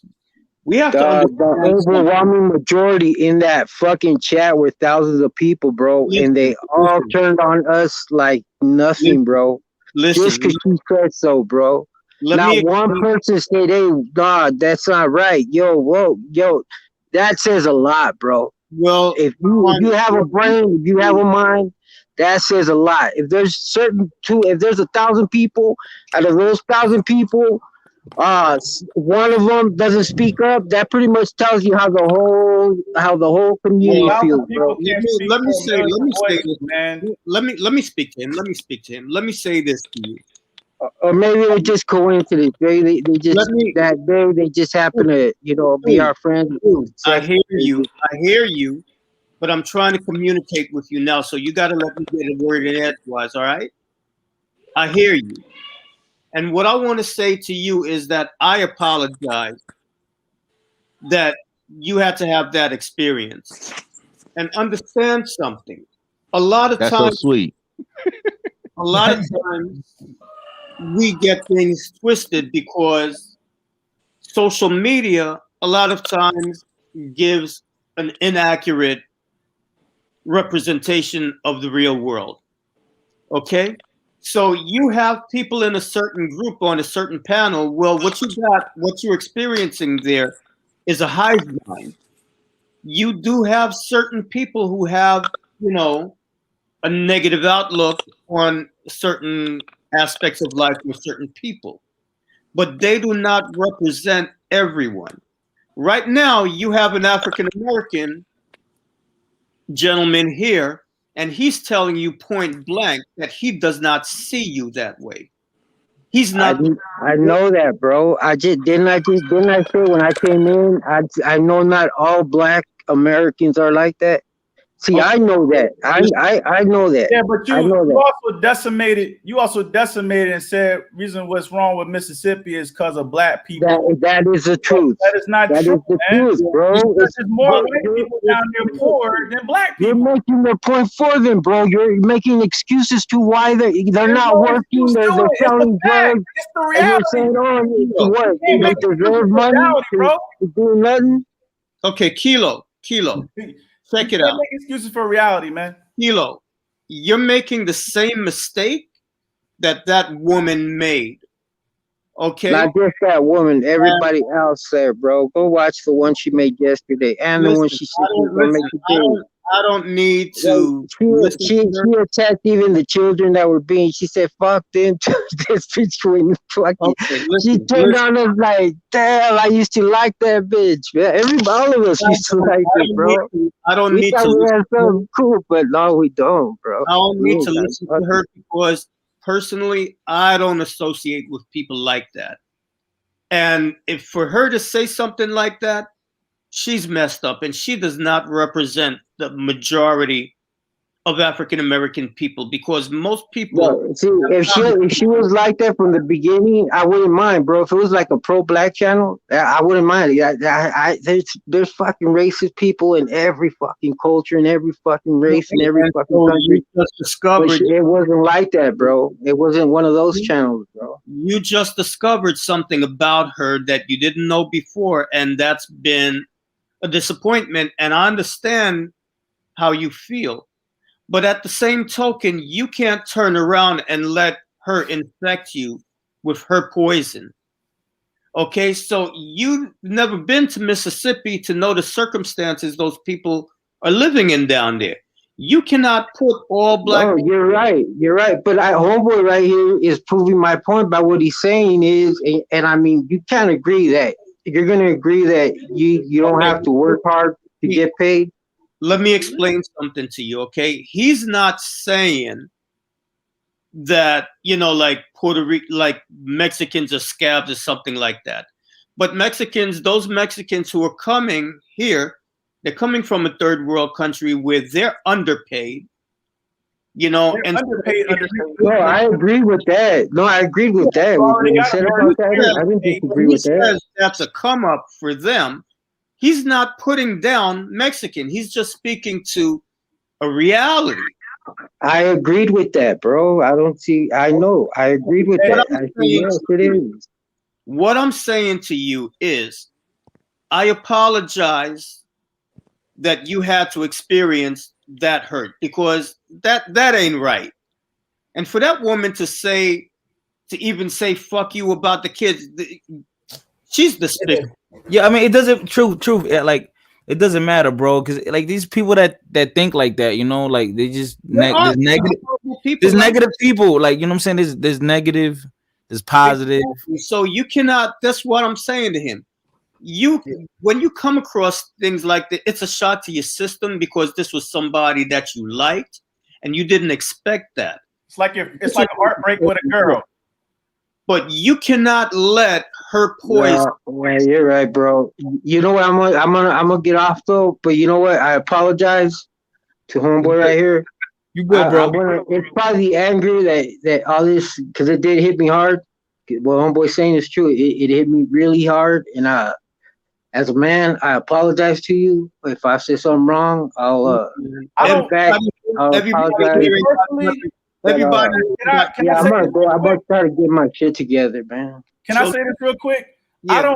I don't take things personal like that, man, because you know what you shit don't make, you know, what I eat don't make you shit, bro. I mean, but end of the day, I'm a human being, bro. I look at it, everybody, you know, especially my people, because I consider Mexicans my people.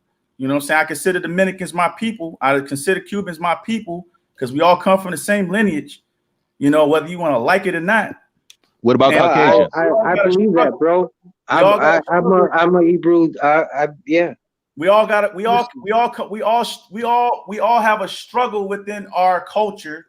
You know what I'm saying? I believe it, and I still believe we're from the same tribes. I'm one of those people that people laugh at. Right. But and yeah, I can agree with that. I can agree with that. You know, what I want to tell you is that don't look at that worldview from just that one platform, because, you know, we talking about Donald Trump. As much as I went on some of those GOP platforms and I read some comments, I can't say all white people think like that either. Because that's the case, I'll be hurt, devastated. Like, damn, everybody, you know. But you know, I wouldn't subject myself to that if I was you. If you know that it's not good for you, you know it's toxic, remove yourself from it. We stole your Kilo. Yeah, that's what I'm gonna do, bro. That's what I'm gonna do, bro. I appreciate it, bro. Kilo, before you leave, I just want you to know that you're on a platform right now with people that ain't got nothing but love for you. So open up your heart and receive that love. And those other people, fuck them, man. You keep your head up, keep your head high, and you keep it walking, man. Don't let that bitch infect you with her poison. All right? We ain't got nothing but love for you, man. We ain't got nothing but love for you, man. No, hey, I got nothing but love for y'all too. Take it easy, y'all. Be blessed, man. Listen, be blessed and lift yourself up and keep your head up high. All right, man. I'm out. Thanks for letting me come in, man. Yes, sir. Nice dialogue. That was beautiful, man. I almost cried, man. That was beautiful, man. That was beautiful. Yo, let's all hold hands, man. Come on, man. That was beautiful, fellas. All right. I love Nah. Yo, sometimes we get too passionate on here, you know. Yeah. Listen. I've learned how to embrace my feminine side. Okay. Yep. That's They tell me I need to embrace my feminine side and not indulge in that toxic masculinity. So. Hold on. Toxic masculinity. I think that's a Give me 2 minutes of trying to emasculate a man, saying toxic masculinity. We masculine, man. That's what it is. Listen, there's toxic people, not toxic masculinity. There's toxic people. Toxic people. Exactly. Right. Agreed. There's toxic people. Exactly. But when you try to, you know, when you say toxic, you know, I'm just like gender. When you try to genderize it, that's when you can't. It don't make you less than a man to show somebody that's in pain some love, you know. Right. Facts. That's agreed. We gotta start embracing people more, because that plays on the mental health. Exactly, and listen, man, that's a big deal. You know, a lot of people are suffering from emotional issues more than what we realize, because it's just now. Yeah, we're starting to wrap our heads around how pervasive it is, man. Yep. The mental psychological abuse that has been presented itself is profound. Exactly. You know, like the way I look at it, everybody in this world, man, not to be bugged out and shit, but I look at planet Earth as the place where injured souls come to get healed, man. That's what we down here for, to work on our shit, to elevate ourselves and become better, man. So everybody you see down here on this little piece of rock, they got some shit that they trying to work out. You know, and some people, they've got good coping mechanisms, and other people, not so much. And that's why you see the dysfunctional behaviors that you be seeing in the world. Those people never learned good techniques how to deal with their trauma and their pain. So they just dealing with shit the best way they know how. And sometimes some people just fall in line with it and just absolutely status quo. This is status quo. So what? Absolutely. And don't even realize it's not normal. Absolutely. Most definitely. So I mean, one of the things we got to do is figure out how do we teach the next generation coming after us better coping mechanisms. Easy. Stop feeling sorry for yourself. Well, that's not hard. That's but it's not macho.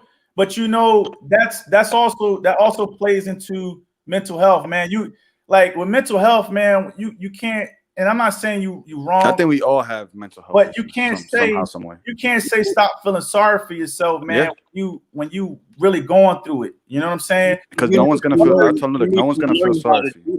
No one's gonna feel sorry for you. Well, you can't pass it down. And no one can pass it down to your kids. Right? If you know your fellow brother is going through something, and he's saying he got mental health issues, you can't say stop feeling sorry for yourself. You got to come with a different conversation. I'll encourage him.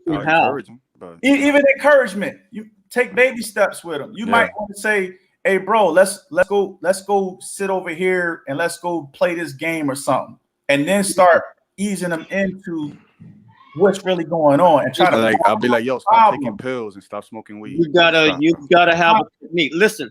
Everyone isn't built the same mentally. Exactly. Exactly. Yeah. If you say to somebody who's really mentally bothered, and you say to them, "Well, to stop feeling sorry for yourself," that may take them down a deeper hole. Yeah, they're gonna go jump off the Joe Washington. Listen, I'm gonna give everybody a resource that you can look up. I want you all to go and look up a guy named Bob Proctor. And look up what he has to say about the subconscious mind and how people's subconscious minds get programmed and what we can do to deprogram. Because a lot of the problems that we have, a lot of the traumas that we have are things that have been impressed on our subconscious mind. Sometimes, a lot of times, going back to our early childhood. Mm-hmm. If you understand that, then you can learn techniques on how to override that programming. I experimented with, I'm not saying you guys should go out and do this, especially go outside and operate machinery or anything, because you could get yourself hurt. But I experimented with shrooms, man. When I experimented with shrooms, I realized how powerful the mind is. Because even smoking marijuana can get you to that next level if your body is not susceptible. But you see, the thing is, for people who are dealing with trauma, they need to have somebody who can walk them through that. Yes, especially when you're talking about chemical like plant medicines, Yes. But there are safer techniques that you can use that will help you. So y'all go on and look up Bob Proctor, and then look up a technique called EFT. EFT tapping. That's one thing. Listen, everything don't work for everybody, but there's ways that you can work on reprogramming yourself and letting go of deep held emotional traumas. Yeah. And I can tell you personally, because I suffered most of my life with anxiety and depression. All of us really bad. I learned techniques on how to deal with it that I didn't even need to go to medication. But one thing that I would say, a plant medicine that's really mild and safe is St. John's wort. Now, the only thing with St. John's wort is there's certain kind of medications. If you're on certain kind of medications, you got to check with your doctor first to make sure you don't have a reaction. But other than that, it's a lot safer than the pharmaceutical medications that they give you. No side effects. It takes a little while for it to build up in your system, for it to have an effect, but it's really good to help you balance out your mood. So St. John's wort is one tool you can use. Like I said, go look up Bob Proctor, The Subconscious Mind. And, you'll find other people that talk about how you can reprogram your subconscious mind. I had a lot of traumas, a lot of insecurities, inferiority complexes. and I was able to rewrite the program to start moving myself forward and letting go of all those deep traumas that I had from my childhood. You know, so we need to start teaching our kids techniques because they have so much hurt and pain and they don't know what to do with it, and nobody's taught them how to deal with it. And so they end up dealing with it in negative, unproductive ways. You know, so with that being said, everybody, lots of love, light, peace, and prosperity, everybody. And I'll catch you all next time. Go to my channel and check out my videos. Yep, definitely. All right, man. Peace out to everybody. Peace. Now what's good, Apple Girl? I see you joined in. Right. So what's your opinion? You know, dropping your 2 cents. You know. Oh no, I wanted to comment on what Macho said.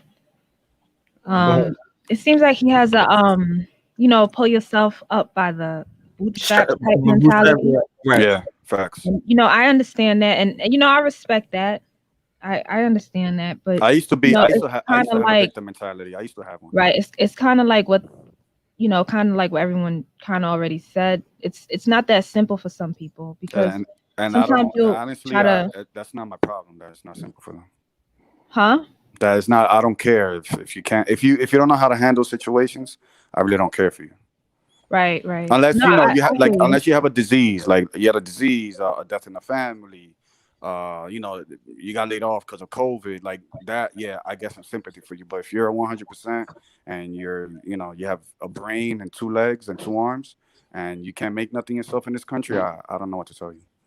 No, I hear you. I completely understand what you're saying. I actually agree. I was just gonna try to get you to see it from like Yeah, the Apple's other.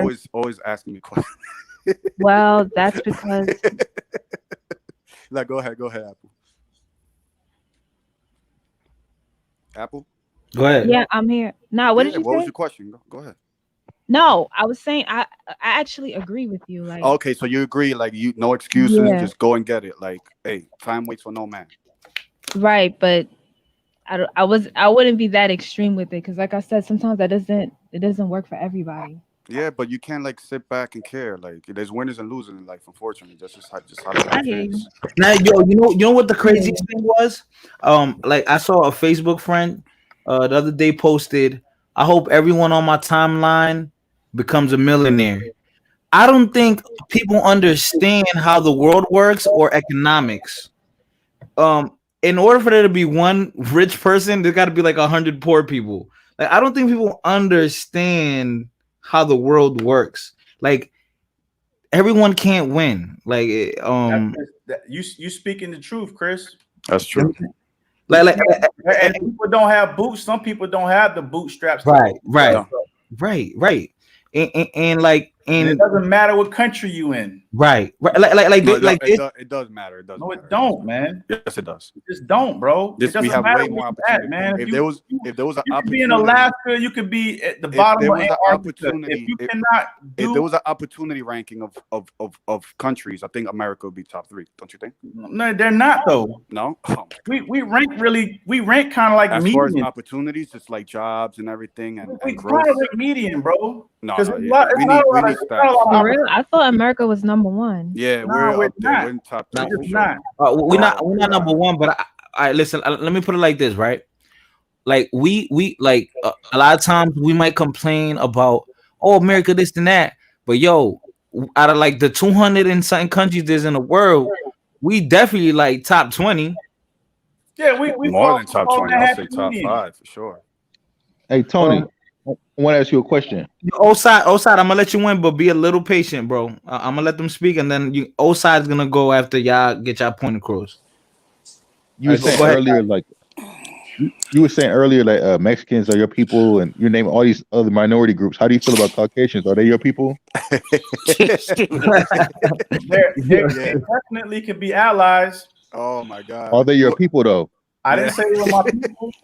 I'm identifying with people. How is a Mexican people and a Caucasian is not? Of a brown skin color. No.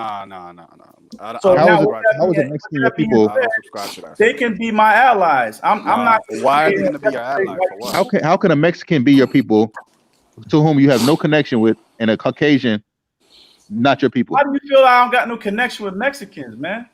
Because you're not Mexican. Yeah. I don't have to be Mexican to have a connection, bro. So how you have a connection? How you have no Just connection? because you You're drink, really asking me ignorant questions, bro. you drank Like- some margarita like, yesterday. it's Now you like have a connection. it's unprofound right now.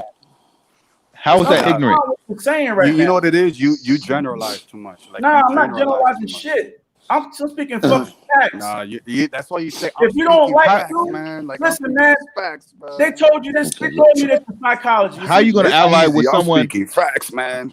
If you don't, How you gonna ally with a Mexican that doesn't speak English over a Caucasian I'ma to say whom this. you have like 400 years of history with? Yeah, that's true. It doesn't matter. What are you talking Facts. about? They've been here the whole time too. What are you talking about? Oh my god. And it, You see, come on, dude. They he's haven't been here the whole bouncing, time. he's bouncing. Mexicans guys, been here guys. longer than us. What are you talking about? Guys, let's let Osai What are you speak real talking quick. about? They've been Osai here been longer than patient. us. All right, Yeah, let's also I think low key you're racist, my G. Ain't no low key. I'm racist. I can't identify as a racist. I create the Hey, yo, system. what's cracking with it? hold on, guys. Don't sound stupid, bro. Guys. Hey, you're low key racist, man. It's I'm all not right. It's all right. behind the Guys. avatar, my G. I'm standing Guys. 10 toes with this. Guys, let's let Osai Setback speak real quick, just so he could get put his opinion in. Bro, what you think of this conversation? What's going on? What's your opinion, bro? Can you hear me first of all? Yeah, we hear you. Now we hear you. Okay, brother. First off, what's happening with it? My young brother fighter. What's going on? What's good, bro? What's good? All right, so check it. This if Kilo G still listening, homie, check it. I'm from the. You can't get no more Southern Cali than me. I'm from Dago, homie. I'm from that Dago part. I grew up around Mexicans. You know what I'm saying? What part of Dago? Oceanside, 760. Nigga. Oh, I thought That's not really Dago, but all right. It ain't Dago. That's North County. Yeah, that's what I mean. It's not Dago though. It's not the city, but it's in San Diego County. You know what I'm talking about. Let me get to the point though. I got you. Kilo G. I grew up around Mexicans, homie. Not a lot of black folks hate on Mexicans, but there's a lot of Mexicans that don't like niggas. I can tell you that right now. I ain't got no problem with Mexicans. Black people Do I hate do- Mexicans. They do. I'm not saying that. I'm not saying they don't. Okay. But I can tell you on a level where the hate comes from is turf politics for the most part. Yeah, it's And like from gangs and jails and stuff. correct. Yeah. Not Yeah. just because you Like a being Mexican racist lawyer shit and a like black that. lawyer are not gonna hate each other and shit. You know what I mean? So I just want to give a shout out to him because I know he got on the panel talking about his sister. Apparently, I don't know who he's talking about, but sisters are going to be like that. They're going to string up some hate, irregardless. They're going to be the most. They're going to get a whole bunch of people on board with them like that to push that issue. But we don't all hate Mexicans. Now, as far as the relation, do I relate with Mexicans to a certain degree? Yeah, because I grew up around them. Yeah. You know what I mean? So yeah, you can relate to Mexicans if so. You don't got to be Mexican to relate to them. Yeah.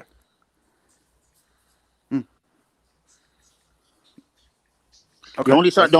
Okay, I'll be honest with you. The only Mexicans I don't like are the Mexicans that don't like niggas, but they still bump our music. That's the only type of Mexicans I don't play with because they kind of double standard. They don't Oh, make but I damn mean, sense. you could hate Mexicans that eat tacos. You don't get what I'm saying. If it's I the just same said thing. I It's the just, same it's not, I'm telling you what I don't like. Yeah, but the thing is, it's because the thing is, then that Mexican will be like, yeah, you hate me, but you drink tequila, you drink. But eat I don't hate this. them though. I'm just saying this. I don't like ass backward ass Mexicans that bump our music, listen to our oldies, but don't like niggas. So what if they bump your music? You know what I'm saying? So That if don't they make didn't no bump your sense. music, it's okay to hate you? No, it's not. So then? So then what? But you're making it a point that, oh, you hate us, but you love hip hop. And But they That's could be exactly real. what I'm If saying. they- if- They could That's be exactly black what I'm people that saying. hate You Mexicans see how and love stupid that fucking tequila. sounds? You and see how love stupid that Mexican food. sounds? If they listen to hip hop, they don't hate you. No bullshit. Trust The me, they don't motherfuckers hate rap. you. They rap. The motherfuckers They don't rap, hate but you, like bro. niggas. Trust me. They low key admire you, but they just don't like certain things about you. Yeah, they like certain things. They don't hate Martin Luther King. Thank you. They don't low key. They a low black key. doctor. Low key got low. They don't hate a black lawyer or. Well, I black guess you're talking whatever. about. They I guess hate you're talking about the- your generation, homie. the 'Cause little my hood- the generation, hood that element. don't make no sense at all. We I know grew up with that's not essays too. I true. grew up with Talking about your essays too. generation. How old are you? I grew up with essays too. How old are you? I grew up in the 90s. Man, I was already grown in the 90s, man. I'm talking about. Okay. I'm talking about. We're talking about a whole different Essays are generation. essays, man. Now essays don't even look the same. They got skinny jeans on just like the rest of y'all. You know, so it's a different era. I get it. I'm probably not even supposed to be on this panel if I'm talking to y'all because you won't understand. You know what I mean? But I'm when just when I like I was coming said. up, see, I'm actually from San Diego, so I know, like, I grew up with essays, and I remember when the essays were dressing like cholos. Trust me, back then they wasn't really feeling brothers, but when I got older and I started realizing Yeah. it, So you know that, what I'm talking about. yeah. But to me, when you get older, you start talking. You talk to some essays. You chop it up one on one. They're not really racist like that, man. Of course, you're A gonna have lot of them, I'm gonna tell you, a lot of them, they felt that way is because their parents came over from, they came from Mexico, and they come to the hood and they have it rough, man. I understand that. I'm not saying that. Think about it. Think about it. I You come already from know that. Mexico. You come to That the part, hood. I come into agreement with you on that. I understand that. Trust me. To Yeah. this day, you go to you try to get with a Mexican bitch, and go to their parents and see what they say. Yeah, like, no, Watch I what don't they want you say. dating my daughter. No. Exactly. So you know what the So- fuck I'm talking about. Yeah, but I've been, but the same thing happens to people who aren't black neither. They'll take him. Oh, he's not black. Don't date him. Well, So okay. it's the same shit. What I'm trying to so let me just say this because I don't want it to get Because to I think a you're narrative pointing out that from Tavares a black Osai, perspective. Oh, he they're racist. don't like Mexicans. But No, that's come on, not black it. people I are just know racist that there's too. Mexicans out there that are kind of ass backwards, and a lot of Mexicans don't like black people. Period. Yeah. Okay. Yeah. That Do they have to? they probably have a reason though. Do Mexicans have to like you? They don't have Answer to the- like be you. No, honest, they be don't. honest. Do they have to like you? They don't. Okay. Nobody has That's to like it. anybody. So We then got move. that. Yeah, exactly. If they don't like you, don't like you. That's it. What can you do? Do they have You to can't like take Like, it are you personal, upset man. if they don't like you? I'm You not can't take it taking it personal. personal, but I just wanted to give that. Like I said, if Kilo G is still listening, not all black people hate y'all, you know. But there are some criteria No, but that I know brothers like me.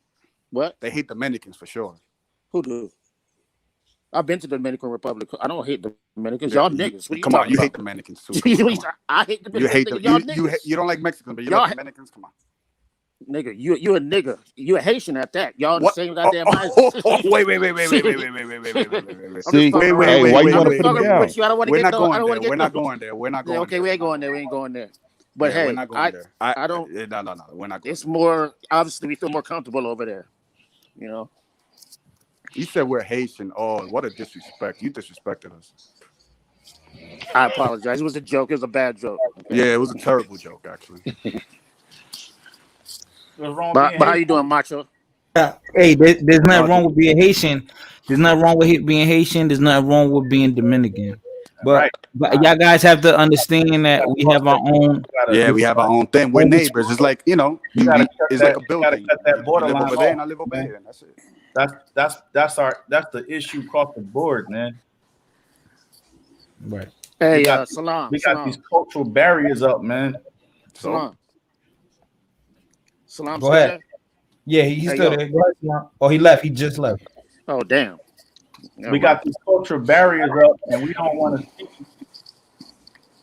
We don't want to see it for what it is, man. Because we can outnumber the whole situation. Outnumber what? Rich at my 1%. We outnumbered him, and we Yeah, still asking for peanuts. Not Yeah, sure. I Accept remember it. Yo, fighter, put that in the thing, please, Yeah, please. Because I'm gonna talk about it. Yo, fighter. What the fuck? Damn. Yo, I'm yellow bone. I'm not black. I'm yellow bone, right? Yellow bone. Oh, okay. Daniel yellow. Lee. Daniel Lee. Daniel Lee, whatever her name is. Danny Lee. All right. All right. Tony, you're African American, right? Tony. Yeah. Oh, okay. Do you consider me black? Yeah, absolutely. Hell yeah. Wait, this picture right here that you're seeing. You yellow nigga. I got light skinned people. I'm light skinned, bro. So what are you talking I about? see a yellow nigga with kinky ass hair. That's what I see. Like, you're black. To me, that's how the opposition look at you. Macho is trolling. Nah, I mean, he control, but I'm not trolling. I'm just gonna tell you where it is, man.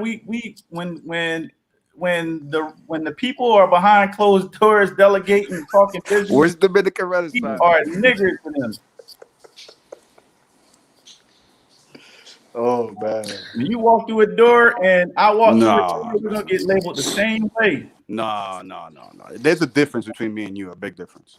Nah, it's not no difference, man. When it come down to our identity, man. Unless you just well, No. Look, you're African American. You're from a different tribe. I'm from a different tribe. I'm from the Dominican tribe.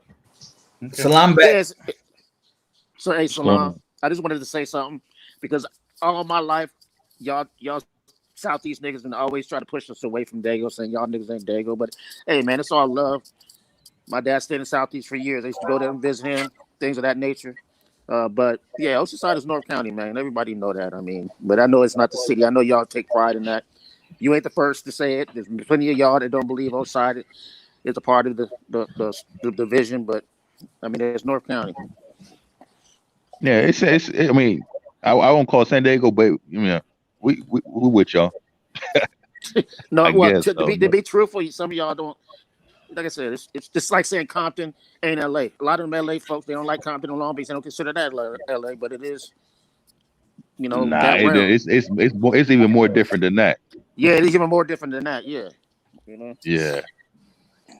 So it's all good though. Yeah, man. Sure. You never lived in the city? About Black Rock and Bridgeport. No, my dad lived in East Dago for years. I used to visit him. Like, man, I used to go to the boys club up there when I was visiting him on the weekends and stuff like that. Every other weekend I'd be up there. I used to be at that damn skating ring. I remember that was where all the motherfucking badass bitches was at. That aquarium, what was it called, the Aquarius. I don't know if it's still there. I don't know if you even know about that, but that was the spot. Fam Bam, you know, all that shit. Yeah, I know that. Fam Mart. Yeah. Yeah. Yeah. Yo. But yeah, what's his name? I wanted to talk about Tony, man, because Tony's low key racist, man. I'm finding out that he wants to. He has his minority coalition. I'm gonna say this to you, bro. I'm gonna say this to you, bro, and I can say this to your face, man. Ain't nothing about me racist, man. I don't help everybody out I could possibly help in my life, bro. I'm blessed, man. So you can kiss my ass on that, bro. I'm gonna say what I'm gonna say, and I'm gonna feel the way I feel about stuff is where I'm gonna feel about it. And I'm gonna tell you my worldview. I'm older than you, my G. Like I've been around the block and then some. I've been desecrated by my own people. I've been desecrated by white people. I've had my both shares of the stories, man. But I've been helped and I'm blessed. Yeah. So when I'm speaking on something, man, I'm speaking on. Yeah, you are, but doesn't mean you're correct. Just because. Nah, I don't have to be, man. You can say I'm not correct, but you prove anything. I mean, I'm not saying I will never say that you're dumb, though. I won't say, oh, this guy. Here's the thing, Tony. Tony. You know, I don't agree with what you say. I don't agree. Hey, with Tony. Wrong. Hey, Tony, you a cool cat. It's not. I'm not dissing you, man. I'm wrong.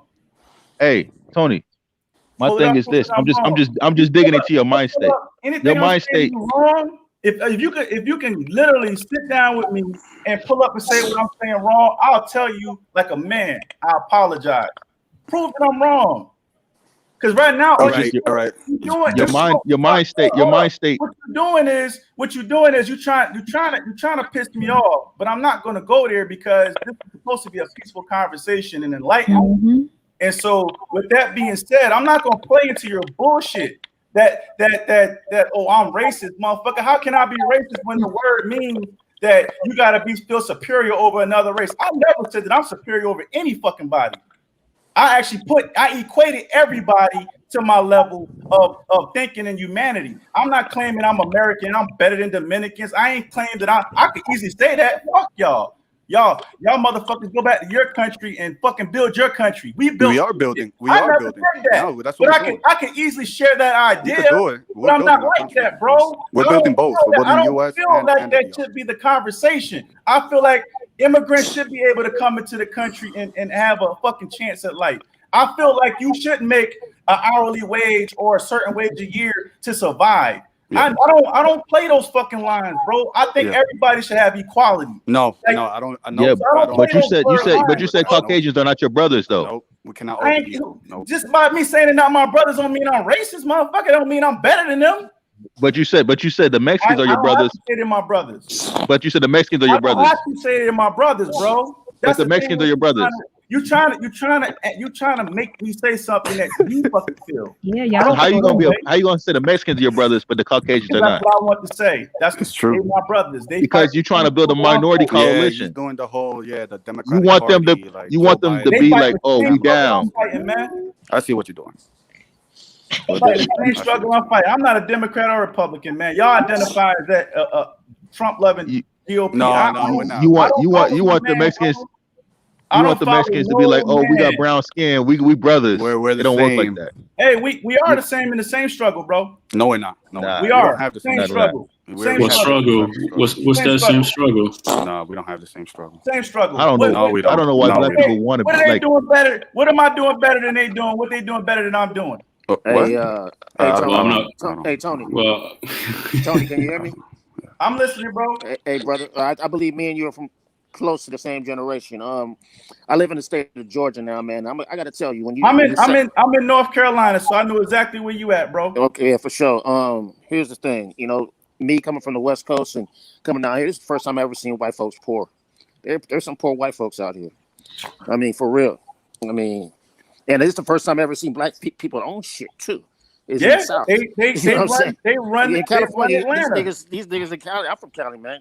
I ain't never met anybody that own land in California. Period. They can own a house all day, but they pay that landlord for sure. You know what I mean? But yeah, out here there's some poor white folks, man. I So was it's real. saying that. Yeah. So you don't share a struggle with them, Tony? We don't come from the same lineage, bro. What? What lineage do you share with the Mexicans? I said I can ally with a white person any day, man. So do it. Any day. I don't. And a I lot of reasons why I see allies, man. and a lot of reasons why I see them out there like that, like when I see them holding signs and shit, is because I think they see our difference is our position, being black in America. But them, they want to defy their parents, and they want to get on drugs, and they just want to be out there like that. We didn't have that choice. You know, that's what I'm saying. The difference between us and white folks is that they had a choice. You know what I'm saying? We don't. So in that liking, I do agree with Tony on this. No, you do have a choice. You do.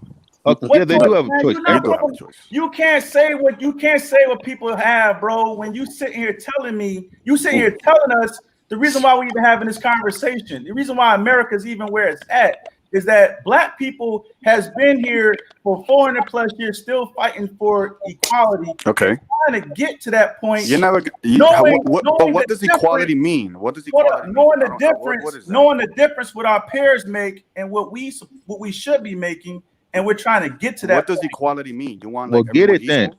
You crying? Bro, You crying? You want the white man to help I'm you? good in life, man. I'm good in life, man. But there's a lot of people that's not. Who cares? I need to care. You need to care, bro. We need to care. I mean, I do to a certain extent, but some people just don't want to help themselves. It doesn't matter, man. There's always going to every race of people in Dominican. If that's the case, then you pull yourself up by the bootstraps. Take your ass back to damn Dominican Republic. Yeah, that's what we plan to do. We plan to do it. Yeah. All right, then. So then I'm here doing what I got to do. So I'm not complaining about America. Care about the people. Complain about the people that ain't doing their fucking job in Dominican Republic, bro. That's what we do. We do Follow that. your fucking goddamn we do that on our show. We do advice, that, bro. We definitely have a show. So I'm gonna care about the people that's here in America Okay. that ain't No, you got don't. that ain't got a pocket. So you don't like white people. Throw it out of, man. That's You what don't like I white do, people. bro. So you don't really You care choose. about You choose a America. foreigner over your own people here in America. Yeah, yo, you're a sellout, man. We all foreigners, bro. You're an American sellout. No, you're not. You're not a foreigner. How you gonna call yourself a foreigner? You're here in America. How you gonna call yourself a foreigner? In America. You're You a should be traitor. your, How you gonna? your flag. Listen What? to what you're saying, bro. Are you crazy? You a foreigner? You're a foreigner? That's what you're saying here. You're a foreigner. Wave your country and wave your flag. What? What country? You're sitting on your country. You said you're from Dominican Republic, right? No, I was born here. I was born here. I was born He's here. Dominican. He's Dominican. But you know, I have roots in DR too. You said you Dominican, man. Get out of here. Yeah, I'm American, Then if but you my roots are Dominican, are Dominican. you American or you Dominican? Which one are you? I'm American first. All but right, then. I'm That's Dominican. it. That's it. There's nothing else to talk about. But you Yeah. say you're black though, right? There's Not nothing else to American. talk You about. say you're black. You don't say you're Don't say you're American. Dominican and then you're But saying you you're say American. you're black, Which but one you is don't it, say bro? you're American. But Which you one say is you're it? black, but you don't say Which you're one American. is it? But you say you're black. but You're you saying don't you're say going back to your American. country, right? It's You the same want to thing. help them out. Which one It's is the it? same thing. You Listen say to you're what black, you're but you don't saying say to you're me, American. man. You say you're black, but you don't say saying you're right now. American. You So don't even you're make doing the sense. same thing. You're doing. You the don't same even make thing. sense, man. You're doing the same thing. You be proud to I'm be not American. doing the same thing, Be man. I'm proud right to here be in America American. helping people out, Yeah, bro. be proud. Be Be proud. American, man. Because if Be this proud, thing man. falls, we're all I fucked, don't. man. If it falls, man. I'm No, still no, gonna no, be no. I'm not okay trying to because I know struggle, how to man. I'm sorry, survive. bro. I don't want to struggle. I don't want to struggle. I know how to survive, Yeah, man. yeah. I like America the way it is. I'm That's leaving to good, the and right. I'm glad you do. But guess what? The harsh reality is, if we keep going down the same path we're going down, bro, there ain't gonna be America. Tony, Oh, It's please. not gonna be one. Tony, Oh, instead of here we going back go. and forth, Tony, just tell them, hey, keep living. That's all they got to do. Man, I'm not. That's I'm all they gonna got give to them that do. energy. No, I'm gonna give them that energy. I've been sitting here being Just patient. I'm keep gonna give them living. that energy, bro, That's all because they I got know to what do. they're trying to do. They ain't gonna talk the same 10 years from now. Nah, they're No, not. we I'm will, because giving we'll you try to a make perspective. America great and running. I'm not in it for to be, destroyed and ruined like you guys. Bro, it's when It's you always the old folks Tony, doing something. Tony, you gonna choose? You choosing the foreign paisa, a Mexican from the border, over some Caucasians that you grew up with. That shows me your man, I mentality. grew up with Mexicans too, bro. I grew up with Haitians. I grew up with Jamaicans. You sound stupid, man. Oh, here we go. Now you're repping the Caribbean now. You're trying to get a minority coalition. Damn. You're flip flopping. I've been around a whole bunch of people in my life, man. You sound stupid, man. We have a new person on the panel. I have a question. How do you share lineage with Mexicans though? Lineage just means bloodline. You a Hebrew Israelite? You a Hebrew Israelite? Are you a Hebrew Israelite? Are you a Hebrew Israelite? Hey, hold on. Are you a Hebrew Israelite? Shit. What's a Hebrew Israelite? It's a The religion. guys in the corner. They should be Muslim, but they doing some other stuff, It's a bunch of smart dumb. Tony, are you Hebrew Israelite? Yes or no? No, I'm not a Hebrew Israelite, man. I'm not from Israel, bro. Hey, okay. So how do you share lineage with Mexicans then? Hold on, They're not from Israel either. They from right here, goddamn North America.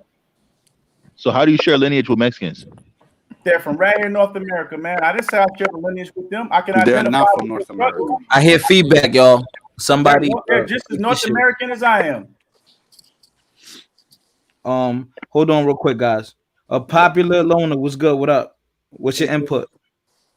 Yeah, it's Richard. But what's good, Richard? Yeah, what's up, y'all? But I just wanted to say that do sound like that smart dumb Hebrew Israelite shit.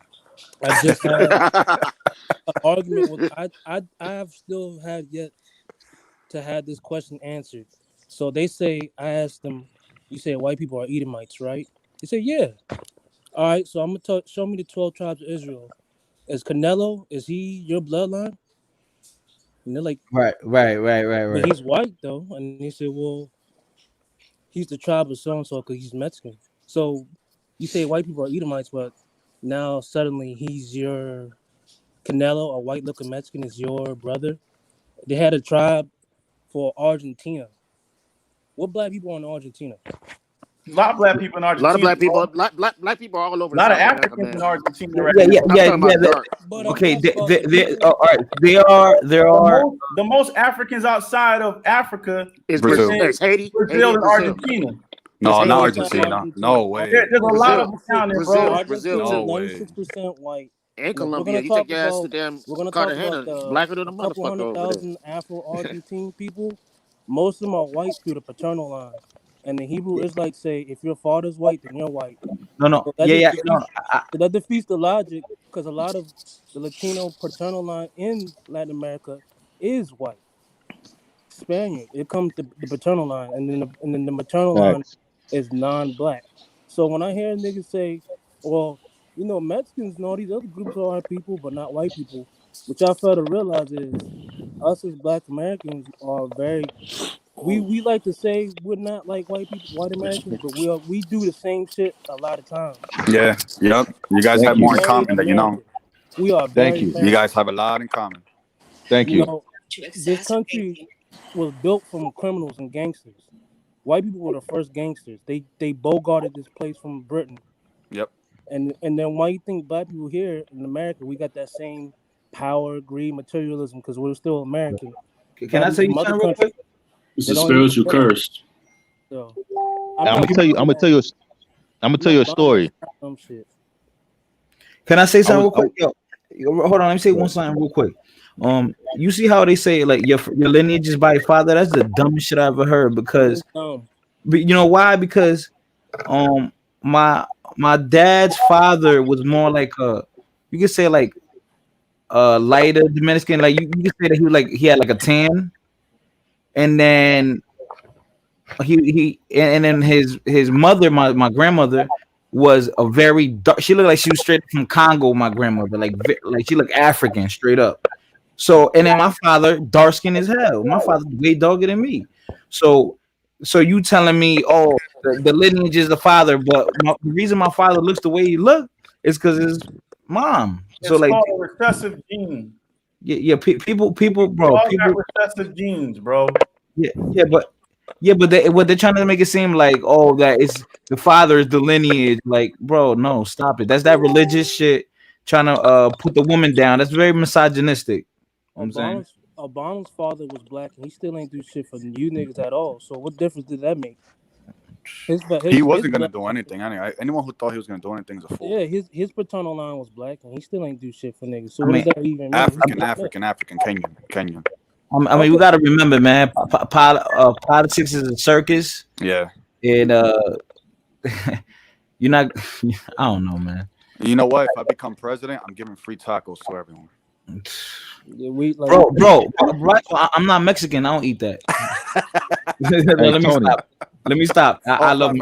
Hey, Tony, when you go overseas, Tony, I forgot. you're gonna realize that you connected more with the Caucasians than anybody else. Yep. The Caucasian Americans, you're gonna realize they're your brothers when you go overseas. Yep. You're gonna when you see a Caucasian and you're overseas, you're gonna be feel relief. You'll be like, man, Tony, hold on, guys. As your American brother. Guys, but Tony has traveled. He's been in the military. He traveled a lot. Damn, but but he's dealing with cognitive dissonance. He doesn't want to believe it. Okay. Yeah. Okay. Sure. Mm-hmm. He listens to a lot of Beyonce. Yep. Sure. He's a free platforms for all Americans. We like a black American is very American. Very American. Most American you can get everything. Yep, I agree with that. Say that again. Thank you. Everything about America damn near it starts in the black community first and then filters out. Every social engineering starts in the black community. Like every what? Every type of social engineering. So for one, wait. I don't understand that. So okay, for example, the crack epidemic. Then now we had the opiate epidemic. Okay. That was like the first trial to see what happened. Yeah, but the black community been around before that. So I mean, you said what? I don't get what you're trying to say with the crack and stuff. What I'm trying to say is everything that's pushed to the mainstream starts in the black community first, as far as social engineering. Well, like music and stuff. I mean, we can go with media too. Media, no, not all media. I think music. You like a huge. I'm not gonna say all of it, like a good chunk of it. I just think the music. And then another example, like you could say that you're not American all you want, but you know when you go to other countries. Yep. Then you see the American. Then you're American. And yeah. You'll find out for sure. You'll find out for sure. And if you don't have want to cable say in your that room, you're not American, you'll be then like, you don't want got to get cable in treated your like the room. black people there. If you want to get treated like an African in another country, or the You do not want to be treated like an African. Right. and I met Africans lying, wearing Yankee fitteds and FUBU shirts, talking about, oh yeah, I'm from New York. He got jokes. He say, like, Yankee hats and FUBU shirts. I'm like, nigga, what part of New York you from? Compton? I'm like, nah. Trying to lie to girls. I had some African lie to girls in Germany telling people he was African. He don't even look African American. Because he knows that American currency holds weight. Yeah, that is very true. Well said, man. When you go to the airport overseas, when you go to Dubai, there's two lines when you go do a passport check-in. There's the Westerners, like the people who come from Europe, America, countries like that, first world countries. Then you have the line where people come from like Philippines, Africa, all that. You'll see how fast you check into these countries, and then you'll look at other countries. Then go look at the Africans, and you can see the difference. You're not African, and you'll find out real quick. All that black stuff that you were brainwashed with, it's not real. You'll find out. Because those Africans, they'll be able to tell the difference between you and them.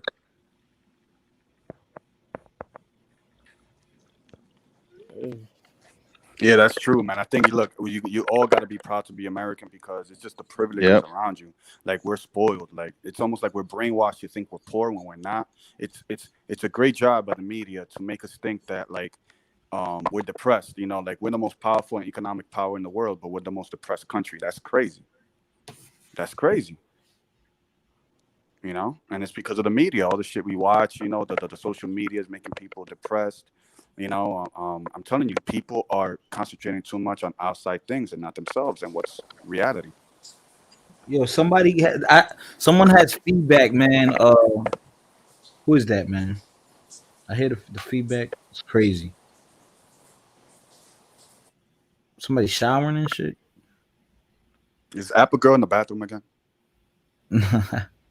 My mic was muted. Oh, Apple, because yesterday you were like in the toilet. You flushed the toilet. Oh, come on, macho. You're doing a number 2. Like, Come No, on. that Damn. that was not that it was wasn't something. me. It sounded like something flushed. It was like, what the No, it was a flush sound, but that wasn't me. Like it Oh. kept the noise carried over because I have a Oh, shit. microphone. That wasn't me. Okay. Hey, But Fighter. that sound came from me. Yeah. Yo, what up? Hey, let me ask you a question. Hey, this dude Chivo, he's kind of bugged out for it. Like as a Dominican, don't you look at this dude like he's crazy? Oh, we're gonna talk about Chivo now. Oh, No, I mean he has a there's something wrong with him. There's something wrong with him. Like yeah, he has as like a Dominican, tick. how could you act like that? He has a Huh? tick. He has a tick. Yeah. Yeah, like he believes that he's Dominican, but he's not black. Yeah, I mean, I'm not saying he has to say he's black or anything like that, but it's just like Dominican is too mixed to be taking like that stance that he's taking. It's like his country's too mixed to be like. Yeah, that's what. Yeah, that's what I don't agree with that. Yeah, That's it what, doesn't it's make almost sense.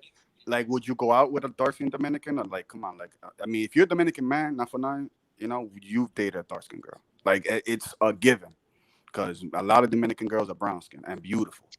So yeah, like you have like it's a given. Like so, I don't understand that whole like if you're a black Dominican, you're not a true Dominican. You're Haitian. I'm like nah. I Yo, don't Osai, you showering, bro? Damn, I can't hear nobody. You showering, bro? Yeah, yo, mute. Yeah, mute. You showering? He's doing a number 3 in the bathroom. Bro, what are you doing, bro? He got the lotion. I gotta mute him, man. Let's just go. He heard Apple Girl's voice. Yeah. You're not, but it's definitely weird, like, because when you go to Dior, it's so mixed. Yeah. You know, it's so mixed. Yeah. So for you to even think like that, I mean, Yeah, that's what I'm like. You know, I kind of I know where it stems from, his frustration, but the way he's expressing that, I think is completely wrong. Right. I think you could express it in a different way, in a logical. Where do you think it comes from? What happened? Where do you think it comes from? Where does it stem from? That whole Dominicans are black thing, like he feels that African Americans are forcing Dominicans to kind of like refute the nationality for blackness. Right. So that's his frustration, and I feel that way too. Like you guys call me black, and I was laughing, like I'm not black, but so he feels that like they're trying to pin black Dominicans against white Dominicans by pulling us by pulling us apart racially. That's what's gonna happen. Because I see. I'm Dominican 40. Like fighter is my whatever. He's my friend, whatever. I don't go, that's my friend, the Afro Dominican fighter. Yeah, that's like OD. I don't say that. He's like, no, Dominican. Like he's Dominican. Like that's without question. Like I don't go, yeah, my Afro Dominican friends, yeah, they're cool. Like we don't. Yeah. Like me and Macho would get along because we're both Dominican. Yeah. So that's what the commonality we have, and that's what I think is being pushed. Like now, like 10 years from now, they go, the African Dominicans and the white Dominicans, like they're gonna racially separate us, and we're against that. We can't. So when you see when I'm online and saying I'm Afro Dominican, that's because of this is the language now that people understand. Yeah, but I think I like look, fighter, like I can't take that away from you because you probably experience something racially that I haven't because I'm lighter than you. So I'm never gonna be like, nah, fighter, don't do that because your experiences are probably a little bit different from mine. I have to make a new educational video about that. Yeah. You know what? It's but one thing I never want to happen, and this is just a cautionary tale, is that you put the Afro before the Dominican. I understand what you're saying. You know what I mean? And I think that's what they're trying to do, and that's the game. Like it's they're gonna try to separate us through racial lines, and when that happens, because that is very divisive. yeah, it's very divisive. Because in DR, like everyone's mixed. You know Exactly, everyone's mixed, and we all Dominican. We all kick. We go to the same clubs, and we don't go the Afro Dominicans and the white Dominicans, because that's what you're gonna do. Because then if you got a certain population Dominicans that are more African dominated, and they go, oh, what Afro Dominican, Afro, then the white Dominicans will be like, you know what? I'm white. I classify as white now. That's what's gonna happen. It's gonna be a blowback, and then what's gonna happen is gonna be a separation, and then that's when they're gonna come in and conquer us. And the thing is like Fighter, I suggest, I can't tell you what to do. You're a grown man, but I would claim Dominican real strong, man, because most of these, trust me, the reason why the blacks are trying to claim you guys is just they're low key, like not jealous, like in a hateful way, but low key, like y'all speak Spanish, you guys look a little different, and trust me, they want what you have to a certain degree, man. To a certain degree. Wait, who you said? Who you said? Who? Black Americans. The reason why they claim you is because they low key kind of jealous, man. Yeah. Because I don't agree with that at all. Tony, you agree with that, Tony? Agree. What? No key want to claim who? Dominicans and Puerto Ricans. That's why they fight so hard to say. Anybody else who I am, man. I don't even subscribe to that stupid shit, man. Let me just say one thing. I've been to the Dominican Republic, and it was not because I wanted to be a Dominican nigga. I went there strictly for the women. Okay. But there you go. There you go. You only want to be close to us because of the women. You don't care. That's not that. You don't care about it. I know that. And that's fine. You don't have to. It's a lot of it's not that at all. It's a lot of like rationalizing to in order to justify why you want you butter people up just to get advantages to them. Like you're buttering them up. You could just get Dominican women off bucks. You don't have to be like, well, she's black too, so it's okay. Yeah, Well, exactly. You don't have to do statement that. there, that's for the black woman. Black. I'm not talking about that's something that would be discussed with the black woman, so she would say something like that. No, I'm not saying you personally, but I feel like that's a good number to do. It's like me if I went up to an African American girl, go, come on, Dominican, come on, we're the same, boo. And and it's almost to butter her up a little bit so she could get warm to me and shit. And it's a little bit. It's a tactic, and I see right through it. That you don't have to lie. Don't lie. Just get with the girl and do you, but don't be like, come on, baby. You're not. You look. This what happened to me one time. I'm gonna tell you the story, right? So I was working this place, and there was this girl who's Dominican, but she was a black Dominican, like straight. She could fall for African American actually. So there was this African American guy rapping to her, right? So he's like, come on, baby, you're black. You're black. And you know what she did? She looked back at me and said, hey, macho, am I Dominican or black? I said, you're Dominican. He got up and left and said, you're fucking black. Yeah, that's mental illness. Some dickhead in the chat said Macho's black. Macho's not black. No, I'm black. That's it. Nope. I'm gonna start saying the N-word in 5 minutes. I'm gonna start saying the N-word, okay? And you know what's funny? You know who else does that shit? Telling people who they are and what they are? White Americans. So y'all not really. Both well, in a sense, yes. I understand. Yes. Both like they'll come to you in a condescending way and be like, oh, the Dominicans this, like in a very condescending. Yes, I understand. But they'll never be like, you're like, you could fall for a white person. They'll never do that. No, I'm talking about white people like, well, he's Italian, so he's not all the way white. They have their way of doing it because we're both American. We're both trying to suck people into both teams, black and white. Yeah, it's like two teams. You gotta fall. It's basically like a proxy war. Yeah, you said, my dude, you said it right there. It's a proxy war. It's a cultural proxy war, and that's what I think is happening in DR. There's a proxy war, and it's disrespectful to somebody from a different culture. Yep. To tell them to just drop all that shit and just be with me, because I'm more important than you. I'm a Super Saiyan, and you got to go with us. No, trust me, I know about the culture of barriers because I was married to a Samoan girl for 10 years, and trust me, we were young. I took her away from her culture for a long time, and her family hated me for that. They used to hate me because all she wanted to do was be black instead of being Samoan. You know what I mean? And we would go to her little family functions and stuff like that, and she would participate. But ultimately, the thing that broke us up was the culture barrier. Her family didn't like me, pretty much predominantly raising her to be, in the black culture, and they wanted her to be and never forget who she was and where she came from. So I understand that to the fullest. Culture is important. It's very important. Yeah, and that's the thing, because Black Americans they don't embrace being American, so they jealous of Dominicans for having like such a strong culture and sticking together. Yeah. I don't think That's so. why they man. jealous. I agree. They don't embrace being American, America and is they our don't. culture. I agree. So I disagree. You want to be part of America. America is our culture. Yeah, man. but you disclaimed Yeah, America. but you don't said embrace love America. You don't So love now you're America claiming like it? that. I never disclaimed anything. Y'all put Yes, words you in my did. mouth, man. Yes, you did, man. I just gave you harsh realities, man. No, you're always saying that you're talking read. No, you're not. You're talking I about gave you harsh your realities, man.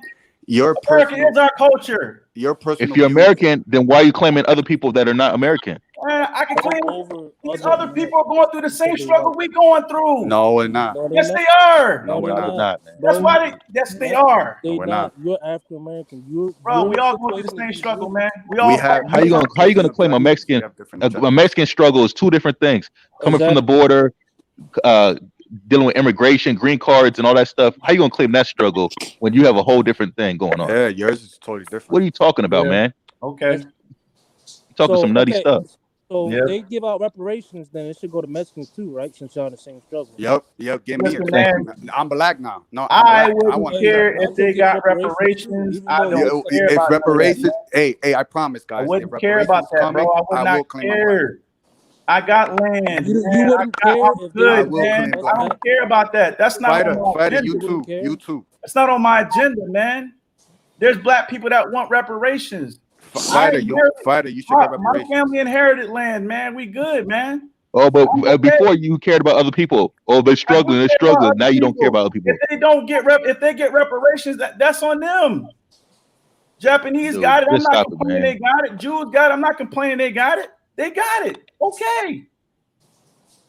So what? Richard, Nah. Richard, you have feedback. That's why I'm muting you, bro. You have feedback. Wait, I hear feedback. So that's why I muted you, Rich. But what you were saying, Macho?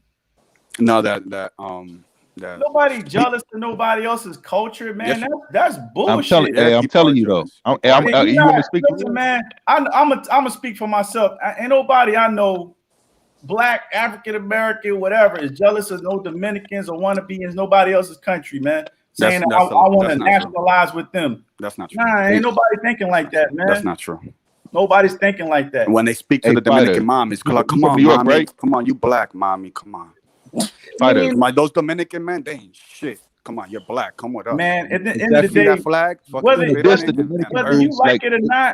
like it or not, when the establishment is behind closed doors, we all one person to them. Nah, no, I don't care. They don't look at us. I don't no really care. different, I don't man. care what they think, really.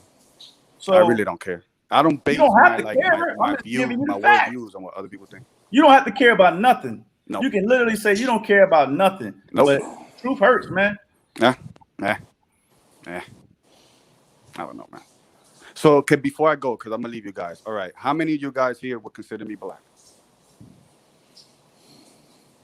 You look kind of mixed, with more European. Okay, I agree with that. You, Tony, what do you think? You black, man. End of the day, man. All right, I'm black. Yo, Sean. Yo, black. You what want to the be fuck? European so bad, then go to Europe, man. Do I still got feedback? It's funny, though. It's funny. I told you he was racist. I told you. I know. I'm telling Nah, you. I'm using your tactics. I closed it. I'm being sarcastic using your tactics. All That's right, not Apple his Girl. picture. Apple Girl, what do you think? Look at me. Am I black? Show him how you look.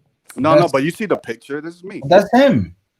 Oh, you look lighter when you on camera. Oh well, yeah, because I'm under the sun. I was in the sun, so I'm a little bit darker under the sun. You look black to me, but Oh God, Apple Girl, you doing that to play with me. but no, let me say, when I see you on camera, you don't look black at all. Yeah, Like because you it's don't. winter though. That's why.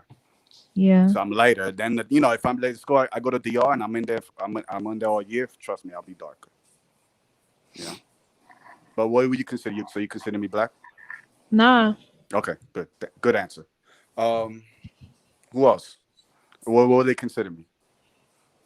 You already know how I feel. I already told you what I feel. Oh, what do you feel? I told you, you're a nigga. I told you that already. Shit. Not black, but the N-word. Oh my god. He went deeper, like shit. All right, man.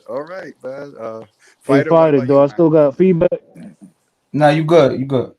Fighter, what do you think? And Macho and DR, they wouldn't consider you black. Yeah. Dominicans wouldn't consider you black. Yeah, they wouldn't. They wouldn't call you a moreno. No, yeah, thank you. All right. But you look at me, you think hey, Macho. white, right? Hey, Macho, you know what you really, truly look like? You look like a Southern European. Yeah. You know you could blend in Southern Europe. I don't know where the hell see. I see why they claim you as black, because they're not proud of being black themselves, and they don't want to just make that distinction. They want to be like, It's like a. I had to deal with being black instead of embracing it. So you got to deal with it too. Yep, that's why he wants to call you the N-word. Claim somebody else. That's why he called you the N-word. That's crazy. Yeah, he called me the N-word. I was like, what the hell? To bring you down. He wants to bring you down. That's not That's crazy. That's some low self-esteem Right? He shit. didn't say like you're a powerful black brother. He said He's like you down like me. You down here with me. That's how he feels.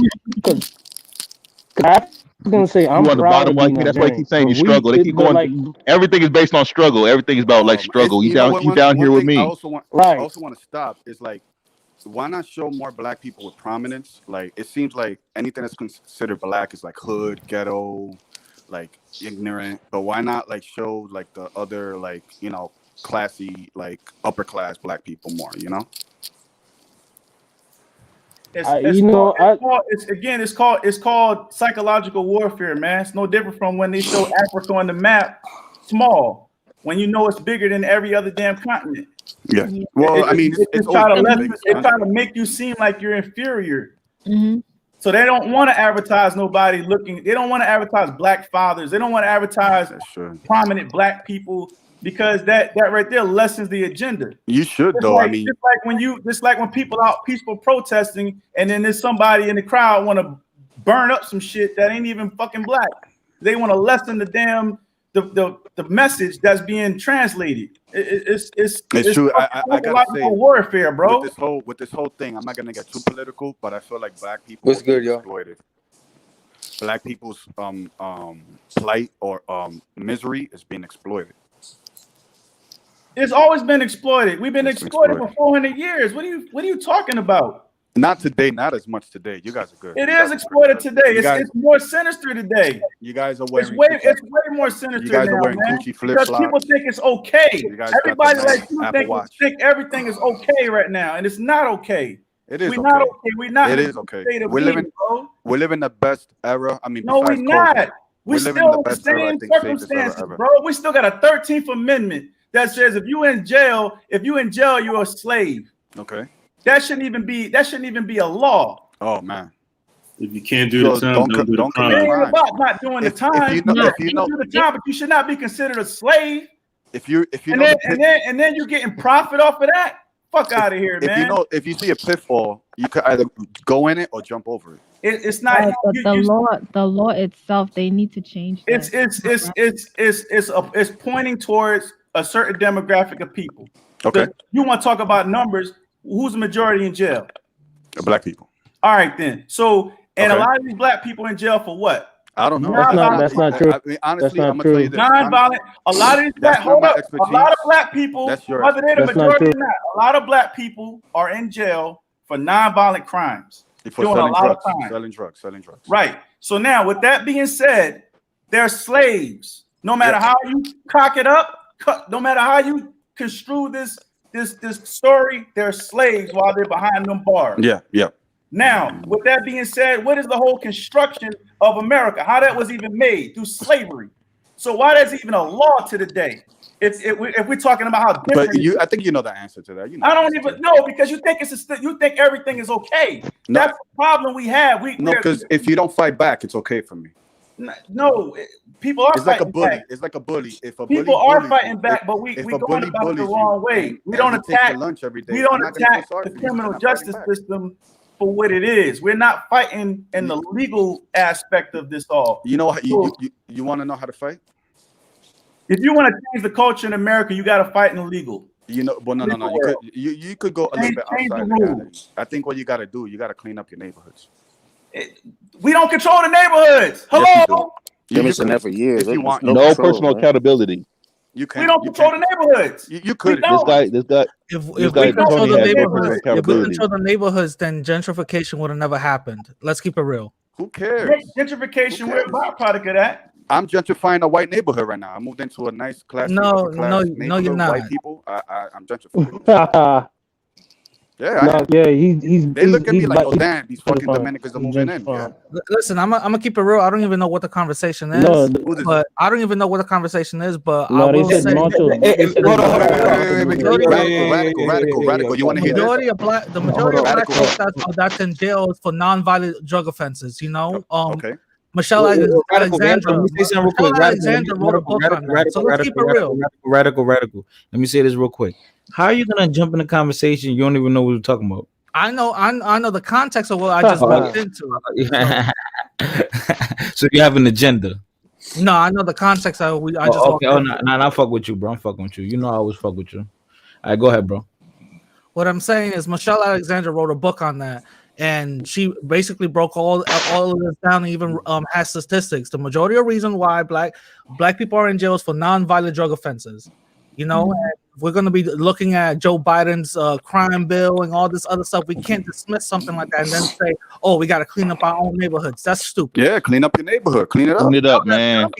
Because we don't have grab a broom, grab a thing. Clean it up. You have control of your neighborhood, man. You walk outside and you talk to people and clean it up.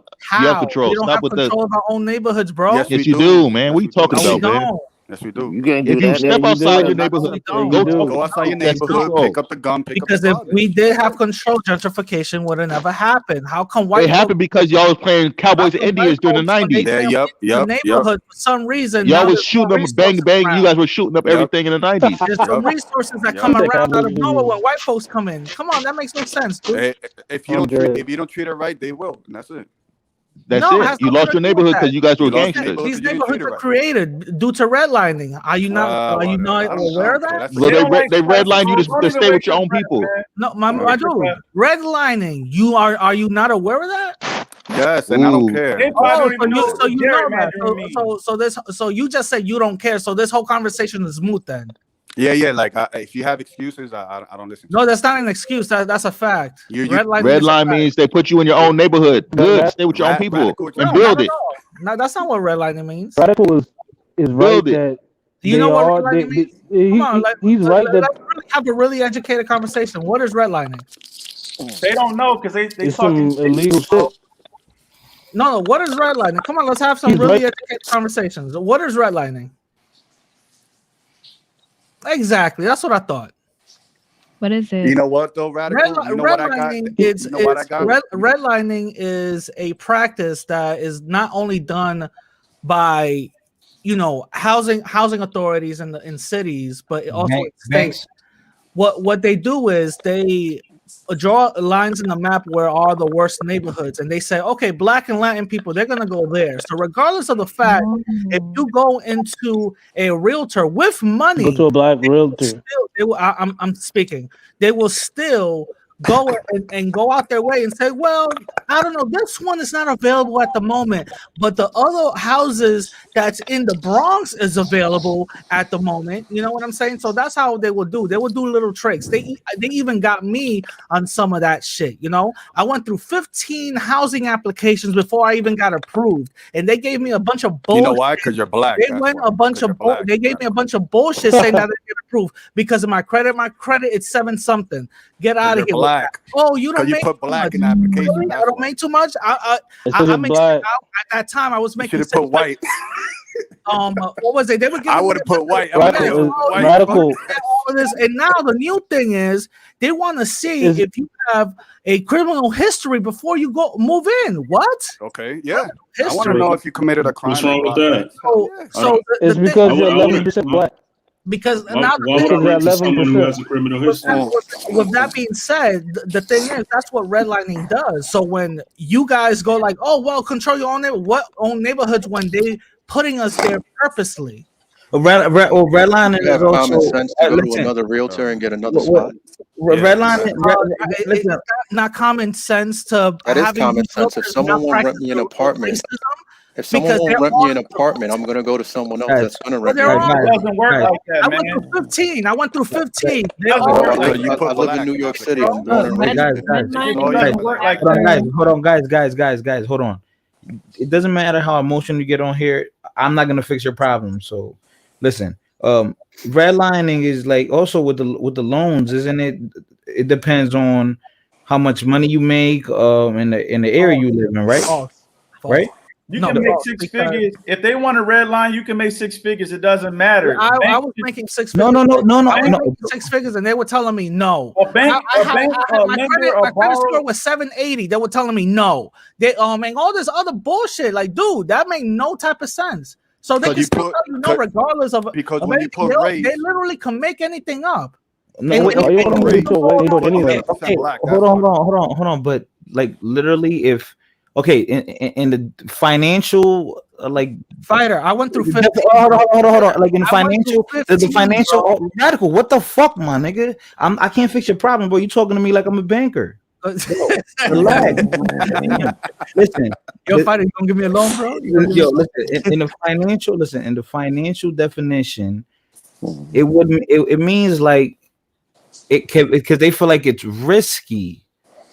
It's something. Maybe can it be racial discrimination? Maybe. Always discriminatory if you're redlining, bro. Right. It's Okay. systematic. Anything that's systematic, that's marginalizing people, man, it's Right. not. It's never. An example. I don't want to give you health insurance. I don't want to give you health. Hold on. I don't want to give you health insurance because you're obese. Yeah, that could be discriminatory. Just like you, if I don't want to give you a job because you got a piercing in your ear. Right. Yeah, I Or could do because that. or It because makes my business look bad. oh, you know how many times when I came home from I couldn't get a job because I was in a halfway house and I didn't have a vehicle. You know what I'm saying? They wouldn't Yeah, hire me. an employer can indirectly not hire you just because you ain't got no transportation. Right. I mean, If you reveal it, Yeah. because they're gonna say you're not reliable. Why would I take a risk for him? So you Now, don't it's reveal wrong. it and you wake up extra Want to early move to get into to a work white on time. neighborhood? It's wrong, but Why would you want to move into a employers white can do that. neighborhood to begin with? all right, guys, hold on real quick. I'm gonna step away for like 5 minutes. I'll be right back. Radical. What I was Radical. what my The point radical. was. Hold on, give me a minute. You're gonna ask me the question. Hold on. My point was. But hold on, did that guy die in the can't- shower? we Because that can't shower is say- still running. We can't say that we control our own neighborhoods when we have other institutions out here like Redline and all this other stuff, and all these other people are in cahoots. Yeah. You can't say that we run our But own. we could take neighborhoods and stuff control. like We could take control. We could keep it clean. that. Look at what the word you just said. If we can take control, so you But we know sell what's going drugs on. in those Thank you. communities, Radical. We sell drugs in those communities. So what was your question, bro? All right, there you go, and that's it. I won. These people in the panel consider me black. Do you consider me black? I'm sorry. What? Look at my picture. Do you see a black man? If I see a black man, I see somebody mixed. Okay. Mix more to the black side, or you? Are you? Wait, you're Dominican and Puerto Rican, right? No, I'm Dominican. Full Dominican. You full Dominican? Why? Nah, You don't think I look Dominican? You racist bastard. No, what I'm. You know what? I'm too white to be Dominican. You No, racist bastard? no, I'm not saying that. What I'm saying is that you're not white, neither you are black. I'll probably say that you're probably more native. Oh, really? Oh, that's a new one. So I'll probably say you're more native or whatever. native. Okay. Either Well, way, like that, either way, you're not white, bro. So No, but if you were to pick one side more on the black leaning or more on the white leaning, what would you pick? neither. I say native. Okay. All right, 50-50. So 50-50 down the middle. I say native. Native, like Taino? Yeah. Oh, okay. Wow, that's the first. Okay. Nah, you So, but not African, black bro. though. Not black. Because the only white you got is your skin color, bro. Everything else you could tell you ethnic. Isn't that qualification for being white? I can't hear you. What? Isn't that the qualification for being white? No, it's other things. Is your skin color? No, it's other things. What is it? Because there's Your credit black, score? there's black light skinned white people. So come on. Your neighborhoods? No, there's other things. I think you're talking about albino at that point. You know what I'm talking about? Hello, you hear me? You hear me? Yeah, you hear me? You hear me? Oh yeah, I hear you now. Go ahead. I said there's other things. There are other things about it That's what I said. All right. So what is it? What are the other factors? Outside your skin color is your phenotype. Yeah, And your phenotype doesn't say white. When I go in the sun, I get red. Yeah, well, your phenotype doesn't say white. That's all you need to know. Oh, you get red? Then you're Indian, bro. I'm Indian. That's the first one. Yo, I'm going for Indian reparations. Fuck that, bro. Yo. Yeah, do your thing, bro. Native American. Fuck it. All right. That's cool. All right. And you consider yourself black still? You're 11% black. I'm not 11%. We're about to find out what percentage I am. Oh, okay. So when you got the 11%, what number was that? It was just like off the brain, like off the head? Yeah, it was just me guessing. Oh, okay. Because I just said 11%. I would say you probably have less than 5%. Really? I think I have a little bit more than 11%. I'll probably say like around like 20. 20? Yeah. Okay. I think around 20. I don't know. So more than Dominican Renaissance. What's Dominican Renaissance? How much you got? I think Dominican Renaissance 70% African and 30% European. How? So how, wait. How did I So just no. say 20 and then Damn, so who's 20? Who came? I think Danny Lay came out 20, right? Was she 80-20? I think so. Yeah. So you'll be basically like Danny Lay. Pretty much. Like I think it's 20. Dude, I gotta get my shit back. All right. So Tony, you're African American. Would you consider someone with 20% black I'm not genetics gonna to be get black? into all of that, bro. I don't care about all that. Like you don't care about certain things, I don't care about that. Oh, you don't? No, I don't. You call me black though. Hey, that's what I said, man. That's how I view you, man. It's not a How bad. many people on the panel are Dominican? It's not a bad thing. You got like being black is bad, bro. I didn't say that, but That's how I view you, man. It's no disrespect. I didn't say no disrespect. So I didn't say being leave black it is alone, man. disrespect. Stop with this fucking bullshit, bro. Like, act your age, man. What do you mean Like, act my man. age? I'm just trying to get. Nah, man, you doing too much right now, man. Like for real, you doing too much, man. If we gonna have an intelligent conversation, let's get to the. You know what it is though, because I want to see how people view me. That's all. It was like a general Hey, we've already said that. And you asked that shit like No, I asked Radical, bro. because Radical was new. Be a man about this conversation, man. He has been stuck on that. Because Radical was new, and I wanted to know what he was gonna think, man. You don't gotta To just be say honest anything with like you, I You don't told even know that what young the man down conversation below is. you didn't even care about redlining. That don't even matter to you. No, You it wanna don't. drop It don't knowledge, man. He It was don't- trying it don't- to it don't he trying to inform us on something, and you told him straight up you don't care. Nah, because My G. either you move up or you don't. Either you win. Like, or you nah, lose. but he's That's trying simple. to educate you on something that's real, like what people are experiencing. And he's experienced it himself. You trying to desecrate his experience and try to say it don't even matter. Nah, it don't. It don't matter. It does matter because a lot of people are experiencing this. Who It doesn't cares? matter what your People are income gonna. is. Someone's dying right now. You know that? What, Someone's dying. redlining? Someone's living right now. Someone's being born right now. Wait, Macho, let me ask you something, bro. Let me ask you something. Why do you not care that certain people, even people who are, from your culture and stuff, are experiencing certain forms of racism? Why you don't care about that? Hispanics get racism? Absolutely. I just Yeah, asked we you a do. question. I asked you a question. Don't deflect. I asked you a question. Why do you not care when certain people that's even in your own culture experience racism? Racism? I think we experience more culturalism, like almost like people, the Spanish thing. People hate on that more than just race within Latinos. I think culturalism is a more Okay, so why do you not care? that people hate us because of who we are. No, not hate y'all. No, when people go through racism, why you don't care? Because I don't have time to care. Got it. Okay. I don't Why have- you even part of this panel, bro? I just Gotcha. don't. Like, If you don't have time to care about the fight, I'm here people- like trying to win. I don't care about. Well, everybody want to win, bro. But if you Nah, trying I to don't win think so. and you disregarding where people is failing, man, you're Well, part is of the problem. So Is let it me, that you don't care? Macho, let me ask you something. I went through 15 housing applications. All 15 denied me. Why do you think that is? That's crazy, bro. If you went through 15, man. Because That's crazy. you're short and ugly. That's crazy. Oh, because I'm short and ugly. Okay. Yeah, but we That's don't know. crazy, We don't man. know Let's be what's on your intelligent about this application. conversation, man. Like if this man is identifying an actual social issue, not just him going through it. Because a nobody- lot of people go through Nah, but come on. But nobody You know what it here is, ran look, your if you rent- application if to you see what's renting- on your application. If you're It doesn't. renting somewhere, If he You know fills what I'm out a- saying? hold on. Let's run I'm not down. saying. Hold I'm up. not saying. If he I'm not fills out saying an that. application, Let's run down what's in the application then. if he fills out a housing application, by law they don't supposed to discriminate on him for if he meet the criteria. No, I If I- understand, yeah, but there's if I still meet the people that will criteria. discriminate. If he filled out 15 Like to you get it said. right, and he followed the criteria, and he's telling you that they were kind of like deflecting, that's discriminatory. That is bad practice, bro. Exactly. So let's go down what's in the application. Name. No. What I'm saying is, level, what I'm saying is that level. we don't Hold on, know. wait, We don't know your history. Wait, hold Doesn't on. matter Hold what his on. history is. Wait, hold on. Name, income level, your credit score, your current job, and the reason for moving. Right. So let's go down each one. Name Samuel Rodriguez. We all know my name, right?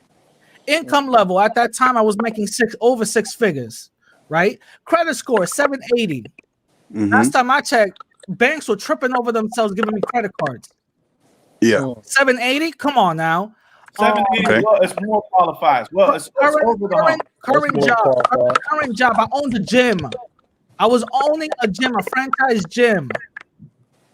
And reason for moving because I want to go to the suburbs. I'm tired of the city. Yeah, you want to live around white people. That's right. Yeah, I want to go to the suburbs. You want to live around white people. I want to go to the suburbs because I You never want to lived live around white people. So you, Here's a key fact I No, want you to it's my because he show. wants a better life. I want to So school you I on said, something real quick. so out of all of that five, how am I not qualified?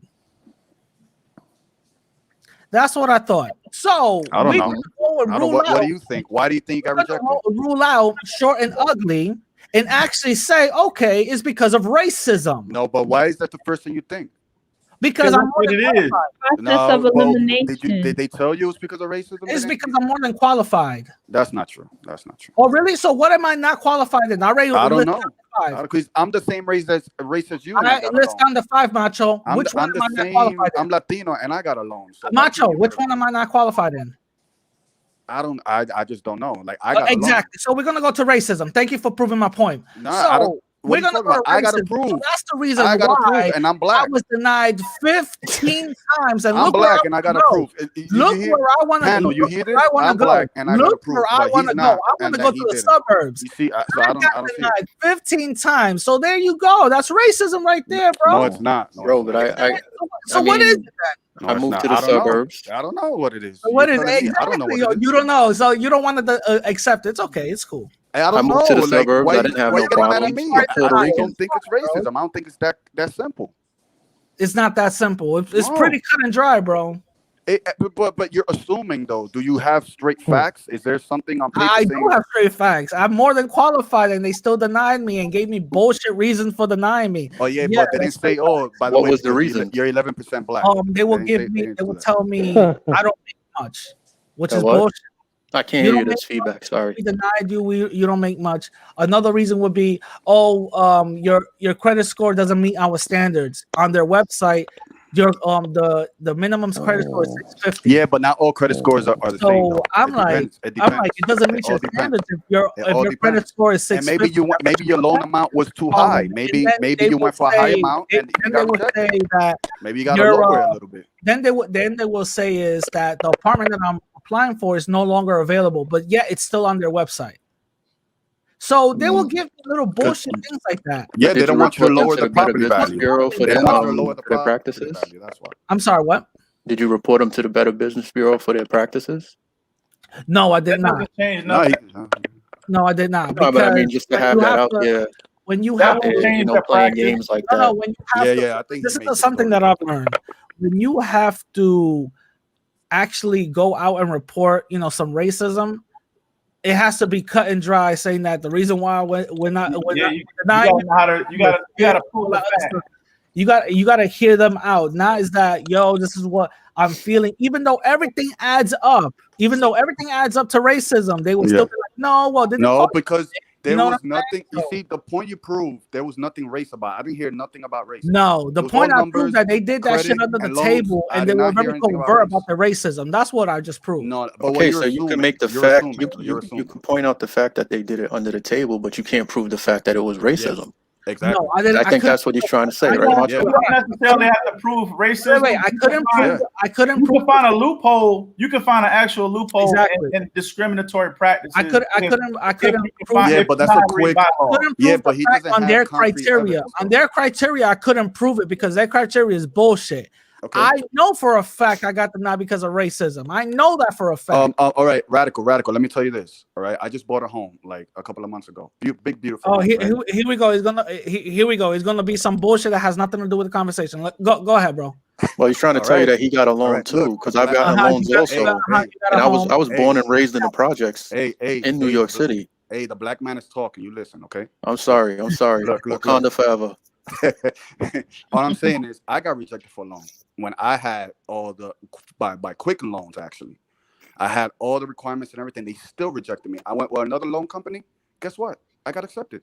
So each loan company has different certifications, different qualifications. Some are more fair, some are more unfair. That's just the way it goes. So for you to come up here, but you being light-skinned, Ecuadorian Dominican, saying that racism is holding us back, I think it's complete bullshit.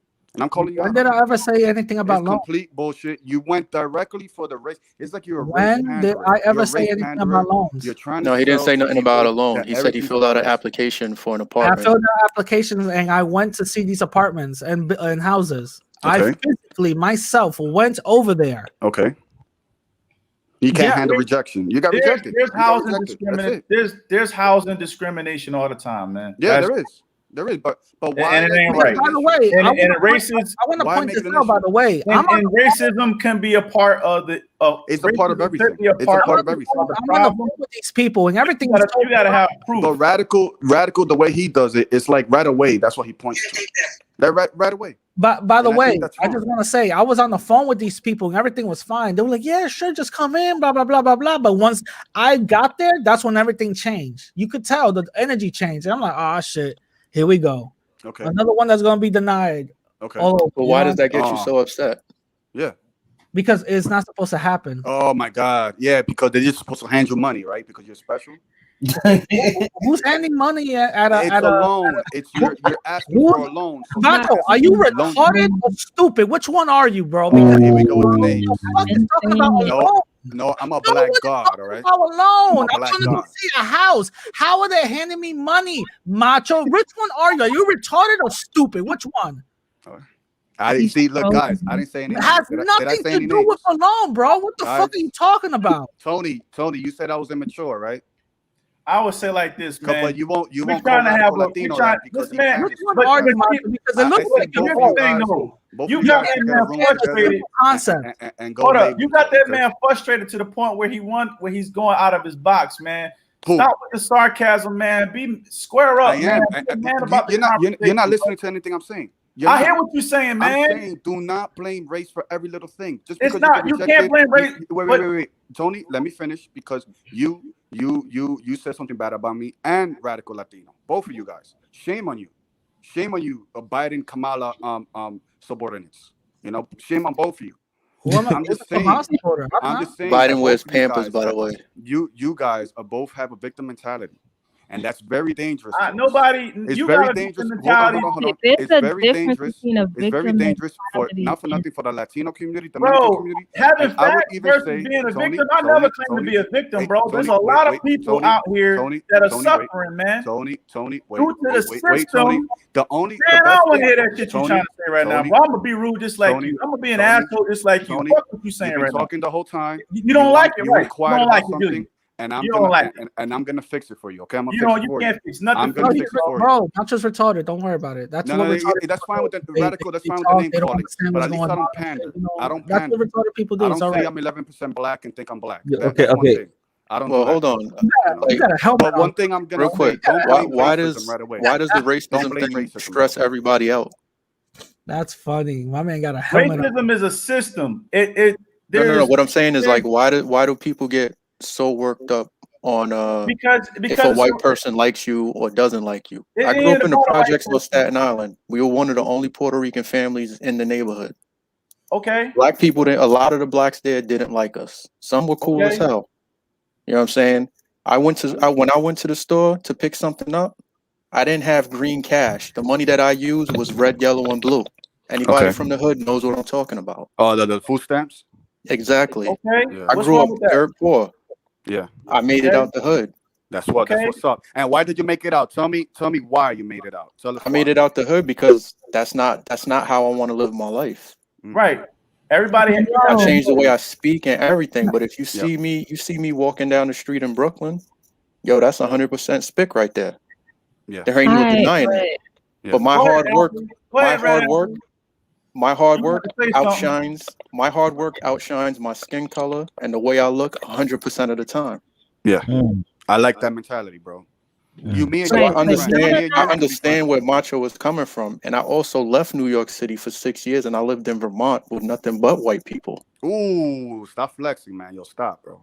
I left the city for 6 years. Don't do that to them, man. That's fucked up, bro. So I lived around these people, and Yo, y'all are not wrong, but y'all can't deny like things like racism. No, I'm not denying it. why I'm not deny it? denying it. I'm not denying it because they're scared to call it out. That's why. I've lived it. No, I'm not I scared get to what call y'all trying to nothing do. out. Y'all don't Let want him talk, man. You don't Yeah, know y'all me don't- from a YouTube panel, so you can't say that I'm scared to point something out. You don't know me Yeah, from a you know bullet why? wall. You know why? Because you're talking about your dumbass hard work is more My sufficient. dumbass hard work. But when A lot My of hard people work is work what got hard, me out man. the hood. you live in still New come York, home with when peanuts, a bro. cop stops you because of stop and frisk, he didn't look at that hard work. He looked at you. And I keep it moving. Yeah, there you go. We kept moving after I've been frisked. Red Got Alpha, down. go ahead Yeah, and get straight the up. floor, Hey, baby. I like Let it. her talk. I I was like gonna it. We say, need more y'all Americans are like not that. right. Y'all We are need not more Americans wrong. like that. Let her talk, man. Y'all are not wrong when y'all say, don't play into the victimhood, but y'all kind of have this idea that addressing like injustices that are done to you, that's victimhood. That's not victimhood. Facts. No, I That's never what it said is. that it's that's That's what y'all victimhood. doing, bro. Y'all trying to demean. That's not what I'm doing. I the was telling reality you. I of was what's telling you going what on, I man, went through. and Yeah, we trying didn't to say that. speak- Hold on, Mr. and Tony. trying to Hold on. speak Give me to 1 because second. you said 1 just second, walk Mr. Tony. some I was fictitious telling like righteous. telling you like, what I I'm went God. through. I walked off the planet of God and say, you know what? If I could pull myself up, everybody else can. Not everybody's in that same mentality, man. Not everybody is mentally sane or have the resources to get to that point. You know, some people don't have that cultural backbone that y'all have, man. That matters too. You Yeah, know it what I'm does. saying? It does. Have a sense of No, pride. it does 100%. But It what takes a my whole village. thing is So when you got people that's like when they say when people are really getting it out of the mud, if you want to use that word, that terminology, Yeah. they are a part of the systemic umbrella of racism. No, it's the parents. They have bad parents. It's not even about parents, man. No, they have. They have I good can guarantee parents you out they there have right bad now parents. raising up good kids. Anybody and in their kids are still anybody in the hood victimized, with man, good of the parents system. make it out. So that's bullshit. No, Yo, Parents yo, right now, hold on. Yo, hold on. So, guys, this is the thing, right?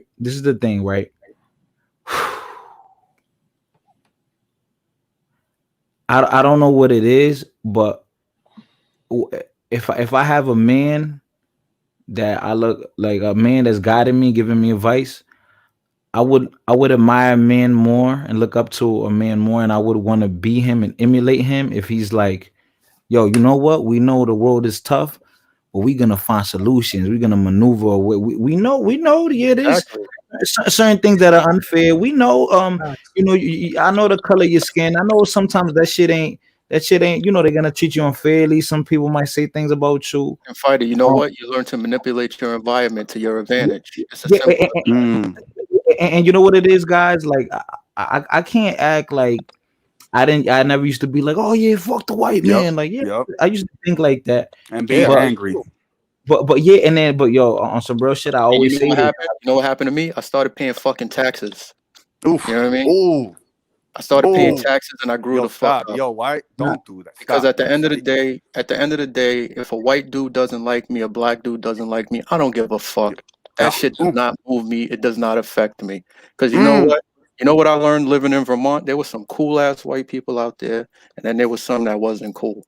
The people that wasn't cool and always had some slick shit to say, they miserable fucking people. And you know something? What the fuck do I look like as a grown man trying to mentor somebody like Fighter, a younger dude, if I can let another man manipulate my emotions with words? Oh, that's the way I look at it. That's what I Church. teach my little nephews. Church. You know what I'm saying?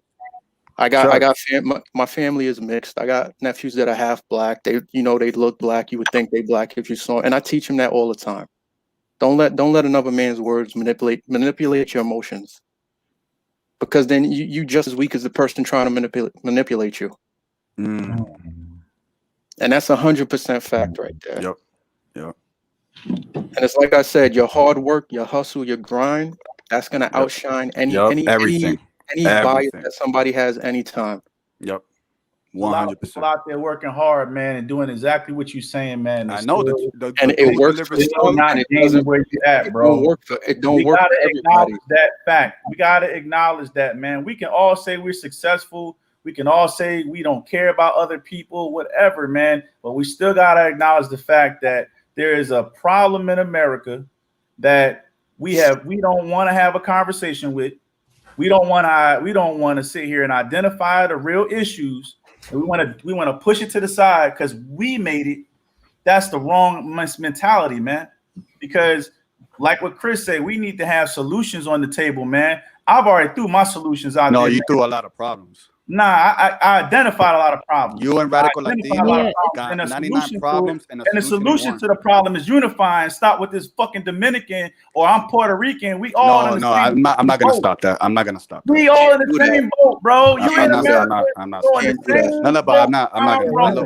And the reason, Tony, the reason why you can't do that is because anybody who knows black people, again, I was raised in the hood. A lot of my best friends are black. I'm Puerto Rican. I got Dominican family members, half black family members. We're all proud people. Right. So you can't just tell us to strip away our pride and just become I'm one. not That's saying not how it strip away works. that. I'm talking about when we coming down to solutions, pros and cons, bro. Just like a Democrat, Republican. You can't talk about the division. If you want solutions, you got to strip away all of that and put your pros and cons up there. Put the pros up there. There's I not ain't going to be a finished today. solution. I'm going to see the pros and what this person's trying to do so we can solve the situation. But there won't be a solution. Well, then there's nothing to talk You about. can't mix everybody. There's nothing to talk about. Not Yeah, you everybody can't mix can be everyone. mixed with other people.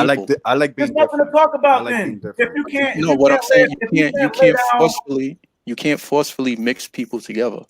That's something that people have to do on their No, own. we're not saying forcefully, bro. We're talking about solving a systemic issue here, man. Yeah, when did he ever say talking about mixing? Why, No, I didn't say he's. I'm just saying you can't just have people When you come sit together down and with do a that. businessman, all right, business 101. You a businessman, right? No, I'm a nurse.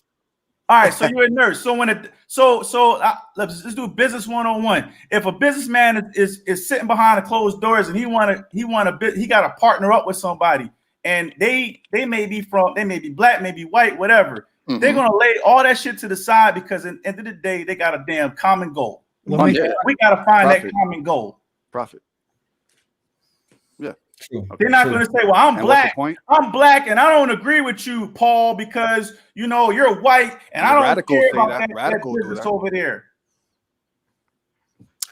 They're going to lay all that shit to the side and come to a term of Nacho, my business partner was white. What are you talking about? And behind his back. What you mean? I'm not racist. I'm not racist. What you mean? I'm not racist. I had a black friend. According to Macho, using that example that Tony said, that's what I will be doing. But I'm letting you know my business partner was white. But not everybody's going to come together. That's my point. Oh yeah, me and Tony might be able to come together and talk and chop shit up, and you know what I'm saying. We might come up with something to present to people. But it doesn't mean that other people are going to sit down with us. At the end of the day, is it or not? Is it or not? Is Puerto Rican people? Is Puerto Rico in a good state right now? No. Is the Dominican Republic in a good state right now? Nope. Yeah, a little bit. But it could be better. No, It could be better. no. Be honest with your fucking No, self. no, no. man. It's good. Is Dominican Republic in a good state right now? It's good, but it could be No, better. it's not in a good state right now. Oh, Is I'm Dominican. Haiti I'm in a telling good you. state I'm right telling now? you. You see, he's speaking for me. He's speaking for What? me. He's speaking for me. What? He's What speaking good state is it in? He's speaking for me. He's speaking for me. Please, Yo, please people live enlighten good me. out there. People live really Is good Black out there. America in a good state right now? It's What not. happened? All right, then. So we all have a common fucking damn goal. And No, why no, are we we in don't. these No, we bad don't. No, we states? don't. Why My are goal we is in completely these bad different. It's states? completely different. It's completely. Why are You we see, in you these bad generalize too much. states? Puerto Rico's being Okay, you so wanna let Puerto call it- Ricans take care of that. Hold on. No. It ain't even about being Puerto Ricans to take care of it, man. Puerto Ricans are being suppressed. Dominicans are being suppressed. Not really. Nah, we're not. Haitians are being suppressed. Yes, they We're are not being being suppressed. suppressed. All I these think you're damn laws suppressing me over by Puerto calling me Rico black. that That's what America you're got. What are you talking about? You're suppressing me by calling me black. Well, we're being Man, suppressed that's how I because identify you, bro. If you call me, call me How is he Dominican. suppress- Call wait, me wait, how Dominican. is he suppressing you by So calling if you don't want to be considered black, that's on you, man. You want me to Nah, call no. you white? I'll call you white. Because Fuck I it, don't look white. black. Because I You don't. white, man. Because I don't. Wait, you don't like black? You What white. happened? No, You he don't said he like doesn't look. I didn't say He that. said When he- did I say that? No, that's what I No, just he's heard. asking you. He's asking you if that's what you said That because it sounded like you said that. that I said what? So No, he didn't as say You that. don't like black. as people of color, as considered minorities, man, we all got one commonality. No, man. no. Yeah. I don't agree with that. I don't We agree all with got one that. commonality. No, we don't. No, we And don't. no place we're from Hold on. or state that we in is in a good place right now. 1 second. What? Oh my God. Because if that's the case, I could be honest with you. If I'm Dominican, right? If I could identify as Dominican and Yeah. Dominican Republic is rich, I'm going back to Dominican Republic. Yeah. Plain and simple. That's the plan. We want I to ain't make it even rich. I That's ain't the even plan. I ain't even going to negotiate that. I don't care if I was born in America. Yeah, I'm but going Tony, back your to the island. argument There goes ain't no argument, bro. your argument goes up to politics. Yeah. So we're in the situation that we're in because of certain people that are in charge. So where does systemic racism start at? The legal Political level. It's systemic. It's a system. Yeah. They control that. Okay. We can conquer that. Yeah. But we got all these We can- barriers up. We can. So we how do you can conquer We that got all with these big- barriers up on keep our voting for own the same problems. So how do you We conquer can't it? I keep our voting own for the same people. How do you conquer it? How do you conquer it? That's how Macho wants to. He wants to ignore the issue. How No, you I don't. conquer it Because is they don't again pertain to me. That's why. lowering your own barriers. They don't pertain to me. Lowering your own barriers, man. They don't And pertain to me. acknowledging I only struggles, care about man. my issues. And If that's you don't want to what I do. acknowledge your own people's struggle, then When you're the part of the president issue, got hit bro. by a cop, yeah, of course it doesn't, right? What happened? You heard me. I didn't hear you. No, I didn't hear you. If you point- don't point acknowledge your is- own people's struggle, you're part of the issue, man. The point Why is am I- that what, people I'm keep the they issue? How am I the continuously. Just because you made it don't mean that's just the end of the struggle, man. What struggle? Well, nobody's struggling, man. We all good. We all in a good state of Yeah, we are. We're all good. I think everybody here America's is kind going of great, man. We Scared, good, bro. man. He's scared. That's what it is, bro. He's scared. There's no racism. Oh, radical realism. There's no like you're some freedom brutality. fighter, right? You're a freedom fighter, right? These are things that's been identified by. He wants to win so bad that he's scared to even say it. It's all good. Say what? I don't understand what you're talking about. No. You're scared, bro. It's all right. No, but say it. I'm here. Say it. No, you scared, bro. It's No, all right. because you don't have It's enough all right. balls. It's And you don't have enough hair on your balls. I don't have to prove you wrong. It's all right. Yeah, but you're squealing away. Go run away. Go. Right. You're right. Anyway. And who said But that? it- And who said? But who said that I don't like black people? Who said that? That's No, what it that's what we sounded heard. like you said that, Macho. No. I never said that. I said I don't. No. identify as When black. you were speaking, everybody was speaking at once, and it sounded like you said that. Oh no, yeah. I think I think Radical played with the audio to make it seem like I said that.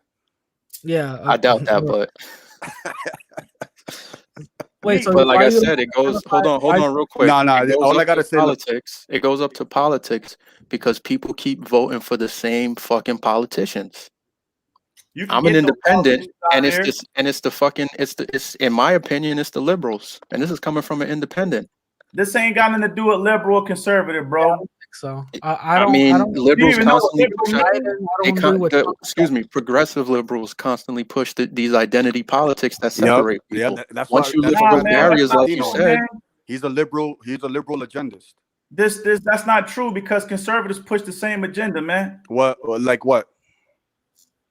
They push the same identity politics. What are you Like talking what? about? But be specific. Like what? They just did it on January 6th with all them people up there pushing identity politics. What? January 6th was a siege at the Capitol building. That's what it was. Listen, the right Okay, right I don't does the you whole see, identity Tony, politics also. You know, The right, they No, both but what I'm played on saying, it. what I'm You saying, can't- in they all Charlottesville, saying together, look, bro. We the understand left that. does it worse You understand because the Democrats come into the projects, they pander and they promise everything, and they don't deliver. Democrats don't That's radical necessarily Latino control right there. all of that, though. What you don't understand, Bro, man. look at New York City. They run New York City. Man, the worst part of New York City was ran by a GOP, and his name was Rudy Giuliani, bro. Hell no. No, I'm Hell sorry, that's no. false. That's false Yes, because no, when that's Giuliani cleaned was the city. when He Giuliani cleaned was the mayor, the city it was safer. The It city was was not safer, safer, bro. bro. Who You're wanted to gonna go to tell New me York I'm during born that and raised time, out man? Me there. too. I'm from New I'm That born York. was and not raised out safer there. when Giuliani was, No, man. listen. That's when he Stop and created. Frisk started under Bloomberg. Come on, man. Yeah, Get under out of here with Bloomberg. that, bro. No, wait, hold on, wait. I want to correct you. Stop and Frisk started under Bloomberg, but it was Nah, it started it, under Rudy it was Giuliani, bro. it was really He created that system. no, He also actually it was under Bloomberg. He also created CompStat. Wait, hold on. This is the difference. Bloomberg started it, but it wasn't implemented the same way under Giuliani, and Giuliani did that for 3 years because he ran as a mayor for 3 years.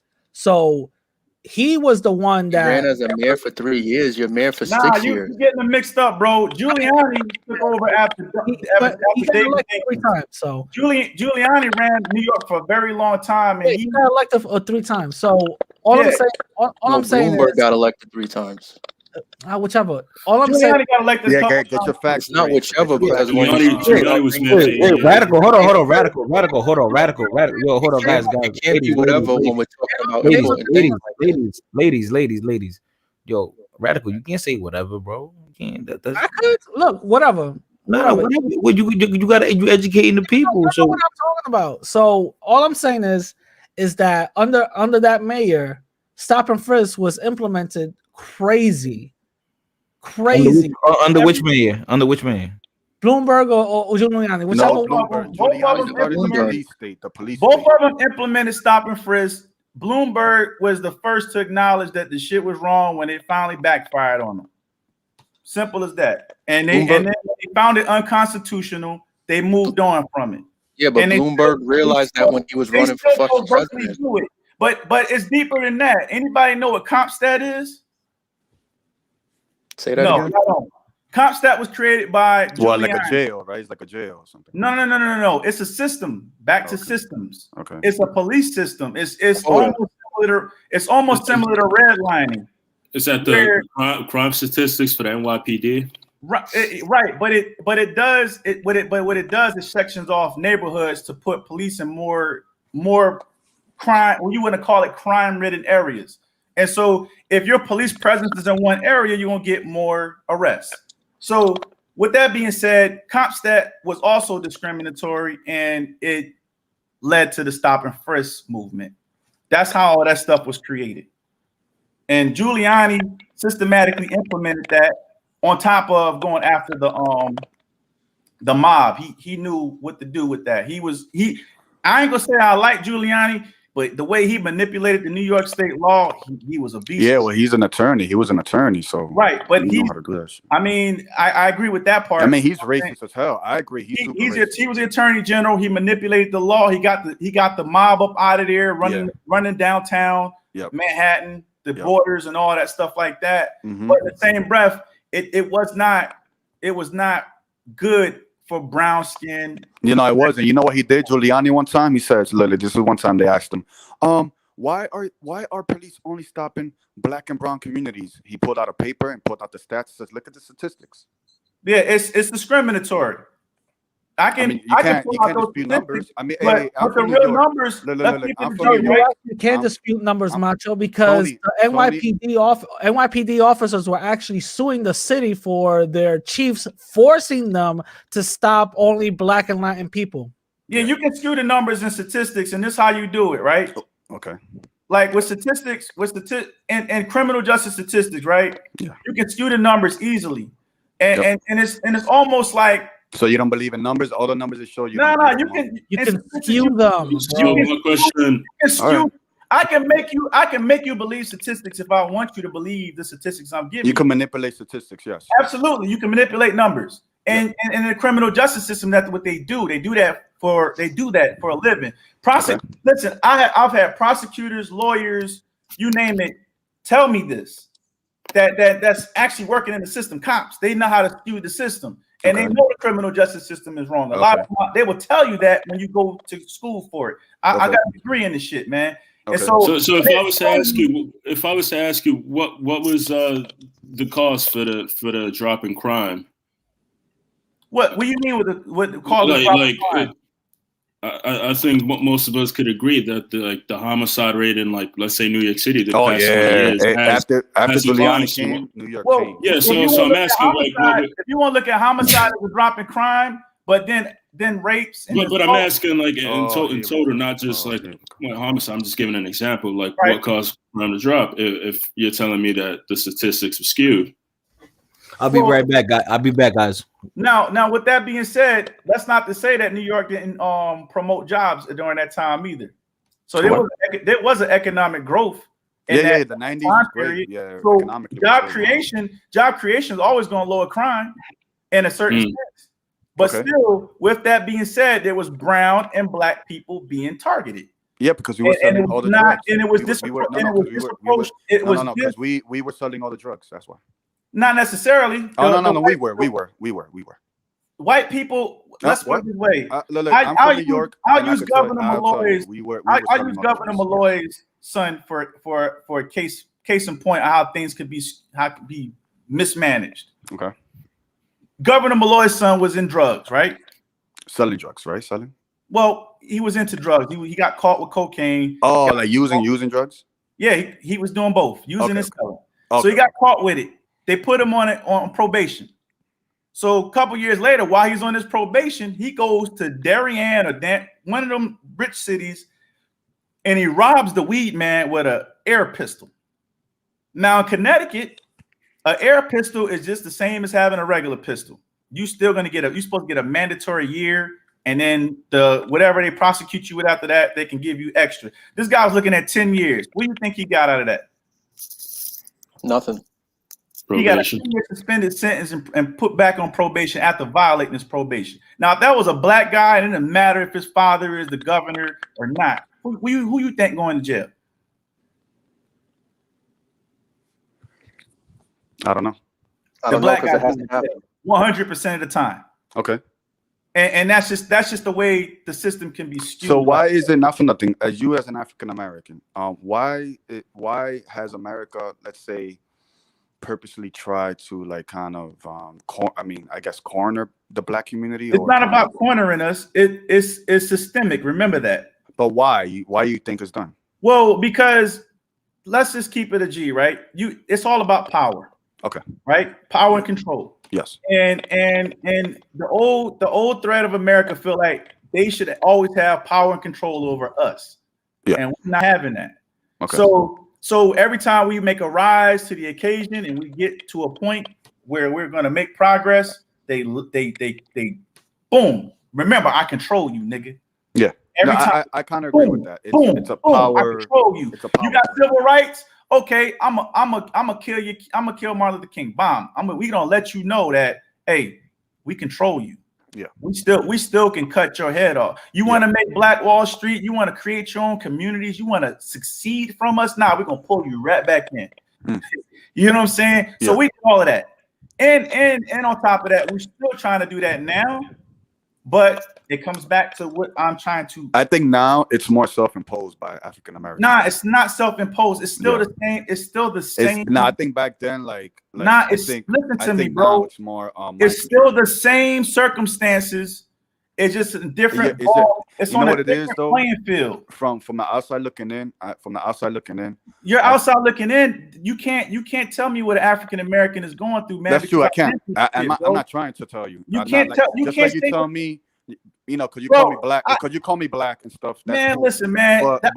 You should you take can't that say as a anything about compliment. Dominicans either. You can't Take that as a compliment, man. You can't. But anyway, man. So what I'm trying to tell you is nothing's changed, bro. It has. Nothing has changed, you man. You live in a very safe world right now. No, I don't, man. No, you don't live in a very safe world, man. You do. I don't. You do. I could walk out of my house tonight and be assassinated, man. What happens, bro? You laughing, but it's just facts, man. You said assassinated, like you're some like leader. I lost family members to being in the wrong spot, wrong time. Yeah, we all have it's not because they've been in a safe world. They wasn't doing nothing negligent. They were just in the wrong spot, wrong time, and got killed. How does that happen? It happens, bro. Happens. Oh, okay. So I mean, you But talking? how that was? They were just what? They were in a classroom and someone shot up a classroom. Nah, they was hanging out in their own neighborhood and got killed. Hanging out in their own neighborhood. Okay. Not doing nothing wrong. Okay. What type of neighborhood was this? Was it a good or bad neighborhood? Doesn't matter. You shouldn't be. No, it does matter. You should be able to hang out in your neighborhood. It does matter a lot. No, it don't. You should be able to hang out in your neighborhood and chill out. Look, I got advice. For all you kids out there, all the young people listening. If you're not involved in the streets, do not hang out with street people. Do not. If you see them in the corner, if you want to hang out in your neighborhood, man, give them 5. in America, the way you so-called police private as you're going to jail. And if their enemies see, they're gonna shoot you too. If they see you with them, you hanging out in your neighborhood in the America that you so-called think is safe, then what's wrong with that man hanging out in his neighborhood, minding his business, not bothering nobody? It depends on the type of a neighborhood. What type of a neighborhood? What type of a neighborhood is it? Man, get out of here, man. Like I said, I grew up playing. Yo, hold on 1 second. I grew up in the projects, and when guns start firing. When guns start firing, the bullet don't give a fuck who's in the way. I understand that, and I understand all the neighborhood does matter. The neighborhood does, because certain neighborhoods you can't even go out. It's hard for you to go outside after a certain time, bro. I lived in the projects, bro. I lived in Stapleton Projects on Staten Island, bro. That was like a wild ass time in the 90s. You couldn't look that shit up. My guy, I'm from Patterson, New Jersey, man. You couldn't go outside after a certain time at night if you wasn't one of the dudes on the block. I lived in Bridgeport for 20 years. Yeah, Bridgeport you can name it. I've lived in every hood you can name it, man. I'm not giving you that fucking excuse, man. Because that's not no excuse. I'm in my neighborhood. I'm in my comfort zone. I should be able to hang out in that comfort zone. Should. Keyword is should. Yeah, you definitely should. I can go. There was people. Not a lot of people don't realize this, but there was people after Katrina getting murdered in neighborhoods because they were trying to seek refuge. Okay, you went to Katrina now. Okay. No, I'm giving examples of going. The other one you were quite wrong. So we're going to Katrina. No. I'm just giving examples. No, but you were wrong in the first instance. Let's go to Katrina. I'm giving example. I'm giving the most extreme example. When you seek refuge and you want to be in a nice situation and you need help, some people don't want you there either. So why is it if we're in such a safe environment, we're such a great environment, why are people being innocently killed in their own environment? And that goes back to Macho's point earlier where we got to do stuff to clean up the neighborhoods. Yeah. Clean up what? Well, clean up the neighborhood. All right, you live in Bridgeport. Right? I don't live in Bridgeport anymore. You go to a block in Bridgeport and clean it up, like grab a broom, grab a thing. You can clean it up. People have done that, man. Who's done that? I've never seen. Who's done that? Who's done that? Because there's neighborhoods in America right now. Nice neighborhoods in America. Somebody's being killed in right now. Okay. Sexual assaults happen. It's like you know what it is. You want to worry about. You want to worry about everything in the world. You can't. I'm not worried about. I'm giving examples, man. You went from some friends getting shot in a bad neighborhood to Katrina, then to someone. I'm giving examples that you don't want to like. There's harsh realities, man, that you don't like, bro. It happened, but let me tell you this: America is the safest place in the world. It is. No, it's not. It is. It's one of the safest places in the world. It's one of the safest places in the world. How? When your incarceration rate is over 2 million. All right. Do you think it's in the top 10 in the world? Do you think America is one of the top 10 safest countries? Listen, man. There's certain parts of America that's very nice, that's safe, but then there's people that live in terror, bro. Okay. And that's just not even cool. But the good outweighs the bad. In some cases, you can say that. Yeah. But the reality is that a lot of people are not living in that safe zone that we think we should be in. And what do you think? And that's where your hard work shines through, so you can get the fuck out of those neighborhoods. There's a lot of blue collar hard workers in them neighborhoods, man. They can't do nothing. Yeah, and I get that. We all have different circumstances. Like somebody might have Castile was working hard. Somebody might have 5 kids. Somebody might not have no kids. I don't have no kids, so my path is a little bit easier than somebody with kids to make it out the neighborhood. But at the end of the day, you gotta You got to do something to clean up the neighborhood. And also Anyway, too, listen, cleaning, I'm out. cleaning up. Tony, bro, nice meeting you, bro. I'm out. Yeah, man. Be easy, man. I hope everything works for you, man, abundantly. All right, good I luck. know you. I know why you said that, because you know you two agree and stuff. Ain't got nothing to do with that, man. Because when I leave, you're gonna tell me. I'm gonna wish you well too, man. But you gotta be mature, bro. I am Stop mature. with this pandering and I am trying to, mature. You're trying to the come one at somebody. who's jumping all over the place. No, You're I'm jumping all giving over you the place here. examples. I'm You giving you are jumping all over examples. the place. You can't So give me I'm no more examples, mature but than you sit there and because ask me, I'm is you offering white or solid, black? And concrete you facts call and me evidence. this, man. Get the fuck out of here, man. I am. I'm offering solutions. Look, you could. I don't lie. Every panel I go to, I offer solutions. All of them. I never Oh, offer they offer problems. solutions. don't I ain't heard a pretend. solution I offer yet. solutions for everything. I offer solution, and that's I me. ain't heard a I'm just solution a yet, bro. solution-based person, and we need more people. Not for nothing. I'm a man of a certain age. I'm Dominican. You're African American. You're a man of a certain age. We have to be leaders to these young kids that are listening to us. We have to give them hope, I've said that inspiration, already. and motivation. We I've can't be said like, that oh, already. this, That's this, what I'm this, doing, bro. and give them worry. We have to give them more pride. That's more what I'm doing confidence. as you speak, man. You know, that's what we have to do. We always got to look for solutions so they won't have to grow up worrying that they're less than someone else. They have to know that they're as good as anyone else in this world. But they still got to live in this world, man, and they still got to go through life itself. Yeah, but if they change that mind frame into a positive one, they'll see the world in a different way. We can all say that, man, until they actually go. And it works. Again, and it works.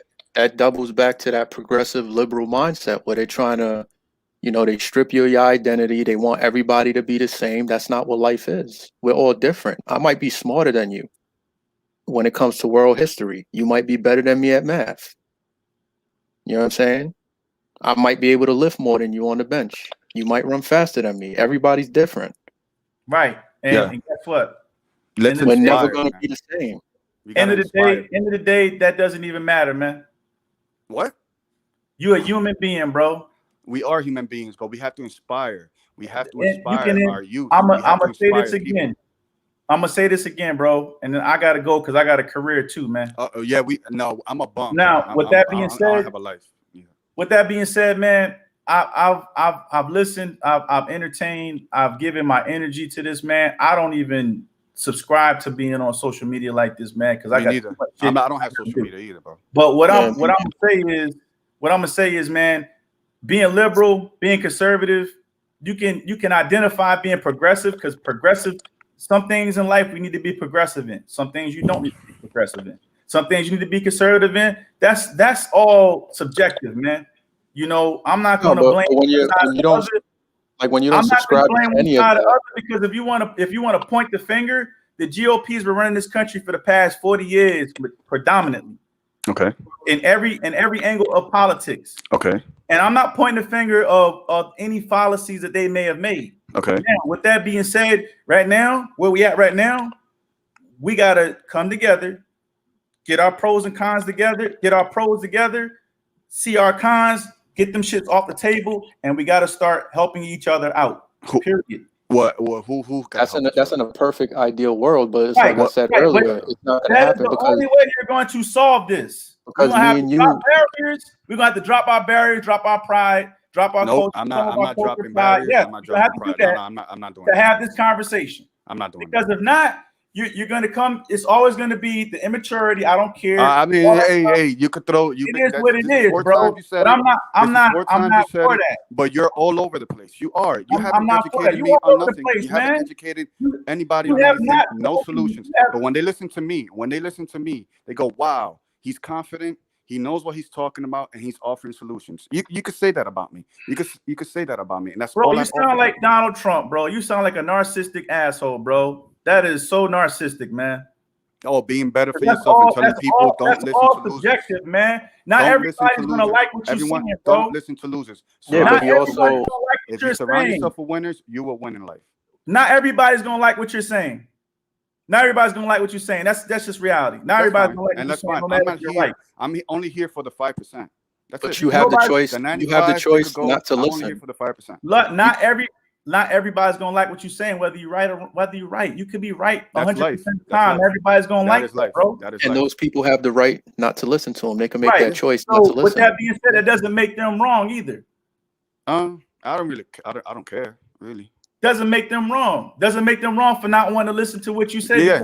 I really don't. You don't have to listen to me. Their global view is different from your global view. Yeah. And if they go about life and they're productive and they're successful based on what they want to do, then that's what it is. Yep.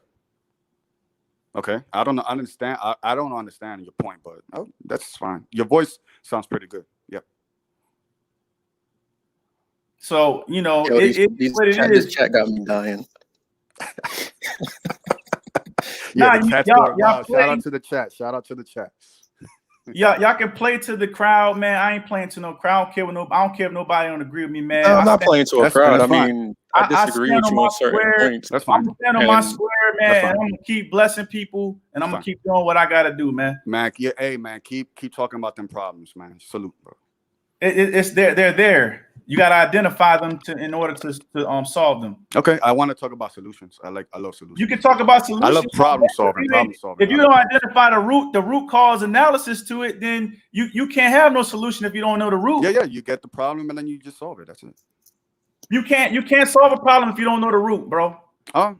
If you know the problem, then you should know the solution. If you don't know the root cause of what's going on, you can. All right. So then find out the problem and then solve it. Is mute. All right. You're disregarding this. You're disregarding the issue. No, I'm not. It's just yes, you are. You disregarded it for the past weakness. 3 hours, bro. Excuses are for losers. It ain't about excuses, man. It kind of is. Either you win or you don't. It's not about you win, you don't, man. People win every day and still lose at life. Well, yes, I understand what you're saying. Now you're being poetical. You know, that's what I'm saying. You're jumping all over the place. All I'm saying is I'm staying right on par. And you don't like it, bro. And the reason why I'm staying right on par, I'm getting in you, bro. I want you to go to sleep tonight and think about every fucking thing I'm saying to you, because I'm gonna go to sleep well, because I know I can stand on my 10 toes and I can go. I know you can't probably. I can go in front of people and still be who I am and wake up and say, you know what, I'm blessed, man. We all. I don't have to. Blessed. I'm not gonna sit here and disregard other people's issues, man, because that's just not what life's all about. And I guess when you get a little older, you start seeing that, man, and your wisdom to get a little bit more growth in it, and you start seeing things not just narrow-minded, broad vision. Yeah, it's not about liberal conservatism right now, man. That's what the system wants you to think, man. Okay, it ain't about that, man. What? Yep. It's about humanity right now, man. And everybody's under attack, bro. Some humans suck, man. Humans suck. Yeah, some people do suck. In every race they do, man. But that is just what it is, man. Yep. That's all you have, Tony? That's all you got? Yeah, I mean, I didn't get anything out of what you said, but you don't never get nothing out of nobody saying, man, because you've been ignorant for the past 3 hours, bro. I haven't. I've been listening to you, bro. I've been listening to you, man. Listen to people in the chat, because I've been reading the chat. I've agreed with some things you said, and I disagreed with some things you said. You've been immature about a lot of shit, bro. And so I can suck up my pride and say, you know what, you've been correct on some things. And I can say that you weren't listening to no one. I can agree to some things you're saying, but I'm not going to act immature on it, man. The only thing is, logic back at you. When I threw your logic back at you, you haven't been logical at all. You've been emotional. You didn't like it. You've been emotional. Don't play on something you. I haven't been emotional at all, really. Don't play on something you have, but you. What when did I show emotion? You pander with it. You pandering with it. Yeah, you pandering with it. You being immature about it. How am I being mature about it? You being sarcastic about it. How am I being sarcastic? I'm not even going to debate that with you, but you know you are. You can't, because logically you don't have enough level. Bro, you can't. Being real immature. You're a mental midget. You're a mental midget. You're being real immature. You're a mental midget, though. Listen, man. And you know what? I don't want young kids listening to you. I think they listen to me. I can never be on your level of life, bro. I'm way above you, man. That's fine. You trying to catch up. That's fine. But all I want to catch up, bro. That's fine. All I want to do is I want to lead the younger you. I'm sitting here to pursue their dreams and not having excuses. That's what I stand for. Their dreams, and they can still have excuses. That's what I stand for. I don't know what you stand for, but that's what I stand for. And I love America, and I'm blessed for all the opportunities that America has you sure are. I'm happy for you, bro. But and I love being Dominican. Not in that situation. And I love being Dominican too. And there's a lot of people that's not in this situation. What situation? the situation that you're creating, your perfect world. Well, I don't have a perfect world. Who said I have a perfect world? Yeah, that's the way you construing it. No, not really. I don't think no one says it. Oh, Mato's perfect. No one has said that. Everything's perfect for you, buddy. No, yeah, but at the end of the day, I did not at say the end of the day, like, bro. Macho, you did, bro. You made it seem like everything was all great. We all good in the my world. head. Yeah, I try to convince myself. Kilo. I try to convince myself every day that it is. Oh, there's nothing wrong with that. That's pretty fucking stupid, bro. Why would you want to live in Wonderland, bro? Go wake up and find out that everyone's at war. No. It's not Wonderland. It's called optimism. Self-assurance. Let me tell guys. Let me tell you something real quick. It's called ignorance, bro. No, hold on. Kilo. Yo, chill. I understand we all have this desire of a utopian world, but the reality is, all the ugly things that we experience, see on the news, hear about killings, drug dealing, raping, it's always gonna happen. It's never gonna stop. No, it's never. not. Definitely it's not. never. As long as there's humans, there's gonna be competition because we all don't have the same interest. And it's just it's never gonna stop. It's never. You could pray to Jesus, you could pray to Muhammad, you could pray to whoever you want. Like this is never gonna stop. Or what you could do in this hell that we live in, right? You could create a heaven. Your own heaven. Hell. We can create a heaven, and I feel like just be the best person you could be. And when it comes to like racial things, right? What I would say, or like with greed and stuff like that, what I could say is me to become the best person I could be, and then anyone that I love, I try to put them on too. That's all I could do. Fast fighter. Because unfortunately, whether you like it or not, life is a competition. Yep. It's literally survival of the fittest. And it's not fair. Life is not fair. Life is not fair, and I realized that at a young age, and it is what it is. You know what I'm saying? And we all have different things that we suffer, we struggle with. You know what I'm saying? And I know I'm not stupid. I'm just taking I just take a different angle from it. I don't think I'm inferior to white people.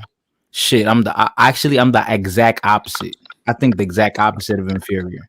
The exact opposite. And I don't want to say it, but I think I'm the exact opposite. And I want to instill that into when I have children, that same thing. Yo, you ain't shit, you better than anyone that thinks that they better than you. Exactly. So that I mean, I don't know, you could say maybe it's like very militant, but I feel like the little years I did live with my dad was tough as fuck on me. But I understand now. I understand why. Yep. And he was like, he was tough on you because he had to build a man. He had to build a man to go out into the world to carry on his legacy. Yo, and Sunday he did that I'll never forget. Right, I know I explained this to y'all all this time. Y'all gonna get tired of this. It's like an old man always with the same old story. But I remember I went to Dominican Republic when I was 8 years old, and I was supposed to go out there for a summer, only for summer. But and I just remember I had my fresh Nikes on, right? And I remember where my grandmother lived. It was 10 heads. It was only like 4 bedrooms. Everyone shared a bed there in that house. Everyone shared a bed. And I remember the only man there was my big brother. He was 18 and he was like the man of the house. And the way that my big brother carried himself, I was like, damn, like this nigga's 18 and he's like, even my grandmother respected him. I'm like, yo, that's what's like. This is what I had to look up to. I'm like, and he's smart, and he came to now in hindsight, now in the future, now he's like, he lives in Miami and he's living good, immigrant. And I'm like, damn. And when I was living out there, something I want to touch on was that when I was living in the Dominican Republic, I had these fresh Nikes on, and I was gonna race my cousin Sacha, right? And when we and this road was like it was dirt, rocks, and pebbles. It wasn't it's not paved asphalt like out here. And we raced, and she smoked me. My cousin smoked me, and I said, "Damn, she ain't got no shoes. What's my excuse?" All right. She got no shoes. She barefoot, and I'm over here with sneakers on. I think that was Maura, right? Maura racing? No, Maura. and then I remember I went through like power outages that would last a week, like all the time. Sometimes 3 days no electricity. No water for days. We had to shower with the buckets we have outside from the rain, collecting from the rain. So we lived like it was poverty. It was poverty. And my dad, I could have lived with my dad, and you could say in Dominican Republic, he's the rare middle class or whatever, right? But I think he did that to kind of like teach me something. He let me live there for a whole year. And then when I came back to America, I was like, oh shit. Like this place we call Earth that is huge. And compared to DR, where I lived at in the slums, that shit made me like tough. Yeah. And I will be forever grateful about that. You know what I'm saying? And like now I like it. I don't know. I'm just very optimistic. You know what I'm saying? Yeah. Like As you should be. And I don't know, man. Don't hang out with Tony. Don't hang out with Tony. I like Tony, man. No, Tony's a cool guy. He seems cool. He's smart as fuck. Yeah, Matter of fact, I could tell by his temperament. He doesn't get his feelings too much. You know what I mean? Yeah, because of Tony, I joined the trade school. He was the one That's what's up, Tony. Because of Tony. And that's what a real friend is, bro. What you've been through, a lot of blacks, especially in my age range, we've been through the same thing. Had to grow up, especially from the South. Same environment, man. Cousins, you could be the freshest cousin, but everybody else don't got the same thing you got. You come when I moved down south when I was young, I was second grade. And so I came from up north, and I had that up north mentality. And all my cousins down south, they didn't have what I had from being from up north, living with my grandmother. So me coming down here, I had to live with my aunt who didn't have a running bathroom. All these things that you're saying that you had experienced in the Dominican Republic, it just brings me back to my childhood as well. So I appreciate, and there's still people living like that. That's what I'm trying to highlight. There's still people to this day living like that, and they don't know nothing else. You know what I'm saying? And it is not necessarily their fault, because they didn't get a chance to necessarily leave their environment like I got a chance to leave my environment. You know what I'm saying? But nonetheless, those cultural, you would think those cultural differences is different. We all have the same. That's what I'm saying. We still have that same.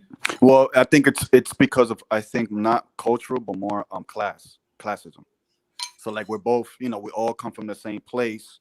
We all come from a low class neighborhoods and stuff like that. So a lot of us do. A lot of us do. Dirt. But then there's some privilege. Let's keep it a G. There's some privileged black people that really never understand. They don't understand. Yeah, they're not gonna understand. They don't.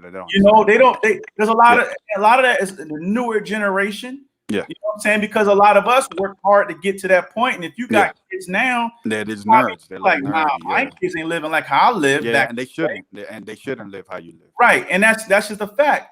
Yeah. But in the same breath, you can't disavow somebody that probably grew up in the same environment, raised their kids in that environment, and their kids still in that environment. You know what I'm saying? We still got to acknowledge that, man. And how they can get out of the environment, I have no idea. Yeah. I cannot solve that either. Save them. You can't save everybody, Yeah. but in the same breath, you got to acknowledge it, man. Okay. Yeah, I acknowledge it. I got cousins right now, my age. Yeah. Living in South Carolina, don't have a pot to piss and a window to throw it out of. And no, come on. People live that poor down there? It's when I tell you it's bad in some parts of the South, it is what it is, man. Believe what I'm telling you, bro. Oh I'm not making this stuff up to have a story. So why is it make an excuse? But why is it so poor in America? I don't get it. Bro, it comes back to what that young man was saying. And you got to take that for what it is and start digging into research it, man. Redlining. gerrymandering. These are key words that you need to research and see how. Oh, yeah, who, Radical Latino? Yeah, I don't listen to him. No, I don't listen to him. See how the political system, Democrats and Republicans are both guilty of this, bro. They redline and they gerrymander the system so that you can live in a certain area or you can only vote for a certain person. It's like that, man. It's systematic. It is not right. And again, the only way we can beat that part is we got to start grooming better leaders. That's true. That you said it. Let me take that back. Take that back. Let me take that back. You said it right there. You said it right there. Take that back. That's the only thing I agree with you the whole night. No. Let me take that back. Thousands of words you said. That right there. Not just better grooming better leaders. We also got to start forming our own super PACs. Look that up. We got to start forming our own. Tony, you've been listening to me. I see my influence has gone to you. Now you're talking. Nah. Now you're I've always thought like this. We got to start forming our own super You listen PACs. to me, and I've convinced you. Now you're talking. We got to start forming our own super PACs. We got to have our own grassroots movements. When something ain't fucking right, we need to have a grassroots movement where all of us are together. We can't be like, oh, I'm telling you, we cannot think like that, man, in a grassroots movement. Why you think Obama was impeded on a lot of things when the white people came up with the Tea Party? And those grassroots movements impeded a lot of things, man. They regalvanized themselves. They put money where the money's supposed to go. We got to start thinking like that. Yeah. It can't be a separate agenda, especially if we're trying to get somewhere. You understand what I'm saying? Who's we? Who's we? All of us, the ones in the struggle, the one that's trying to. No. Come on, talk just for African Americans. Come on. Nah, it's you in it too, bro. Oh my God. You're in this too, man. All right, I'm gonna go. If I disincluded you, then Tony, we're talking politics. Politics. No. If I disincluded you, then our strength in numbers go less. Yes, but all right.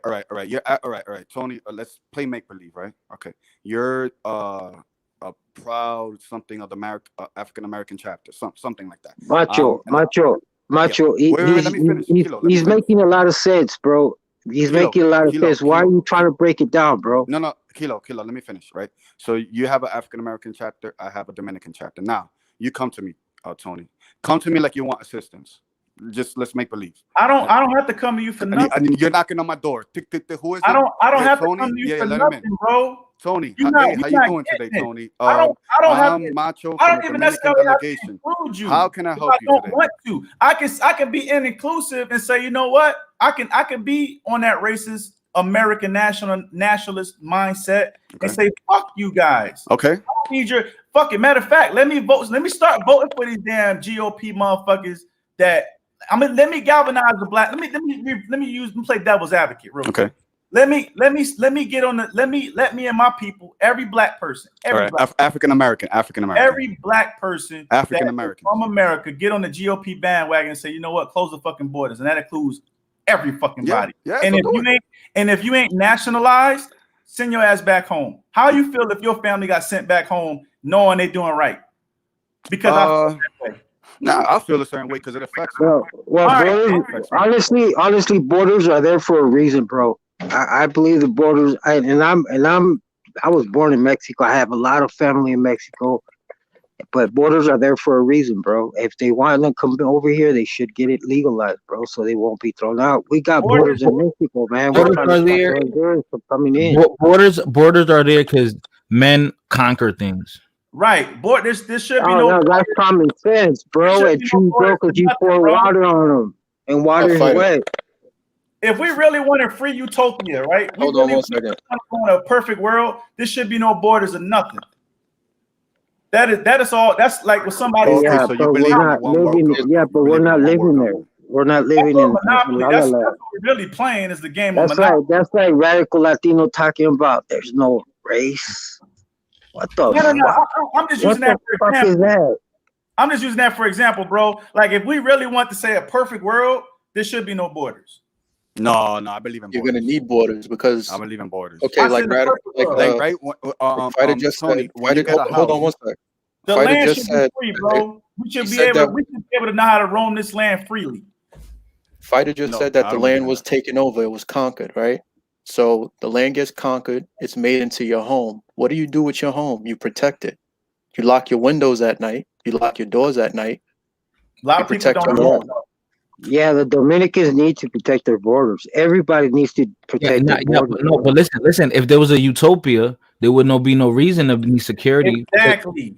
That's what I'm Yeah, trying true, to say. true, Spider. But the thing is that there is no utopia. I thought we were talking about real life. We just you know, we're actually just hypothetically speaking. I'm a reality. I understand why borders are there. I understand how the good out of it and the bad out of it. And to the redlining statement that you made and that Radical Latino was making earlier, yeah, okay, the redlining is there. That's reality, man. No, it sucks. But let me tell you something. That ain't got shit to do with you going to the library and picking up a fucking book. If you can't read that book, then it matters. All right, guys. Then there's a problem at home if you can't read. Now, hey, it could be. You could, bro. I'm gonna say this, man, and I gotta go. Yeah, me too. I'm gonna go. My ex-girlfriend, very educated. She's from the islands, very educated, got like master's degrees, all that. I raised her daughter up, right? Yep. Little girl could sing every song on the radio. Yep. She couldn't say her ABCs. Oh, you think that was a home problem? Yeah, that's a home problem. No, it wasn't a home problem because I was sitting there schooling her every day to sing her ABCs. So it's not just home. Are you still in that little girl's life?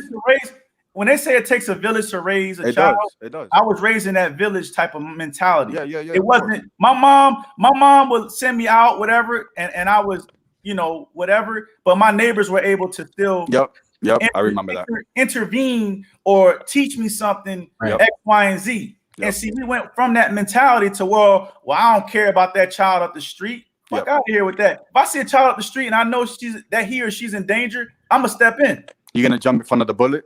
It ain't even about jumping in the front of a bullet, man. But if it has to come down to my life and I gotta save somebody, and that's what the circumstances is, I already been down that road. Yeah. I've been down that road. I've saved a life. I saved a couple lives. That's just real, bro. That's what's up. That's what's up, Tony. But before I go, I want to tell you, everyone in the audience and everything, you know, you want to know how to help the poor? Not being one of them. Good night. Poor doesn't mean you got poor. Doesn't always say poor does not equate to having money, bro. I don't think people realize that. You can have a whole bunch of. You could be a billionaire and still be poor. You don't have no friends. That's true. You ain't got no. You can't even go outside because you ain't comfortable in your skin. That you poor. That's true. But you still have the mobility to do things. Yeah, because you of the do, money. but that doesn't matter. Listen, man, there's a lot of. I was listening to this song by Fonte. There's a lot of, and he said some shit. And don't quote me on this, but you can go to Fonte. He said there's a lot of men out there killing for a home to get a good home cooked meal, and there's a lot of men out there trying to get out of that home. And you can go to his albums, and you can check that out. It's in the intro track, but it's just reality, man. Like I said to Chris and I said to the panel earlier, I've met billionaires, man. I've met millionaires. I got some influential people in my family. You know what I'm saying? I can name those names. And so when you actually can't live in your own skin, I feel like and you can have $1 billion. It's almost like you can't even spend your money. You can spend it, but what are you doing with it? You just spending money to That's be a psych issue, then. That's part of the psych issue. Right, but being poor is also can be a mentality as well too. Yeah, no, iceberg, nah, but you have to listen to what he's saying too. Like like having that inner peace, man. That's worth no money. That goes back to what Friday was saying about Dominican when he went to the DR. That's exactly how I felt when I was in Mexico. Like, we were poor as fuck, bro. Poor as fuck, bro. Sometimes they be the happiest. I was alive, bro. I mean, fuck. I was never happier, bro. Never happier, bro. I want to go back to Mexico, but if it weren't for the cartels and the family connections I got, well, they're involved. You know what I mean? Just shit. I can't go back. I would. I feel like in life, everyone just wants to find a sweet spot, that fine balance. That's why I left Bridgeport, Chris. I had to find that inner peace, man. I was creating things for people. doing what I got to do, you know, as a servant of my community, you know what I'm saying? And you know, helping the youth out. I was doing all of that, man. I even shared the story how I gave away my Air Jordans that Right. worth a lot of money right now. to Right. young black kids, you know what I'm saying? I give, you know, this is a real story, man. So you know how cold it is up there, man. Yeah. And I bought this Sherilyn butter leather coat from this Italian, Arabic or Italian dude, right? Whatever. But you know, when you buy it from them, they come with the real stuff, right?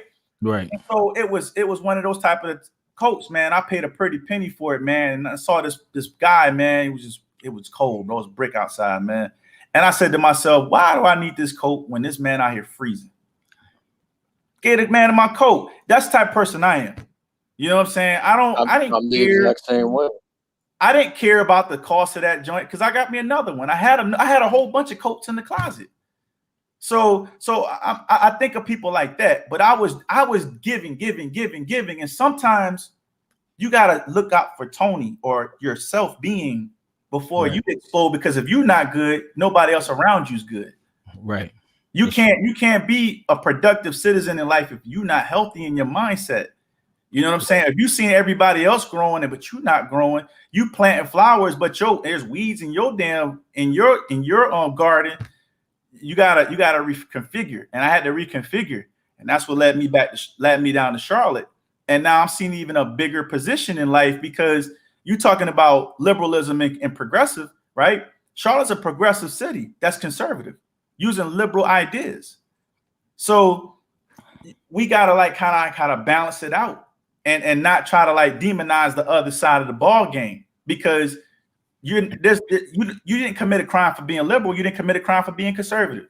Mm-hmm. We got to start seeing the wealth in both sides of the field and start playing to the strong points of it all, and then throw all that weakness stuff out of it. You feel what I'm saying? And that's why the system got us at this internal war, believing that because I'm conservative, I'm better than a liberal, when necessarily they're actually playing on both of our feelings, doing the same thing that we thinking is bad.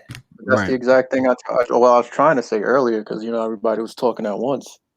It basically boils down to you know, like I said, I'm independent. So when I see the GOP, I see the rhinos.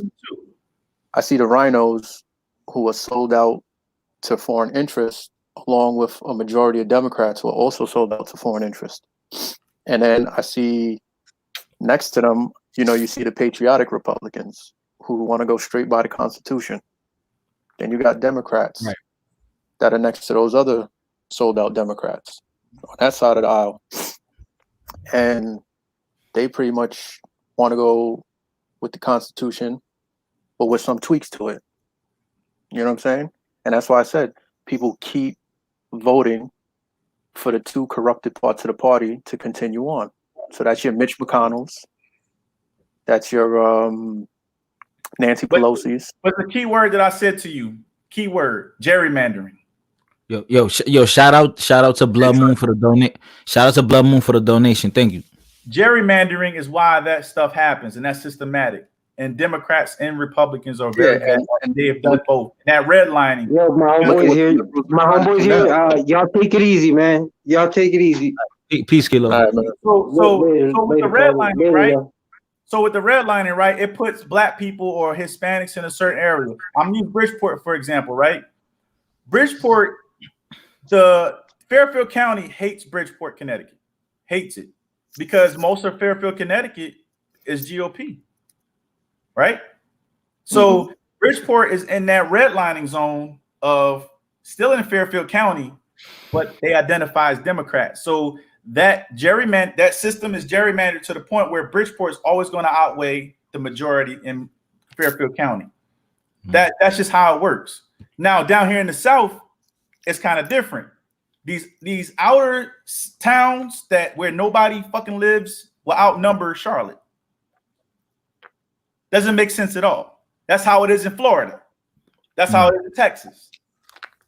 There's hardly nobody in those towns and those cities, but you mean to tell me that Houston don't have more weight than the surrounding counties itself, that don't even matter. But that's how the political system is done. And Democrats and Republicans are both guilty at that. Yeah, that's the point I was trying to make earlier. And I would tell you straight up, if this is what the gentrification is happening. That's why we got to be careful. Is that they have identified that. So guess what they're doing? They're pushing us to the damn suburbs and they moving into the cities. Yeah, so that's been going on out here for so long. Right. And you know how they're going to flip the system? That's how they're going to flip the system. That's how they're going to turn Connecticut the other color. That's how they're going to turn New York the other color. They're going to push us to the suburbs where we don't have no say-so. You know what I'm saying? Because of our voting rights. Because remember, the suburbs don't really matter in some states up north, even though it may be the majority. You feel what I'm saying? And that's how they work in the system right now. And we don't see the optics to that. I see it for what it is because I think progressive. That's where my progressiveness. That's where my hindsight 2020 thinks forward. You know what I'm saying? And so NY is not liberal like that. You be surprised.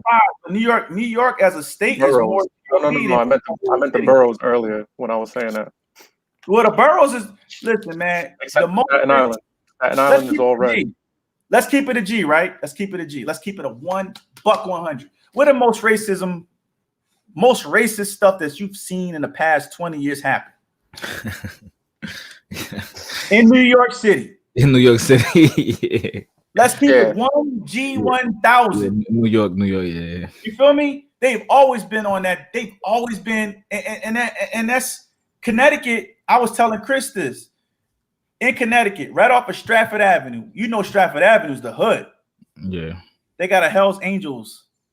Oh yeah, right around the corner. They got a Hell's Angels headquarters there. Yeah, every time I go jogging, like when I'm from the boxing gym, I run right by it. How does that even like happen?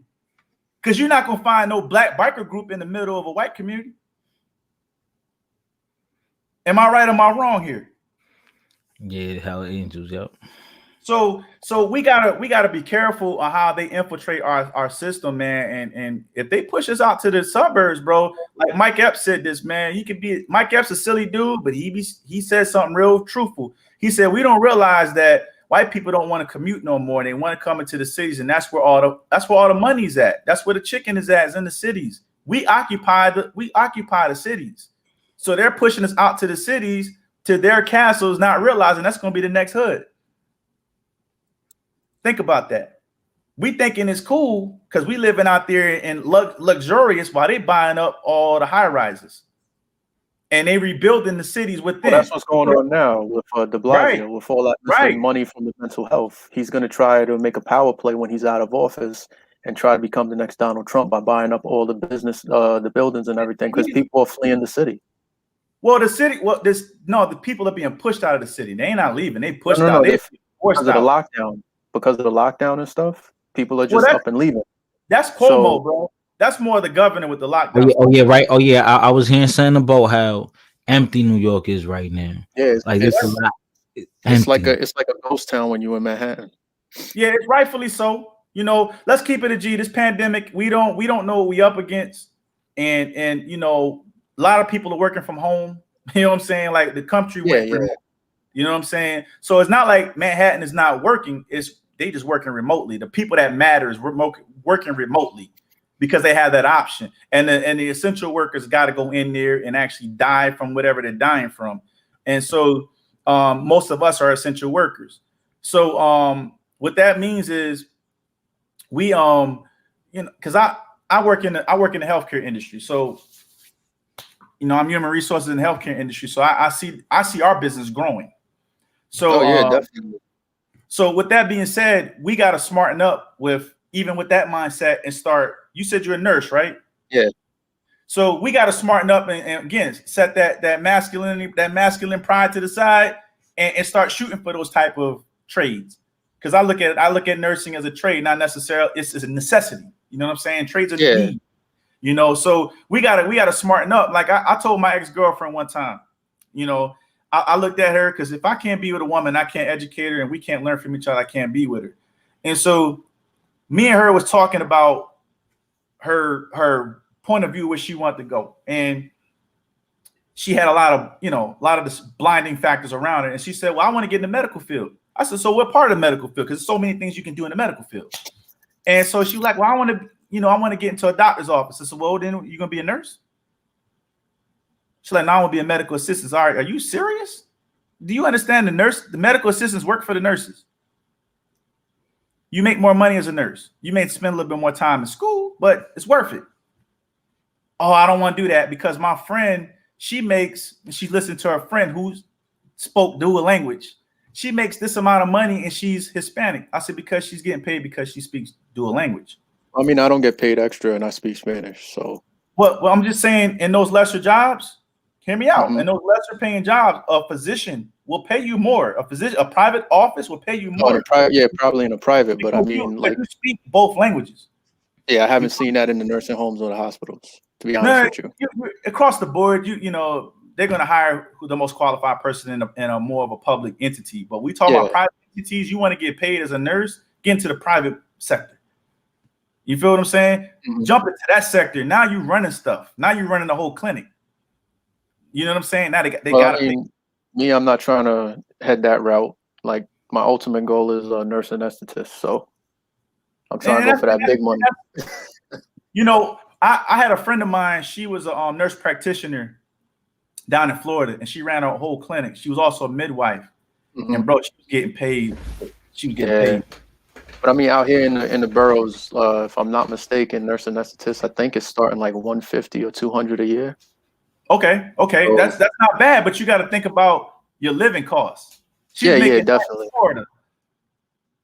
Definitely. And living, and I can tell you how she was getting that chicken is because she was in Kissimmee next to Disney. And if anybody ever been in that area of Florida, it's up and coming, it's developing. If you ain't making money, man, you cannot live out there. I don't care how much you work.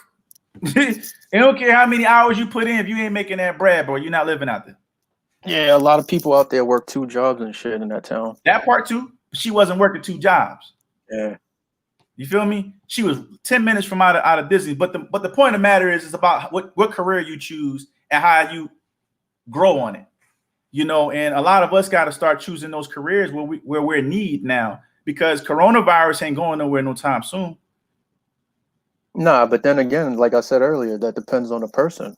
Like, you know, like I said, I grew up dirt poor. I had holes in my shoes, man. I couldn't get a chicken.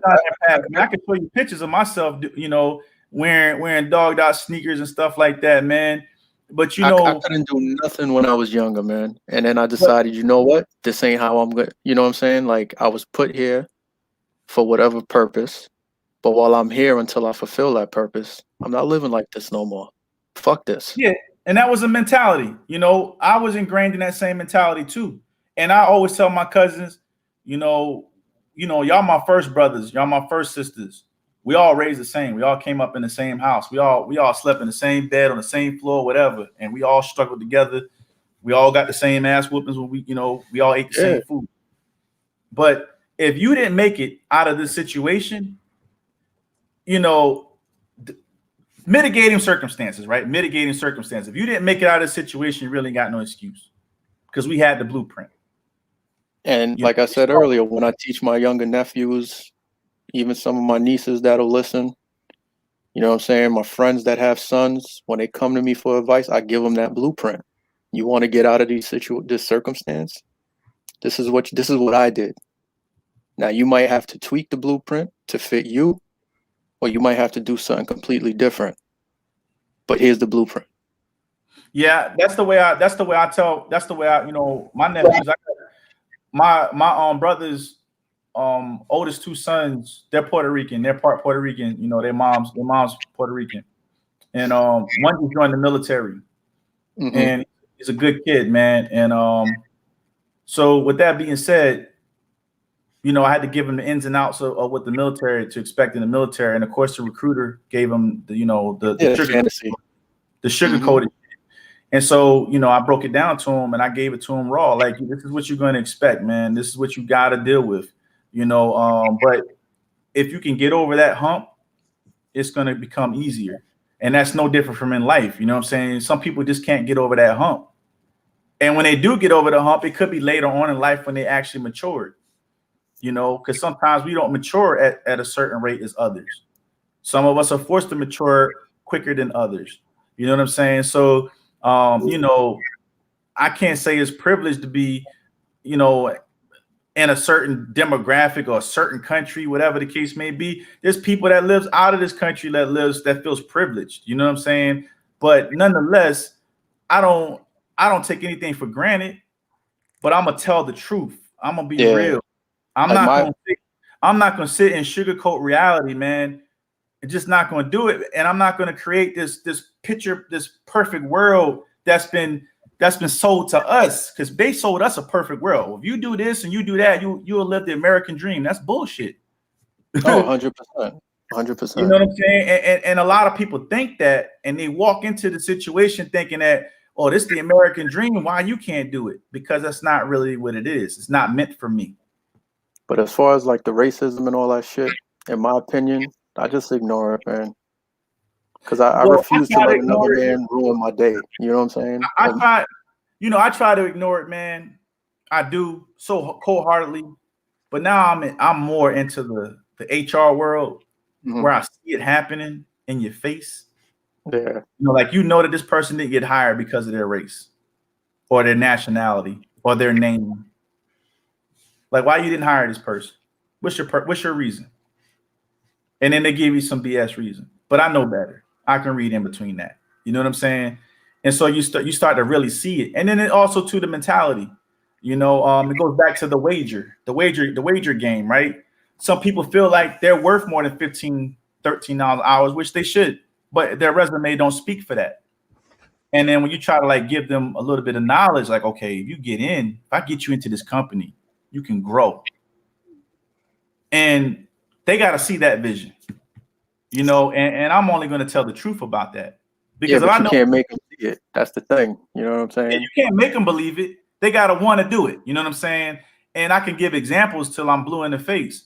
But I'm real passionate about trying to get that agenda across to people that's I know hasn't been nowhere. You know what I'm saying? Or trying to get out to the world. And so it's like, you know, I'm not a hater of nobody else's race, man. I can't tell you, you know, I can't sit and say, well, I hate this person, I hate that person. I can't live like that, man. You know, was I angry at one point in time and felt like people did slighted me on a lot of things? Absolutely. I've been slighted on a lot of situations that I should I feel you 100%. That I should be ahead professionally, you know, as an adult. You know what I'm saying? Not just as a kid. You know what I'm saying? As an adult, I've been slighted. But, you know, again, I have a different mentality. But then again, I also deal with what I deal with, you know, and I'm not going to let nobody, you know, erase that reality that I know other people are experiencing. You'd be surprised that a lot of people that you meet are experiencing the same thing you're experiencing. It is a matter of having a simple conversation and really understanding with their, you know, letting them talk and get their inner feelings out. Yeah, and again, you know, it depends on the person. Yeah, but you know what though? So one thing that I wish Macho was still on here that I want to say to him, because we're talking about mental health. You can't tell somebody who's dealing with mental health how to feel. You just can't. You can't tell them to suck it up. You can't tell them to, you know, it'll get better.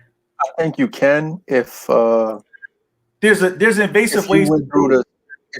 If I went through a similar or same situation that you went through, you know what I'm saying, and I could be like, yo, Tony, listen, man. Using empathy. I feel what you're saying. Yeah, that's facts. Yeah, this happened to me. Go ahead. You know, I got a friend who's going through some shit right now. We've been friends since we was like 14 years old. I'm in my 30s. You know, we went through a similar situation. He's telling me like, damn, man, I should have did what you did and just stood out of this and that. Like, you're doing you now and all of this. And I told him, I said, motherfucker, look in the mirror. You're complaining to me about all of this shit. I done been through the same shit. The only factor in your in all your repeat fuck ups is you. So you need to look in the mirror. You need to look in the mirror and take a self inventory. What the fuck are you doing wrong? And then you just need to fix it. You know, some people take that self inventory too. I'll never forget watching this movie, man. It was about that white lady who was killing people, and she was a prostitute, and she went crazy, and she did that self inventory, man. Tried to get a job, came to the job interviews all jacked up, and nobody wanted to hire her, so she went back to what she knows, and it just got worse. And I think sometimes when you and my point I'm trying to make is when you do that self-analysis, you like, yeah, I'm gonna knock it out the box, and then the world defeats you again. It's almost like an addict, bro. You want to go back to that zone that you think was comfortable, but really not comfortable. Yeah, but also when you do a self inventory, like when you're looking at yourself and you're trying to fix shit for yourself, you can't have this mentality like I'm gonna take over the world because I got a different perspective. You got to understand that you might not hit it on the first shot. You might fail like this dude 15 times with the applications. You know what I'm saying? And you can't automatically go to racism or whatever. You know what I'm saying? You gotta look at yourself. Like when I left and I went to Vermont, I was the only Puerto Rican dude working in the emergency room. And they was giving me hell, some of them. I want to say like maybe 3 or 4 nurses. And I constantly kept saying, oh, they racist, they racist, they racist. And then one day, you know, some of the doctors was from New York. They was cool, pulled me to the side. Yo, that's where I learned it from. They said, you need to look in the mirror and check yourself because I peeped this from you. So I'm You know gonna what ask I'm a question. saying? I'm gonna ask a question, something that goes into colorism. And this is just something else that's reality. Are you a lighter color Latino? Yeah, but in the summertime, no. In the summertime, no. See, sometimes, this is one thing I went through this kind of like similar threshold you went through. So growing up, piece of my life in the South, I was a lighter skin complexion. And so, you know, I'm always gonna say I'm a handsome dude. I had good hair. You know, I was always, you know, well put together because that's what I was taught. I was always taught, you know, iron your clothes and you know what I'm saying? And I had a good taste in clothes. Yeah, you know, yeah. that just was my swag. Not saying I was better than anybody else, because again, I lived in my great aunt house. We had no running, we had no bathroom, nothing, man. It was old school South. You know, and so coming down there, I was always, you know, being marginalized. Like, you know what, you ain't one of us. You light, you're a white guy. You talk too proper. You know what I'm saying? And then on the white side, like, nah, you ain't one of us either, man. You might have to take your ass back on over there, man. So I had to go through that identity crisis for a minute. And so, you know, a lot of the times, some of the times, and I see this happen on my job as well too. You know, when you kind of like that fairer skin color, man, and this is in some countries out of America, and it's just reality, they give you the benefit of the doubt in some cases. I'm not saying this all the time, you know, and I'm not taking away from your experience, man, because that's what you say is real. Because, you know, even taking away from that, when I was in the military, some of the best advice I got was from white higher ups. Sat me down, told me exactly what it was. I had a command master chief, E9, old school white dude, sit me down. He said, "Man, you got to play the game to win, Tony." And at the time, I'm like, "Man, what are you talking about? I am playing the game to win. Like, I don't want to be in trouble." You know what I'm saying? Yeah. But he was breaking down, basically saying that, you know, in the military, you may be right, but if somebody with rank tell you what to do, you got to do it. And I wasn't doing that. I was breaking every violation you possibly can break, being defiant. I was right because they were fucked up, but I was wrong by tying up the people's hands that needed to be involved. And they had to discipline me more than they had to discipline the people with rank. Yeah, I hear you. But the colorism thing, like I said, I could speak for my family, friends of the family that are Puerto Rican or Dominican or whatever. The people that I know, when someone says, you know, someone like makes like something about skin, we're not into that. A lot of Puerto Ricans, Dominicans aren't into that. So when you're like, oh, you're white, you're black, it's nah, I'm Puerto Rican or I'm Dominican. Well, of course, that's cultural. That's identifying cultures. Some Italians are like that. Irishmen too. When I was in Australia, they want on that shit. Like, I'm Australian. What are you talking about? I think that's an American, you know, that's an American thing. That's very and I think that is dangerous to be introducing that to other cultures. Well, that's always been the agenda, you know, and that's where we have an issue as far as like Black people in America, because we've always been disenfranchised. They don't want us to be American, but then again, they don't want us to leave either, because they know if we leave as a whole, we really leave this country as a whole, this country going to shit, bro. I mean, and again, you know, I was raised in the hood too, so I've seen it too. A lot of Black people are self-destructive, and I'm not saying that no other race is that way. Don't get me wrong. Well, it's systematic. It's systematic, bro. It's not that we don't. It's not that Black people, you know, it's what we're taught in school. You can read the books and see that. It's what we're being taught. You know what I'm saying? My elders, they didn't care about color and stuff like that. I mean, they had to go against that stuff. But you know, you go into modern day, this newer age, and more information is being presented. This is what we're being taught. This is what we're being brainwashed to believe. And even if you want to take it out of context with this liberal conservatism, Democrat, Republicans, we're being brainwashed to believe one side or the other when they all do the same shit. They all do the same stuff. And then they try to make one side look guiltier than the other. And it's not right. I mean, I don't know. I don't even know what to call it, man. It just is what it is, and that's why I just go about my life. That's it. I'm not worried about a Black guy hating me, a white guy hating me. I don't give a fuck. It just doesn't matter. You shouldn't hate. You shouldn't have to worry about that, man, because at the end of the day, that's something you can't control. You know what exactly. I'm saying? If you're stressing over something you can't control, then that's going to lead to insanity, bro. It's going to lead to some bad mental health problems. You know, and a lot of us don't know how to control that inner peace. You know what I'm saying? Because of all these different things coming at us 100 miles a minute. You know what I'm saying? And it's not necessarily that one person or that group of people's fault. You know, I'm gonna say this, man, and I'm gonna keep saying it, man, till we understand it. We got to come together. We cannot be separating our issues, man. As soon as we separate our issues, man, it becomes mute. And see, white people don't separate their issues, bro, when it come down to a cause. Rich, poor, when they was in January 6th, when they was up there, it was rich, poor, everybody up there.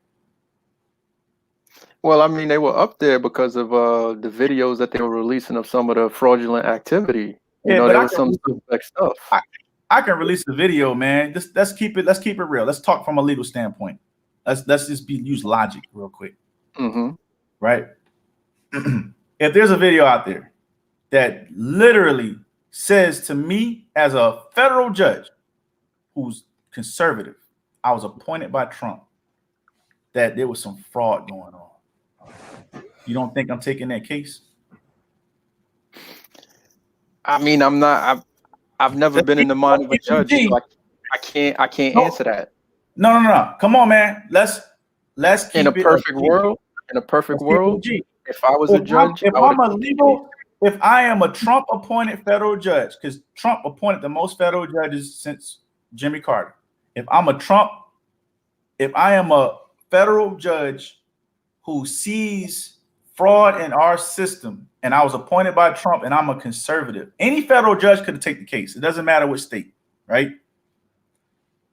Over 64 courts threw everything out. Not his own cybersecurity team, his own cybersecurity advisor said there was no fraud. His own Department of Justice said there was no fraud. You know what I'm saying? The state of Georgia counted and recounted for him. Look, I'm just saying that's why the people was up there, because they felt like something was going to be stolen from them. But he created that. He put that in their head months prior. right? So when you got a cult, that's how you can control the masses. It's no different from religion, right? You can control who you can. He knows that. He can play on anybody's feelings or anybody's views. So with that being said, he said he told them already. He told his base, if I don't win, they cheated. Simple as that.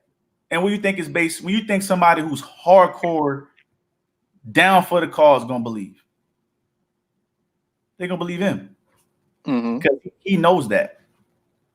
Man, so I'm not saying that people can't peaceful, protest and stuff like that, but what they did, it took it to another level. And what about the information coming out that Antifa and I forget the name of the other group were there and were antagonizing actually the ones, banging at the doors and breaking the windows? I'm not believing that, because that's deflecting. It was those GOP Trump loving people, and that's just facts. We giving facts here that did that. There was no Antifa, there was no Black Lives Matter there. There was them. That's it. We can't deflect, man. As soon as we start deflecting, I'm giving you facts because. But as soon as we start deflecting and trying to find excuse for why they did what they did, I'm not finding an excuse. I'm just saying it's always going to be the norm. Because let's keep it a G. When has and you know this to be true.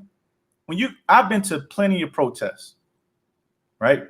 I've been in protests. I've helped organize protests, and I've been peaceful ones, and I've been the ones that got out of control. Now, when you look at these protests that's been happening in the past year, especially Black Lives Matter protests, right? Or any Black organized protest. I'm not even talking about Black Lives Matter, but it's Black organized protests. When they say that there's chaos in the city's burning down, X, Y, and Z, who do you think is really causing that? It's Antifa, because that's been put on video before too, where you have a peaceful Black Lives Matter protest where they're in the street. Take Antifa out of this. They're the ones who are provoking all of that. They're the ones that start smashing the windows and setting the fires. It's not It's not a majority. And that gets the ignorant blacks and whoever else is out there protesting started up. But the ones who are there, listen, what I'm about to tell you. Listen, what I'm gonna tell you. It's not about Antifa, right? There is actual crisis groups. There is actual right-wing groups that will cause chaos in the government. Government has these groups too. They will show up, they plain as day, out there saying Black Lives Matter, but they are really there working for the government. Yeah, the Fed. They're some of them are like undercover FBI agents. Right. I know about all that. That's how wars start. That's how things get out of control. These people do that, and they're crisis actors. And so there's times in history that all that's happened. So my point I'm trying to make to you is none of that was happening in this case right here, man. These people really, when you want to talk about the, how do you know that? Were you there? No. I know how to read, man. I know how to go into a source and read. I know how to read in between the lines. Did you even get the Reuters report that Enrique, whatever his name is for the Proud Boys, was Enrique Tario or something? Yeah, he was an FBI informant. Right. So all that stuff is gonna pop up randomly. Somebody's blowing the whistle. Somebody, and even some of these Republican senators, they have inside knowledge of what was going on. It's bigger than what it's big, man, and that's why the GOP will not want to impeach this guy, because they know if they impeach him and he has to go to jail, he's flying a kite, bro, and it's going to be a lot of people. Well, they're not going to be able to. They're not going to be able to arrest him. I don't think they have anything, because New York State can can indict him because of the evidence that they gathered, because of his tax, all that stuff like that. New York State can go after him. The state itself. Well, from what I saw, from what I read, there's nothing on his taxes yet, because it's still tied up with the audit or whatever. Don't believe that. Nothing. Every president, he's the only president. You can look this up. They got the government website where all the presidents release their tax information. You can see it. Every president leading up to him has released their tax information. Yeah, but that's not a legal thing. That's a voluntary thing. No, that's he's supposed to release them taxes, man. Because if he release them taxes, man, it gets murkier and murkier for this dude, man. If I got nothing to hide, think about it like this, right? If you got nothing to hide, if you got nothing to hide, and you're a public servant, and the public says, I want to see your taxes, you gonna tell them no? I mean, it depends on the situation. If the shit's being audited, I'm not gonna tell you no. This not IRS ain't auditing his taxes. Bro. if it's not being audited, then why not? Is what I'm saying. Even if he's being audited, he still can release his taxes. He's not just being. He can release 2017 taxes if you want. He ain't released none of them. Well, I mean, I don't know. This is what I made in 2018. My 2019, my 2020. They being audited. I can't release that, but I can give you 2018. I don't know the scope of what's going on because I'm not behind the scenes. You know what I'm saying? Well, I urge you to do this because you're smart. We both intelligent brothers here. You can go to the GOV websites and they'll tell you everything. Like the horse's mouth, we're afraid to go to the source, man. We're afraid to go to the source, man. It's so funny, but it's just true. You know, we're afraid to go to the source and actually read them tell you what they're doing. And they will tell you what they're doing verbatim on a GOV website. I mean, I'm not saying that you're wrong, but that's just being real. But the thing about it is we don't have the attention span. I'm guilty of it to read all the red tape to it. So that's why nobody goes into those GOV websites and read anything, because there's so much information hiding the actual truth. Do you even know that this new coronavirus bill that Marco Rubio and all them is supposed to reveal, the Congress is supposed to be debriefed on? You can go to the website. More spending and money laundering through other countries. That's no. They're supposed to be debriefing the public on, you ready for it? Extraterrestrials. That's in the bill, bro. I heard about that. I mean, come on. That's just a distraction from what they're really doing, in my opinion. Right. But what I'm telling you is if you go to that bill, you're not going to see it pop out at you. You're going to have to read several pages of it. And it's very lengthy, and the wording will throw you off. And so that's why the government's websites, that we see all these things that's going on, and we go to these websites and we like, I'm not reading all of that. But they really revealing to you everything in those websites. Like do yourself a favor. Look at MSNBC, CNN, and Fox when something's going on, all simultaneously, trying to turn to the same thing and see the spin they're doing for each channel, right? Yeah. Then go to C-SPAN.